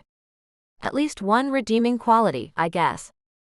So what if I exaggerated certain statements to get my way? You did a lot more than exaggerate, I said sourly. I have been lying in bed, restless over the past 2 days. Who cares? Because of you, Laura. So congratulations. Your guilt trip worked. You wanted my attention, you got it. I am not going to lie again and say that you hurt me. You did not. But you made me think. That is what you wanted to do, right? I do not know, I sighed. Like I told Daryl before he left, I really called this mess on myself. I can only hate you, hate the world, hate everything so much. At some point, I have to stop blaming everyone else for the mistakes I make, you know? Well, to be fair, I guess I did have a hand in all of your mess. Oh, I am aware. But it was not to hurt you. Like you said, I never get satisfaction from hurting someone else if that is what you are thinking. I was just thinking that I wanted you. I wanted to feel you with me again. You said you had moved on. You desired someone more than me. You sounded like you loved him. Yeah. I think I did. And that really crushed me. I felt a competitive surge inside of me, Laura. I wanted to possess you. And like always, I go to extremes to get what I want. I laughed hard at the thought. I do not know if that is disgusting, brilliant, or just plain sad, Bill, that you would go so far out of your way to create a fiction. Just to be with me again? You had me. You called it off. But you just could not handle the fact that I found someone else. That is when all your macho nonsense started, right? You always have to be the winner. But hey, I like how you are still trying to frame yourself as the good guy. No one is good or evil here, Laura. If you want to think of me as the villain, go ahead. The truth is, maybe you and I are more alike than you think. I laughed. In his desperate attempt to connect. But more so at the insane idea that he might be right. I was not a liar like him. But I did prefer the lies to the truth sometimes. That was hard to admit. I felt the same thing you did with Dana. I was lying in bed with her the other night, and I looked over at her as she slept. It was as if I had no idea who she was. I guess you call it a midlife crisis. What I have is not a midlife crisis. Then what is it? I do not know. Too trusting. Or too cynical. Both of those things together make for disaster. I guess so. If you were to ask me honestly, I would probably admit that I do not know what love is. I have always been this way. I desire physical closeness. I want constant conquest. I am addicted to the rush. I love women in general, I suppose. But I feel nothing. I guess that is an accurate description of you, Bill. Well, think of it this way. A man will usually go to great lengths to get a woman's attention. He fights for her. Builds a house. Gives her more money than she can ever dream of. A man who goes to these great lengths is usually celebrated and adored by women. I simply practice self-preservation. I go to greater lengths than other men. Because I lie, cheat, steal, and manipulate people to get what I want. The only difference between me and the man from Alaska is that I win. Each and every time. That is all. I am tired of calling you difficult, Bill. You know what you are. How about we cut this phone call short now? I think you understand what I am talking about, Laura. And I think you envy my power. Envy you? I laughed. Yes. The power I have over the lives of others makes me feel like a god. If mind games are all you have to offer, then you are a pretty sad excuse for a man. You would think so. But look at me, Laura. I am successful. I have money. My business is turning out great. I date several women a week. I have multiple encounters when I want. I break up marriages when I want. You cannot say you would not love to experience that power. His breathing seemed to escalate as he told me this, getting high off his own nonsense. Goodbye, Bill. Wait. What if I were to tell you that I could teach you how to do this? Really? I said, half asleep and inches away from ending the call. I can help you win Daryl back. My eyes shot open. I slowly moved the phone back up to my ear. I know you are lying. But go ahead. I am enjoying the show. I am not lying. I am offering this as a gesture of goodwill. I know that you are suffering. I do not really think it is my fault, but it is the least I could do. That is the very least you could do. True. So? How do you intend to help me? Basically, you just tell Daryl what he wants to hear. You toy with his curiosity. You manipulate him into investing more time in you. You use hypnotic commands to convince him that you are the perfect woman that fulfills his emotional needs. You basically become his mother. The mother he always wanted to be close to. I laughed at Bill's idea. You are one twisted person, Bill. Tell you what. Free of charge. Use this technique on him. Call him up and tell him that something wonderful has happened. Do not tell him what. Get him to call you on the phone. Then tell him you are trying to date me again. That we have been sending messages to each other. He will be so outraged he will come back to you, once again becoming your valiant knight. That is such nonsense, Bill. Does this stuff ever work on anyone? It worked on my former girlfriend. Last night. I see. Just try it. No risk, nothing lost, nothing gained. Believe me. Women are easy to manipulate. But men are the weakest-minded of all. No. I am not going to do that. Daryl wants his distance, and I owe him that. Suit yourself. Just remember. Relationships only end when you let them, Laura. Goodness. That man did make me think. I loved Daryl to pieces. If I gave him what he wanted, namely space, he would soon realize that he did not need me. That he was probably better off without me. I would lose him if I gave him the space he needed. And I would be lying to myself if the idea of trying to win him back did not tempt me. But I owed him honesty. All Bill was really doing was taunting me, suggesting that I become like him to get what I wanted. Like he said, it is a race to the end and winning at all costs. It was the one thing, the only thing I could say for myself that I was not like him. Yeah. Hi. Daryl answered. He most certainly saw the caller identification and knew it was me calling him. He probably figured I wanted something. Why else would I waste his time? He did give me his cell number in case of an emergency, so he at least trusted me on some level. I swear at this point, all I wanted to do was make sure he got there safe. Make sure he was okay. Maybe make some small talk about my sink and how the plumber finally fixed the leak. But as I listened to the awkward silence, I began to panic. I dreaded the thought of losing him forever. I just wanted to tell you that something wonderful happened. Goodness, I hated myself at that moment. I was trying Bill's suggestion, hoping to get a reaction, any reaction. Just hoping to keep him in my life 1 second longer. Oh yeah. I met someone. Well, you know him. Bill. I think he wants to get back together with me. I paused for too long, alerting Daryl to my foolish mind games. You do not say. He laughed. I just wondered, if that was going to be a problem. For me? No. For you, yeah, probably. You are kind of foolish if you keep doing the same thing that makes you miserable. Look, sweetheart, I am not as foolish as you think I am. I know you are playing mind games with me.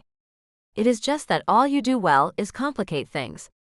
But I am tired of falling for the bait. I listened in heartbreak. More pain. I called upon myself for giving up my self-respect, trusting that difficult man, and reaching out for something I knew I could not have. I told you to find yourself. Do not chase after the same old patterns that are making you this way. I told you that you owed me that. As my sister. Not as a romantic partner, but as someone who actually does care about you. Unlike that difficult man, Bill. I know. I mean, goodness, girl. What are you going to do with your life? I am moving on. But if you are taking 2 steps back, you are going to make things 3 times as bad as they are now. Do you understand? I do, I said, already crying softly. You know I care about you. I cannot be with you right now. But I want to help you get your head on straight. For your own good. Then tell me what to do, I said, all out of options and tired of trying to reason with these guys who were just above my heart. Beyond all my aching pain. I wanted to be rid of them. I wanted to step out of this hold they both had on me. I think that is why I just became, at that moment, a woman looking for a new direction. My advice is that you do the opposite of what all your natural inclinations tell you right now. The Laura Lee I remember was a woman of strength, not weakness. You were firm about who you were. The values you had. What happened to that? I do not know, I groaned. I just gave up, I guess. You took a misstep. You made mistakes. But at some point, Laura, you hit your lowest point. And you can only go up. You take that moment and hold it, hoisting yourself back up to where you want to be. At some point, you have the ability to turn yourself around. That is what I want you to do. I know. You are right. I want to do that. But you say the opposite. And I do not know what any of that means. What do you believe in? Beyond all relationships. Beyond men. What is important in your life? Helping others? Teaching? Faith? Faith? No. I am without belief. Always have been. At that moment, something clicked in my brain. As strange as it sounded, what Daryl said was true. I had no values, nothing to believe in. So whatever instincts I had, keeping me going on the same spiraling road to nowhere, I had to turn back. So I went toward faith. The faith I did not believe in. I suppressed all my logical mind and went to a local convent outside of the city. I had been baptized Catholic as a baby, so getting back in was not much of a problem. I figured that since I was stuck in this phase of letting men control my life, I might as well go back to a place that would remind me of structure. I was at the end of my rope in relationships. I had driven away the only man I loved, while I kept in contact with the most annoying man I wished I could quit. I had nothing left but to hit rock bottom. And somehow going back to a clean environment, one without the complications of my recent life, seemed productive. For once, I listened to the women there. Sister Mary Margaret and Dawn Darramore, 2 serious women who had no sense of humor, no tolerance for worldly ways, and who seemed to instantly dislike me. I loved it. It was a bizarre challenge, a new focus I set for myself. To step away from men for a while, and to spend time doing nothing except distracting myself from the toxic thinking. Forgiving myself for past mistakes. Forgiving Bill. Forgiving everyone. I spent this time with only myself. My thoughts. I reveled in the contrast of the two sides I was presenting. A good woman pretending to believe. The woman who remembered all of my many sins at night. And after a few months, what started as a joke, a whim, soon became something I really enjoyed doing. I sat across from Bill's desk. He loved the story, even as he admired my new outfit provided by the convent. A black veil, a white coif, and a long black tunic that draped to the ground. He was smiling ear to ear, giggling at what I imagine was a pretty surreal sight. I just cannot stop laughing. I am sorry. It is okay. I am used to people staring by now. I just cannot believe it. You really did it. Yes. I really do think that some women join the convent just because they do hit rock bottom. I think I was there. And that is why I joined. But you did not, you do not actually believe. No, of course not. But that is just my little secret. Whenever the nuns discuss any of the holy stuff, I just smile and nod. They do not catch on? They do not really care, I laughed. That is an odd lifestyle choice. I would rather you have become something else. But maybe that is just my mind talking out loud. I am sure it is, Bill. Well, I am happy for you. And I wish you farewell. Thank you. You are really okay with everything? About us. There is no us. Just me. I see. Well, how about we spend some time together for old time's sake? I laughed as I stood up and turned to leave. Do not ever change, Bill. But I know you could not even if you tried. Come on. That outfit really does something for me. Goodbye, Bill. You will be back. This time I will not. I smiled at him, and he smiled at me. I know he thought he came off as the victor, probably thinking that his life was wonderful, and that he landed in roses. He became richer. He got more attention. He never faced what he deserved as the lying schemer that he was. But part of making peace with my old life and my new life was letting him feel victorious, and really resigning myself from my memories of him. Too many times in life, we want to see the great big, nasty villain punished. We want him to suffer like we have suffered, and pin everything on him as some form of closure. But this time, I was at peace. I accepted that most of it was my own fault, my naivete in relationships. I went from one complicated situation to another, with no semblance of reality anywhere in my relationships. And yes, it really is true. Living happily with yourself, at ease with your own thoughts and feelings, is the best revenge. I felt nothing but happiness. And would not you know, just then, as I did not need a single thing, something grandly romantic was given to me? A surprise came at the perfect time. Bill finally got what was coming to him. I did not need it, I really did not. But hearing about it made me feel so terrific. All good things come to her who waits. I love this part of the story. Do you want to tell it, or should I? It is up to you. Are you sure? I like the way you tell it. No. You tell it. Because this is your happy ending.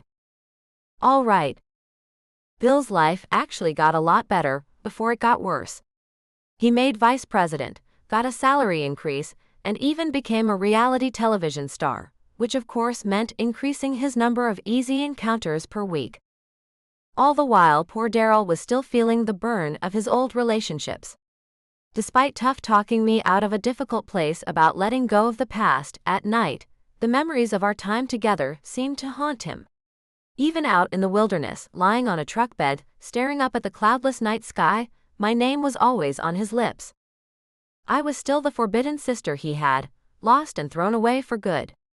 Only to realize that he could not just rip me off and toss me away like all the others. We felt connected. Whether it was family or something more, he could not just let go. Daryl eventually pouted and stewed over old memories until he reached that state of complete anger, anxiety, and frustration all wrapped up in one. He hated himself, me, and above all, Bill for ruining what should have been a fresh new start. Bill's charade had cost us everything. Who knows what might have happened if he had just minded his own business. That is when Daryl started to see red.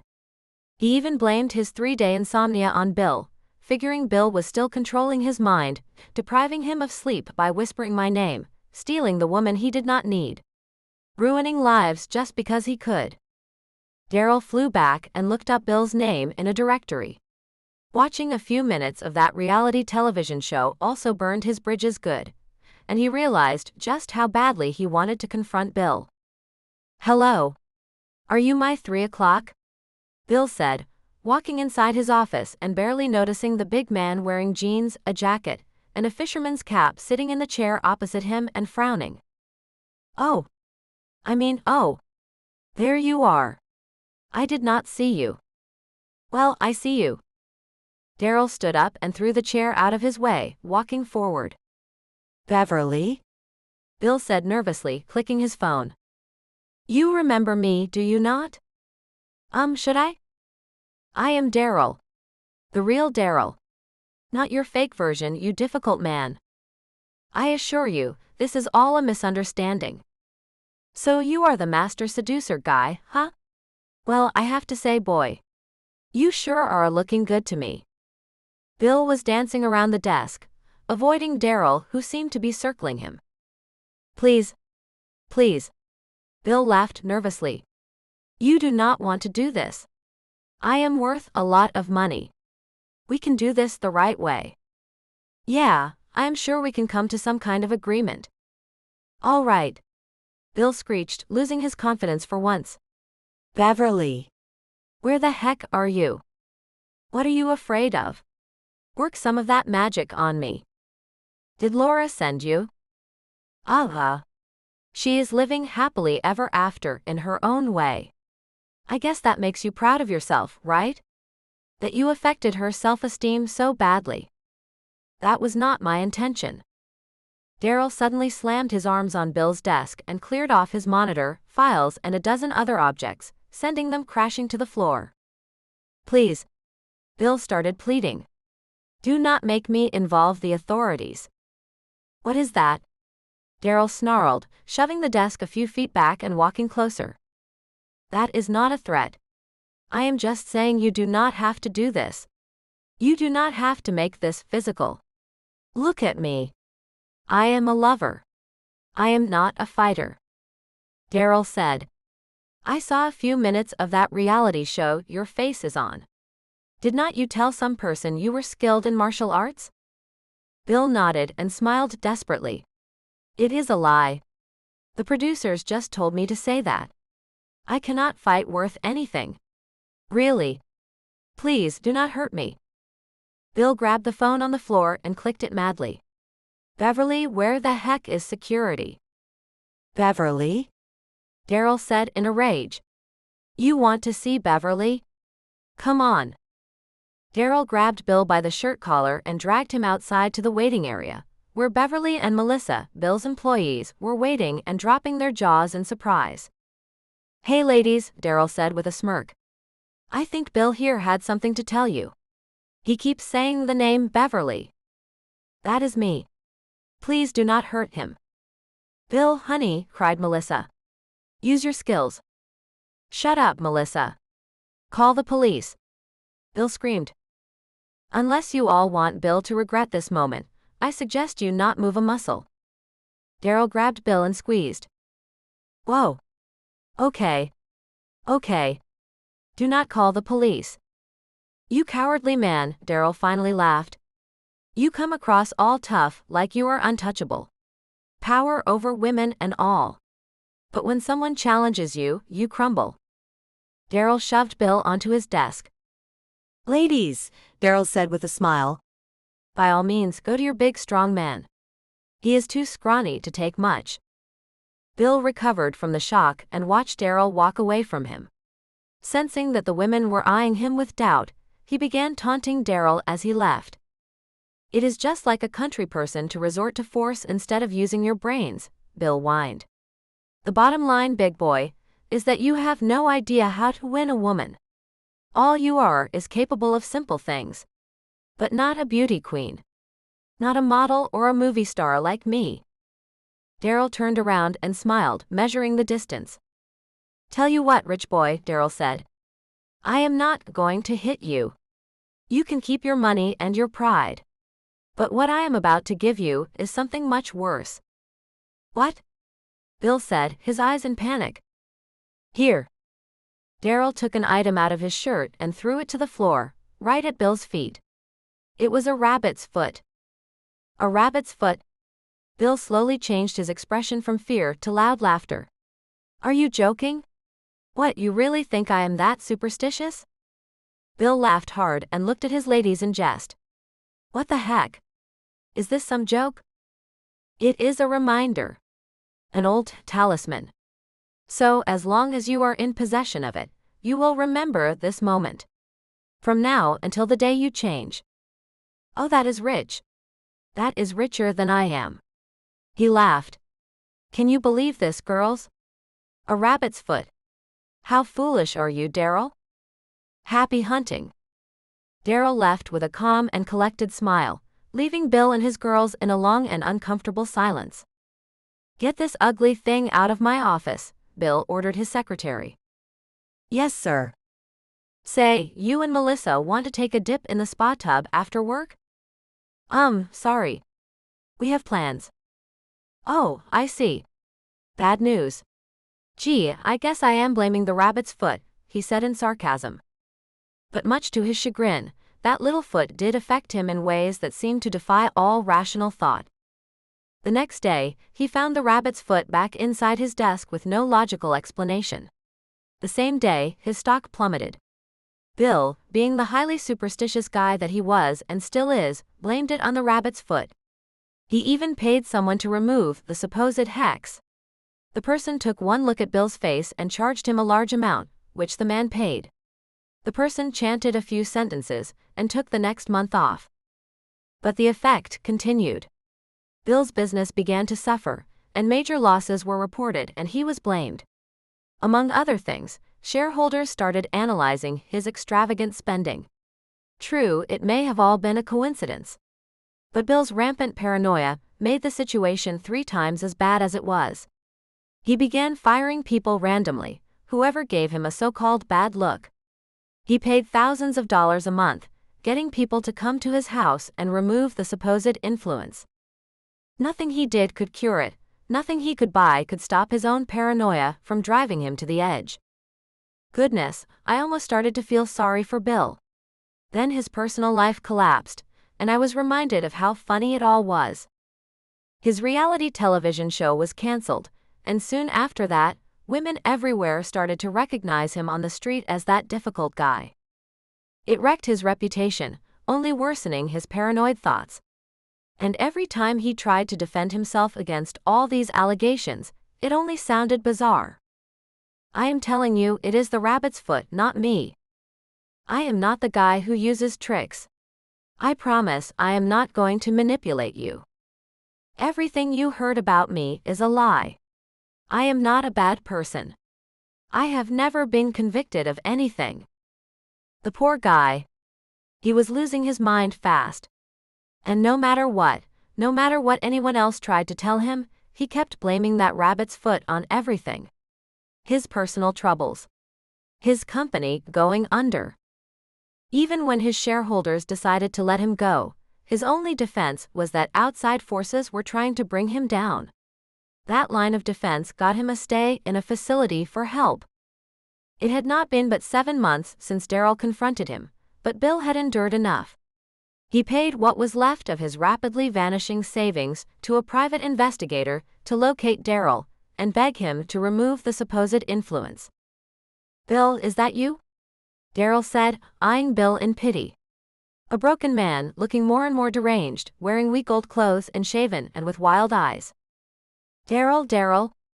I am so glad I found you. What the heck happened to you? Daryl said, looking about the same in physical stature, but at least he did not look like a troubled man, like the suddenly jobless Bill. You know what happened. It was the reminder. Oh yeah, Daryl laughed. The rabbit's foot. Yes. Please. I am sorry for all that I did. To Laura. To you. Just please, man. Please. You have to remove it. Daryl shrugged. What do you mean? Take it. Take the rabbit's foot. Bill grabbed the rabbit's foot from his jacket pocket and shoved it into Daryl's chest. Dude, really? Take it. Please. I cannot live like this anymore. You win. You win, okay? Bill. Daryl said with a laugh. There is no curse. Yes, there is, he said with a fidgety nod. I have seen it. I have lived it. No. I will tell you what happened. I knew that you were such a weak man that the simplest superstition would drive you crazy. All it took to affect you was one suggestion. Just one suggestion. Your ego could not handle something that was out of your control. Kind of ironic, is it not? You affected your own life. But rather than accept responsibility for it, you had to blame it on a rabbit's foot. But that is not true. It was the influence. I saw it, Daryl. I saw it. Daryl nodded. Okay. Give me back the rabbit, Bill. And I will remove it. Yes. Thank you. That is all I want. Just get rid of it. Give me back my life. Done. Daryl said with wide eyes as he made a mock gesture. It is gone. Live your life, Bill. But how do I know it is really gone? Daryl? Daryl, wait, come back. Bill chased Daryl down again, still not satisfied with the answer. The risk was too great. The looming shadow of failure was still encompassing him. Every night, he still worried about the foot finding its way back. That is all well and good. But I want to know what got you both back together. I do not care about Bill. I want to know more about how things worked out with Daryl. Last time you mentioned your relationship, it seemed like it was all over. Well, this time I'm glad to say things did come back together. And he reached out, with not a minute to spare. It turns out that Daryl could not stop thinking about me, especially after that strange encounter with a troubled Bill, who kept mentioning my name. He decided to go see the convent where I had told him I was staying. But it was too late. The women there told Daryl that I had left a few months back. I had not lived up to the expectations. Something about not fitting the strict environment. I really do not remember. Naturally, this left Daryl with mixed feelings. It is that terrible feeling where you were so close to having something, but then in one fit of anger you throw it away. You instantly regret it, knowing that you will probably never see it again. Like a sunset, it is a once-in-a-lifetime experience. But do not fret about it. Daryl is a survivor, if nothing else. He did not give up on finding me. In just a few months, someone else contacted him, saying that they, in fact, had found this elusive person hiding somewhere outside the city. I was lying low, having been embarrassed at my failure to stay in that environment. Daryl entered the apartment and waited impatiently. There I emerged, living an even more complicated life as someone who provided companionship on a part-time basis.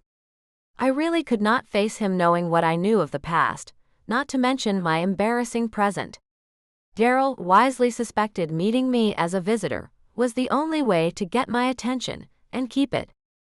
Daryl? Daryl nodded, with a playful little smirk on his face. My goodness. What are you? I mean, how? Was not too hard to find you. Oh, you sure made it difficult to track you down. But I have friends in low places. You are telling me, I said with a frown and misty eyes. I did not want you to see me like this. Like what, darling? You are beautiful. All dressed up. It is fine by me. That is not what I meant, I said with a smile. I mean this life. Working in this way. What does it involve? Like companionship? No, it is not exactly that. I just provide certain experiences for people who want them. It is like an alternative form of interaction. They want to be guided. And so I give it to them. Huh. I see. And are you happy? Well, to be perfectly honest, I am not really making ends meet. I am only working part-time. Because I cannot seem to find regular clients. Really? Why is that? Well, apparently, from what the people are saying on my review site, I have an attitude and have a difficult manner. Daryl laughed heartily. That is not funny. Girl, that sure sounds like the Laura Lee I know. Always an attitude. And it is about time you started sounding like your old self again. I know. That is the one thing I like about this work. It gives me the power back. No more letting others tell me what to do. I tell them what to do. It nourishes my sense of control, you see. That is the way it should be. Daryl, I am sorry, I said with a biting frown, as usual, fighting back my tears. No matter how strong I felt inside with myself and frustrated with the world of complicated men, I always felt something powerful and deep for my stepbrother. He was the most important man in my life, and the only one who I knew would never take advantage of me. I am sorry for the way I treated you. Not just the mistakes, but the whole trying to force things. I know I was wrong. Maybe the whole thing between us was wrong. Maybe the timing was just all off. I am the one who feels like I lost in this scenario, Daryl. I feel like I lost my way. The truth is, I have not had more than 5 meaningful connections, and they have all ended in disappointment. I am only saying this for honest reasons, okay? But I know now I was happiest when I was with you. Call it wrong. Morally complicated. Or am I just wrong in general because I am confused? It felt right. Maybe you do not feel the same. Well, to be honest, you have been on my mind a lot. And I would be lying if I said I did not feel something. Not just as a sister to me, but as something more. The way we were together. I figure maybe the two of us are just too complicated. Maybe we are the opposite of normal. Maybe a little dysfunctional. I smiled, liking where the conversation was going, adoring his eyes, which were always so soft even though his appearance was rough as Alaskan terrain. Maybe that is just the way love is. It is like a storm. Sometimes it gets intense. Unpredictable. But sometimes there is just rain. And after the storm passes, there is peace. All I know for sure is, Laura, that I care for you deeply. You are important to me. Now, to be honest, I do not know what that means as a sister. A close companion. Or just a friend. I do not know. I do not know either. I do not know what I deserve, what you deserve. I am not even sure what you want anymore. But I know that I have always cared for you. In the same way, what I want from you is just whatever care you have to give me. In whatever way you think as appropriate. If you want me as a friend, as a sister, or as a close companion, you know my heart will always be there. All I know for sure is, he said with those gorgeous and penetrating eyes. You are the most beautiful and caring woman I have ever known in my life. And I would be unkind not to show you that at least one more time. Then he kissed me. A leisurely, long and lingering kiss. One that suggested we could not stay just friends. That lovely kind of kiss that changes relationships. It takes away all purely platonic feelings. Daryl was a little nervous, and not exactly the trusting kind. He was not sure if he trusted me, maybe not like the way things used to be. But he wanted to take it slow. He thought it best we not put any heavy label on it for now. We were not in a formal relationship. We were not defining it strictly as brother and sister, because those lines had already blurred. All we could call it, as we embraced and kissed and then drew closer in innocent, wondrous curiosity, was that it was happy for now. And yes, connected with benefits. Try as we might, to put some purely caring emotion into our connection, but we simply desired each other's closeness too much. We were drawn to each other's presence. I drew closer to him that night, taking in every part of his strong presence with my restless attention. I reveled in his warmth and scent. I sighed in surrender as he drew closer to me, how delicately he moved, one moment at a time, lovingly like family taking care, but also with the depth of someone with strong feelings.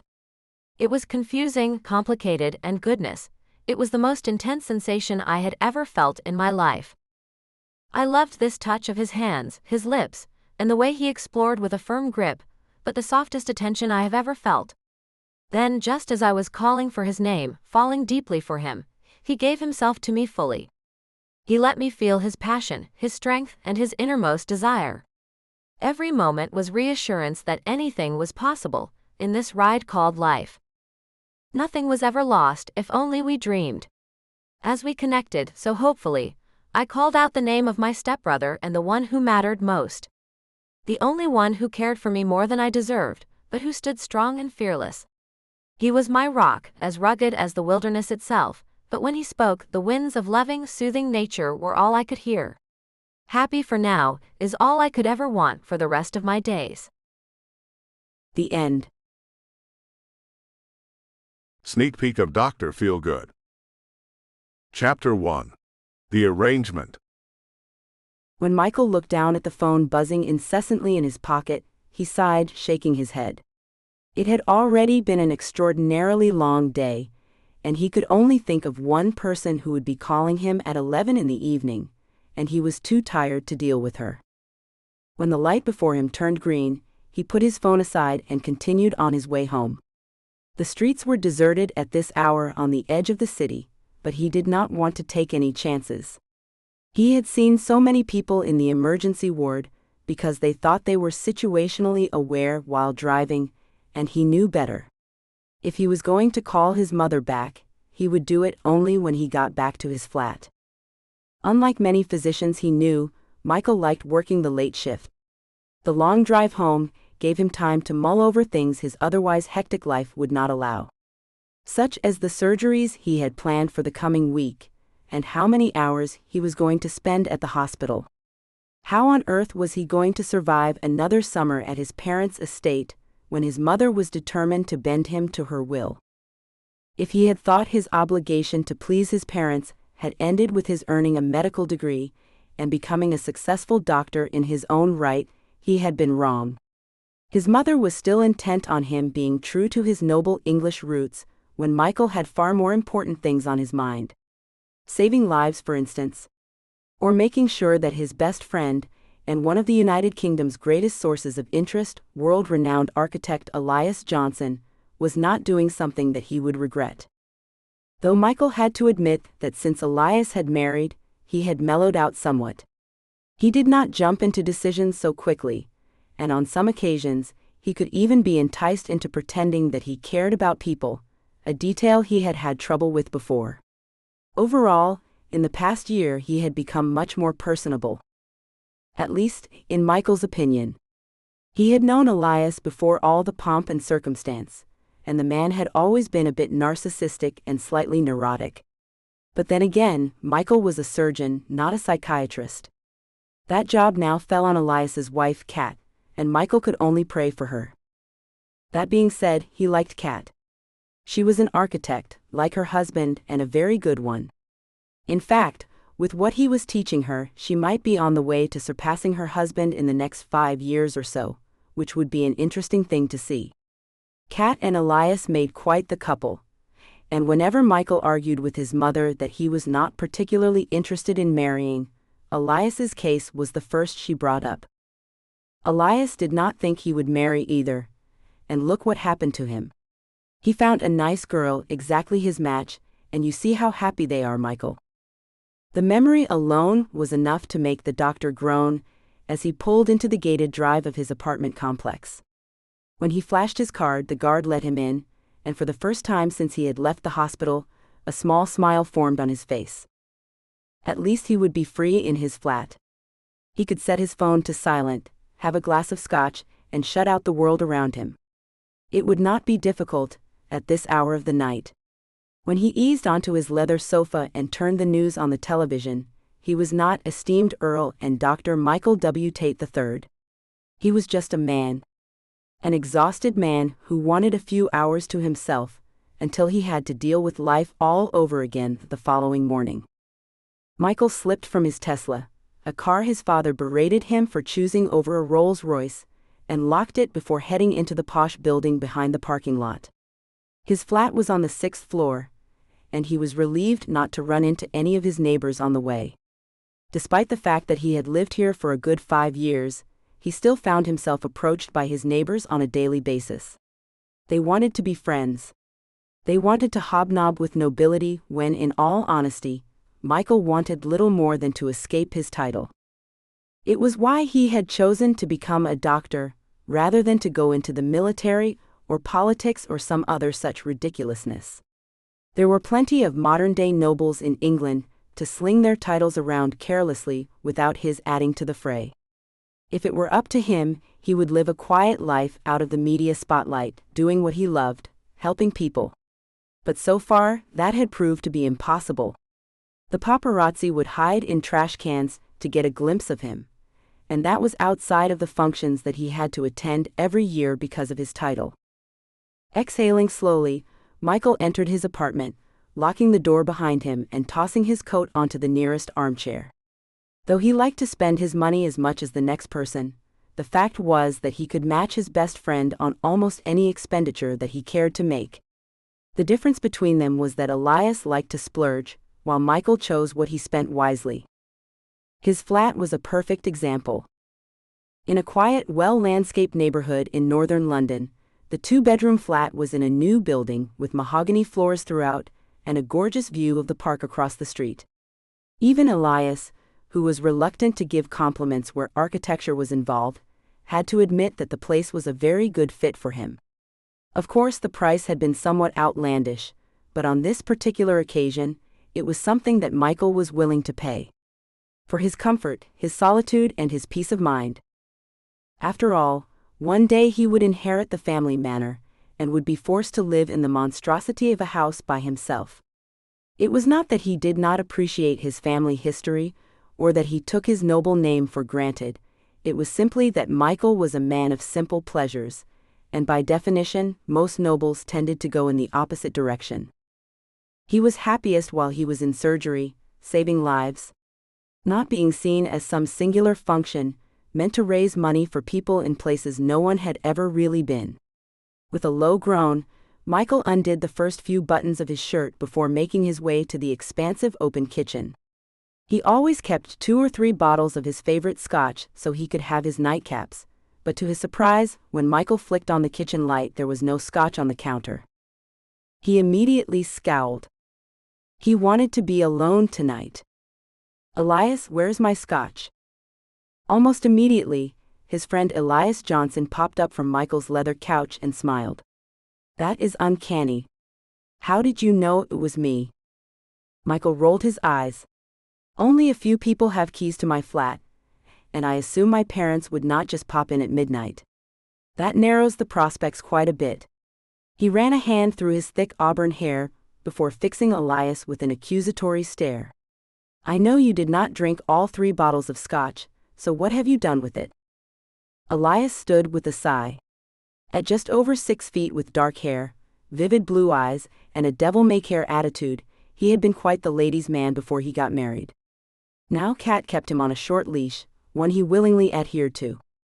Elias's womanizing days were far behind him, which meant that now, more than ever, he brought his woes to lay at Michael's feet.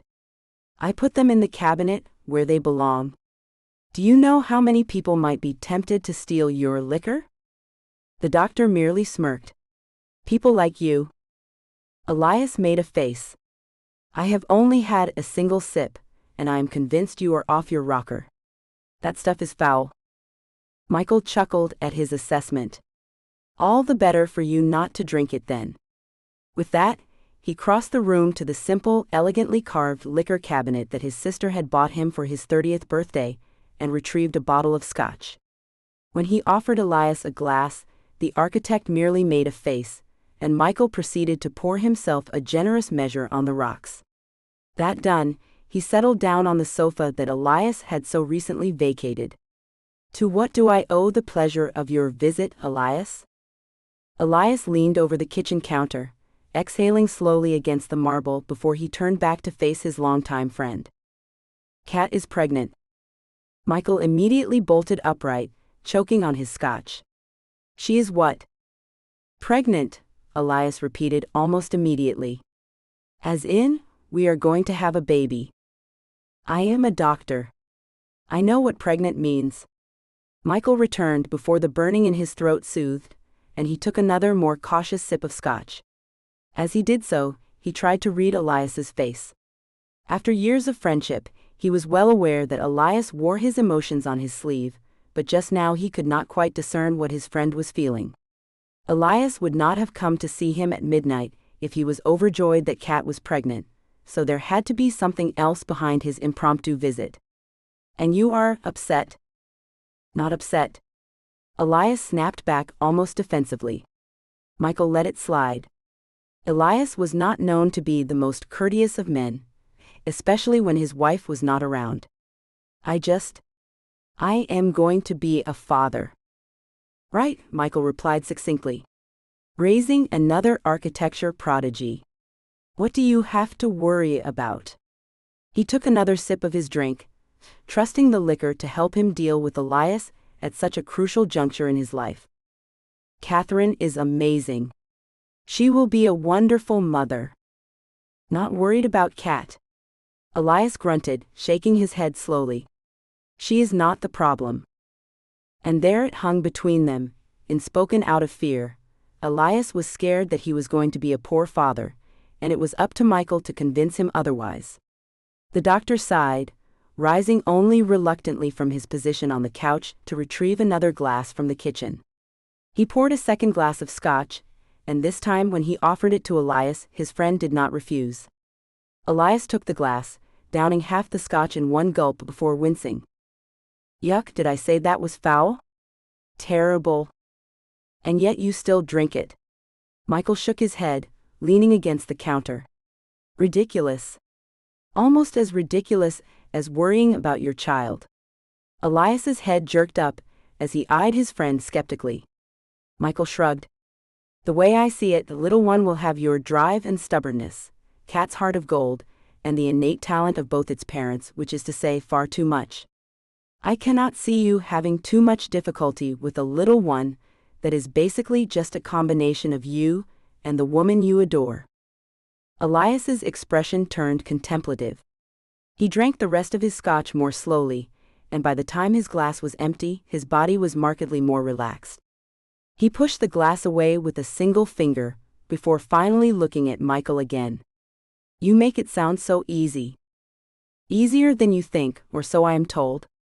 The doctor poured himself another glass. If ever I knew a man who followed his instincts, Elias, it is you. And in my humble opinion, parenting is 80% instinct. And the other 20%? Michael's mouth curved up at the corners in an amused smile. Sheer luck, my friend. That drew a smile from Elias. The architect chuckled before retrieving his glass and presenting it to Michael once more.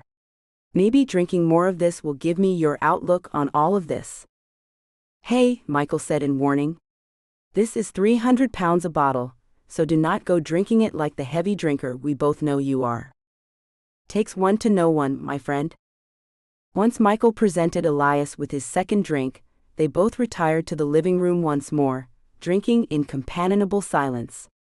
Outside, the dreary weather that had threatened for most of the previous day finally broke as thunder rumbled in the distance. Rain fell first in singular drops against the immaculate window panes, and ultimately became a torrential downpour. Michael exhaled contentedly, glad to have made it home before the storm, and similarly glad, despite the intrusion, that Elias trusted him with matters of such importance. He was going to be a father, no small thing by any stretch of the imagination. It was somewhat outlandish when Michael really thought about it. Not so much the idea that Elias was going to have a baby as that he was willing. A few years ago, the architect had been one of the foremost proponents of a single life. He was rich, attractive, and without ties, and he used his status to move through the ranks of some of the world's most influential women. Until Catherine had tamed his wayward heart. Elias and she were something together, Michael had to admit. They were a wonder that almost made him believe in the merits of true and abiding love. Certainly, he himself had been with his fair share of women. He was not bad-looking, and whether they knew of his title or not, when his body expressed a need, it was not hard to find a woman to spend time with. Unlike Elias, however, he made sure that they knew on no uncertain terms that he wanted no attachments. He was polite if curt, for Michael was a man who liked his solitude. It was something he had longed for after years of being brought up in the media spotlight, of being paraded around by his mother and father and forced to the forefront of Britain's moneyed upper crust for as long as he could remember. While his sister seemed to thrive under the attention, Michael only wanted to escape. With the advent of his medical degree, for a brief moment he thought he had. Being known in the medical community for one's skill was completely different than being known as an earl, and Michael wanted badly enough to make his mark there. Instead, he became the Earl Doctor. He could not count how many times his skills had come under question because of his title, to the point where only in the later years of his 7-year residency did those who worked with him realize his true level of skill. Michael had worked hard to get where he was, and despite the fact that he was very masculine, he did not find himself terribly attracted to many women. He was more comfortable in scrubs than in a pub, and dragging himself through the functions of high society was something akin to torture. He would rather stay away from it all, and he certainly was in no mood to marry, despite his mother's persistent pressure. As if he had read his thoughts, Elias spoke suddenly. "I suppose you have not stumbled across any interesting ladies lately?" Michael grimaced. "If you are asking if I have been seeing anyone, yes, Elias. I have been in the company of women." The architect snorted. "Discussing the weather, no doubt." "Hilarious," Michael returned scathingly. "Forgive me if my interest in women does not run as deeply as yours." Elias leaned back in his leather armchair with a chuckle. "My interests are now centered on only one woman, Michael. For both our sakes, you have got to meet someone." "I do not want to break any hearts." Michael shot back, almost immediately. "I would rather fix them. In a surgeon's theater." Elias groaned. "How are we friends? You are the complete opposite of me." That was enough to bring Michael back into good humor. "I think that is why we are friends. That, and no one else can put up with your high-maintenance nonsense." Elias merely sighed, swirling his scotch in his glass before nodding in agreement. "Point taken." At that particular moment, the doctor's phone buzzed against the glass coffee table that separated the two men. Frowning, Michael eyed it skeptically. It was close to 1 a.m. If his parents were indeed calling, they were up terribly late. He reluctantly reached forward to check the number scrolling across the screen, and muttered under his breath. Elias arched a brow. "The Countess, I presume?" Michael groaned. "Do not call her that. Call her Angela. She knows you." Elias merely grinned. He liked to tease Michael about escaping his titles at every opportunity, though to his credit, he did grant his friend this particular jab. "And I know her, my lord." "Leave it." At that point, Michael was willing to answer the phone just to shut him up, and hurried to do so. "Mum? What is going on? It is late." "Hello, my darling." Michael sighed as she immediately gushed into his ear. He was an accomplished doctor in his mid-30s, and his mother still tried to coddle him like he was a young boy. "How have you been? I have not heard from you in weeks." "Busy, Mum?" he replied with succinct politeness. 3 surgeries every day, and a residency. "Why are you not in bed at this hour?" "Well, darling, I have some exciting news, and I just wanted to make sure I caught you. I know you will be home for the summer in a few weeks." She had done something. She would not be so happy unless she had done something to his summer. Michael had been trying to escape returning to his family estate every summer since he had moved out, and as of yet, he had been unsuccessful. His dramatic mother always managed to guilt-trip him into coming back, and if he was lucky, his time at home only consisted of her showing him off to all her upper echelon friends. "What is it?" she squealed. The 67-year-old woman squealed, and Michael knew he was in a world of trouble. "Darling, we are to have a guest this summer. And I just know you are going to love her. Smile. Over here, Lady Lithgow. Yes, let us see her face as well. Give us a good one." Rose did her best to keep herself from internally combusting before the light of what seemed like 1,000 flashing cameras. She was attending a charity benefit to raise money for children in Africa's undersupplied Congo region. And for the event, they had even flown a Congolese child all the way from Africa to spend a week in London. After which, they would presumably send her back into poverty without a second thought. When she had learned of the stunt, the only thing that kept Rose from marching into the coordinator's office and confronting him was her mother's gentle dissuasion. "Darling, you know it will not really do you any good. You will just make a scene, and that will be good for neither the child nor yourself, right?" Though Rose knew perfectly well that her mother had begged her to refrain from losing her temper to save the family reputation, more than out of concern for a child she did not know, in this case she had been the voice of reason. It would not do Rose any good to show her temper when money was being raised for this little girl and her village. The best she could do was make sure that she was taken advantage of as little as possible while she was in the United Kingdom. And in order to do that, she made sure the child was in her care for the next week. But that came with its own set of concerns. Rose was dressed to the nines in a pale pink gown that clung to her small, slender figure, her hair swept up into an intricate chignon.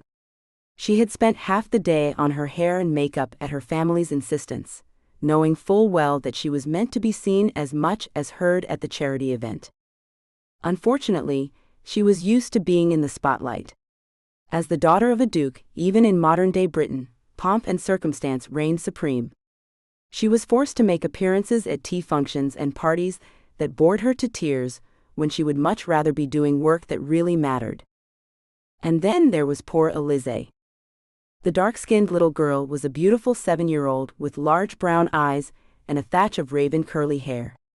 She had never left the Congo in her life, and now here she was, in Rose's arms, dressed up in a frilly gold frock and clinging to her for dear life. The poor thing was terrified. And no one here seemed to care, because they were too concerned about their publicity opportunities. And so Rose fought to maintain her cool, rubbing over Elise's back soothingly and whispering to her in her native French in an attempt to calm her down. It seemed to take forever to make it down the carpet and into the actual venue, and then a fresh burst of photographers met them at the entrance. "Mon Dieu," Rose said lowly, completely out of patience. Dipping the tiniest of curtsies, she pushed through the crowd, heading with intention for the bathrooms, and she did not stop until she and Elise were safely inside. Taking a deep breath, Rose did her best to compose herself as she gently pried the trembling girl's fingertips from her and set her on the bathroom counter. Her pretty little face was tear-streaked, and Rose's heart went out to her as she reached for a tissue to wipe the moisture away. "It is all right, my little one," she reassured the child in a low, soothing voice. "We are fine. They will not harm you, I promise.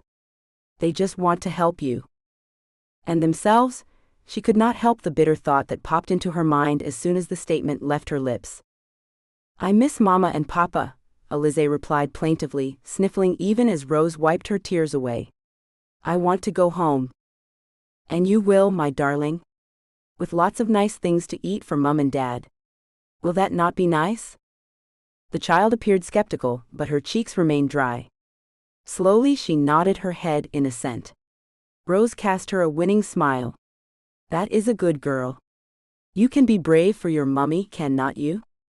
This time Elise smiled, answering prettily. "Oui." Of course, Rose's mother chose that instant to burst into the bathroom, startling the child against Rose's chest once more, so the young woman sighed in exasperation. "Hello, Mother." "Rose, darling, why are you not out there?" The Duchess of Heatherton wasted no time on pleasantries. "The patrons will not donate unless they can see the child. And the child is in the washroom." Rose scowled. "The child has a name, Mother." It is Alize, and she is currently scared witless. She scooped the girl from the sink to set her gently on the floor, where she clung to Rose's skirts, staring up at the Duchess with wide eyes. I am trying to give her a moment without cameras in her face. She is only 7, for heaven's sake. Usually, this would be the point where her mother would try to argue with her. They had butted heads frequently since Rose was a child, and the Duchess was always convinced that her way was the right way. Rose fully expected an argument, but for whatever reason her mother, instead of puffing herself up, backed down. With a sigh she merely shook her head, still magnificent even in her mid-50s. Very well, darling, but can we please try to keep this interlude under 10 minutes? Rose knew she should have been suspicious. Very rarely did her mother give anything up without a fight, but she was too preoccupied with Alize to think of much else. She only flashed her mother a grateful smile. We will be out in a few moments, mother. I promise. Thank you. The Duchess nodded with a tight smile before sweeping back out of the bathroom, leaving Rose alone with her charge once more. No sooner had the imposing woman left than Alize pointed after her and murmured a single word. Pound. Peacock. Rose had to stifle her laughter. How amusing that children always had the courage to say what adults could not. It was one rule that seemed to stand the test of time. Though there were several more moments during the function where Rose found herself itching to confront people, on the whole they made it through the function without incident. She mingled with all the important people she was expected to, Alize clinging to her skirt through the entire affair. Whenever someone sought to touch her, the little girl immediately hid her face bashfully and clung to Rose even harder. Ultimately, she was able to dissuade most of the guests from trying, citing that the little girl was tired and hungry. Of course, by the time dinner actually rolled around, Alize was fast asleep against Rose's shoulder, completely exhausted from her evening. All the better, in Rose's humble opinion. She probably would have wanted little to do with the rich foods on the evening's menu. Rose herself had little taste for them. She would much have preferred a little fish and chip shop that she knew on the West End, close to a soup kitchen where she volunteered. One her mother implied that she had better not be seen at. But Rose did not care. She would endure the high-maintenance nature of tonight's function because ultimately, it would mean that Alize's village got food, fresh water, and a measure of monetary support. That was, if they could take advantage of it before the warlords in the region got hold of it. The very thought made her wince. As she made a go at her liver pâté, the young woman gazed around at the people circling the table. Celebrities, lords and ladies, all of them, but few of them knew anything of the actual plight children like Alize faced every single day. They meant well, but when push came to shove, they liked to keep a fair distance between them and their charitable causes. But to make a scene tonight, or any other night frankly, would be ill-mannered. While she had contemplated action several times, this was something the young woman simply was not willing to trade. Not if it meant people in the Democratic Republic of Congo, or anywhere else for that matter, could get help. No matter how small. And so the young woman endured. She endured the dinner, the speeches and the titles. She endured the small talk, smiling until her cheeks ached and dancing until her feet were sore. She did not truly relax until she was in the car on the way home. Alize curled in her lap, sound asleep, and she herself was nodding off until her mother spoke. You were a vision tonight, dearest. The blonde woman's eyes popped open, and she straightened slightly to meet the gaze of the woman sitting across from her. Duchess Emily Lithgow was still very much awake, reapplying her lipstick, even though they had left the event for the evening. Thank you, mother. And we raised over £100,000 for your friends. Is that not lovely? Rose repressed a groan. She found it slightly infuriating that her mother constantly referred to the people she tried to help as her friends. It was ridiculously condescending. Yes, mother, quite. I am sure that when the girl wakes up, she will be happy to hear it. As the Duchess beamed at her, Rose exhaled slowly. For the rest of Alize's time here, she hardly wanted to concern the girl with matters of money and survival. She would do her best to keep the child out of the spotlight, with a full belly and lots of toys to play with. I am sure she will, Mother. After her reply, a companionable silence fell between them, and Rose was silly enough to take it as a sign that she had been let off the hook. She began to drift off again, jerking to attention at her mother's low tone. You do not seem very happy, dear. Oh, for heaven's sake. I am fine, Mother. Just a bit tired. Lord Benjamin commented that you seemed a little irritated when his wife asked to hold the child. Alize, Rose replied through gritted teeth, her gray eyes flashing dangerously. Her name is Alize. Whoever she is, the Duchess made a superfluous motion with her hand. You must understand how important these events are for her and her kind. Interacting with people in the civilized world can only reflect well for her, and... Civilized? Rose burst, unable to remain quiet any longer. You treat a lone child thousands of miles away from her home, like an attraction in a zoo, and you have the nerve to label it civility? More civil than where she came from. The Duchess's expression immediately turned severe, her green eyes narrowing in warning. Hopefully she will take more than food, and our hard-earned money back with her. Oh yes, Rose said, clutching the child in her arm closer to her reflexively. Heaven forbid that our illustrious funds should go to people who actually need them instead of your brand name obsession. Mother, the people at these functions only attend to be seen, and you know it. All at once her tone turned pleading. If people could just understand what they go through, if they would make an effort to see what it is really like. Enough, Rose. The Duchess's clear, high tone rang through the back of the car, and her daughter immediately bristled, turning red. Is it not enough that I put up with your flights of fancy? That I allow all of your shenanigans when there are other things you are neglecting? Her daughter groaned, exasperated. Like what, Mother? What makeup to wear in the morning? What dress I should wear to tea? Who I should be seen with? Rose, 2 high spots of pink appeared high on her mother's cheeks. I only mention it because I care about you. I cannot bear the thought of you growing old alone. Rose stared at her, completely flummoxed. She was a few weeks away from her 27th birthday. Where was all this dying alone nonsense coming from? Slowly she shook her head. Mother, what on earth are you going on about? But it was too late. The Duchess had turned on the waterworks and began to sob, much to her daughter's dismay. Rose swallowed a groan of consternation.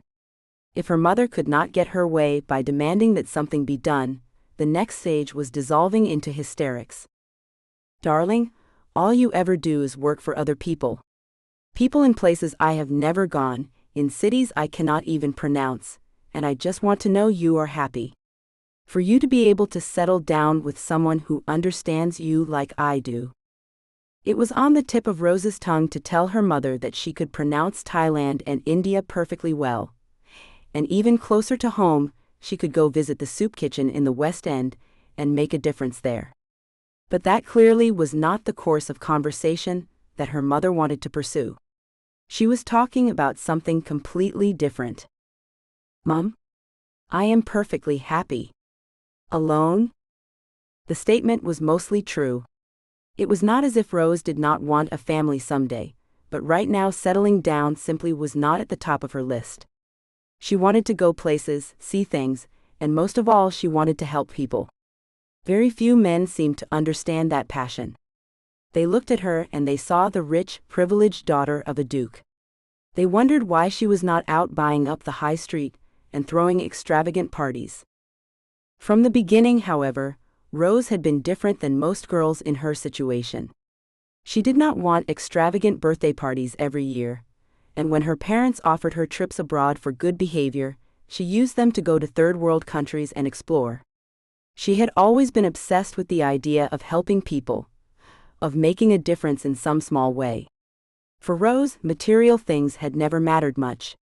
She gave most of her childhood toys away in donations for needy children at Christmas time. She sold the Audi her father bought her for her 18th birthday, bought a hybrid, and sent the rest of the money to war-torn regions in Africa. After she graduated from one of London's premier finishing schools, she went to university, majoring in international studies, and the moment she graduated, much to her parents' dismay, she signed on with the Peace Corps for 2 years. Thankfully, neither her mother nor her father had tried to keep her from going. Not once did they find the papers already signed. What they did do, however, was try to turn their daughter's 2-year tenure into a publicity stunt, splashing all the images she sent them all over the papers and the internet. She was the selfless one, the angel, and of course by the time she returned, everyone wanted her for a charity or a benefit. Her face became synonymous with giving, even for those who could care less about the plights of others. It suited her parents just fine, of course. Any action that ultimately painted the family name in a good light worked for them, as long as they got their daughter back in the end. In years of playing along with their machinations, Rose found that she truly did not have time to date, and when she did, men were shocked to find out that she was actually as earnest about her causes as people said. Rose was not playing a role. She never had, and the fact that her parents had built themselves from her goodwill continued to annoy her. It was something she told herself she could live with, as long as they never tried to restrict her. She was a grown woman, after all, capable of making her own decisions and executing them. And her current plans did not involve settling down. Mother, in a few years perhaps. She tried to be as gentle as she could. Rose was never comfortable with her mother's emotional outbursts. I do not think that now is the time. Oh, darling, just tell me you will go. I need to know you are at least giving this a chance. Giving what a chance? Maybe it was the day's exhaustion, but Rose was entirely confused. Giving what a chance, Mother? The Duchess sighed, reaching into her handbag for a tissue to dry her tears. Rose watched her dab, forcing her face into a semblance of understanding.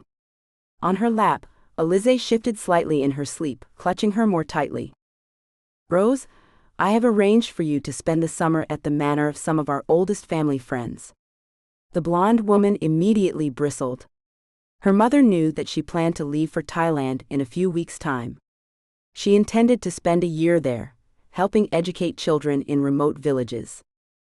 Mother, she began, intent on reining in her temper, I am not staying in England this summer. We have already had this discussion. But sweetheart, just meet him. The plot grew thicker with every word that came from her mother's mouth. Meet who, Mum? Why, Lord Tate, dear. Earl Jonathan Tate's son. He is a very successful surgeon and quite an attractive man from what I have heard. For a long moment, Rose just stared at her mother in disbelief. She could barely process what she was hearing. Her mother had promised someone that she would spend the summer at a manor she had never visited in her life, in a shady attempt to set her up with their son. The sheer meddling alone was enough to make her want to mutter every sharp word she knew. But somehow she refrained. For a long silent moment, Rose weighed her options. She could fight her mother on this while they were both tired, knowing that the woman would probably wake Alize in the process and pull out every stop that she possibly could in order to get her daughter to cooperate. Or she could give in. There were actually a few merits when one looked at the latter choice. The first of which was that she would be away from her mother's direct influence for the entire summer.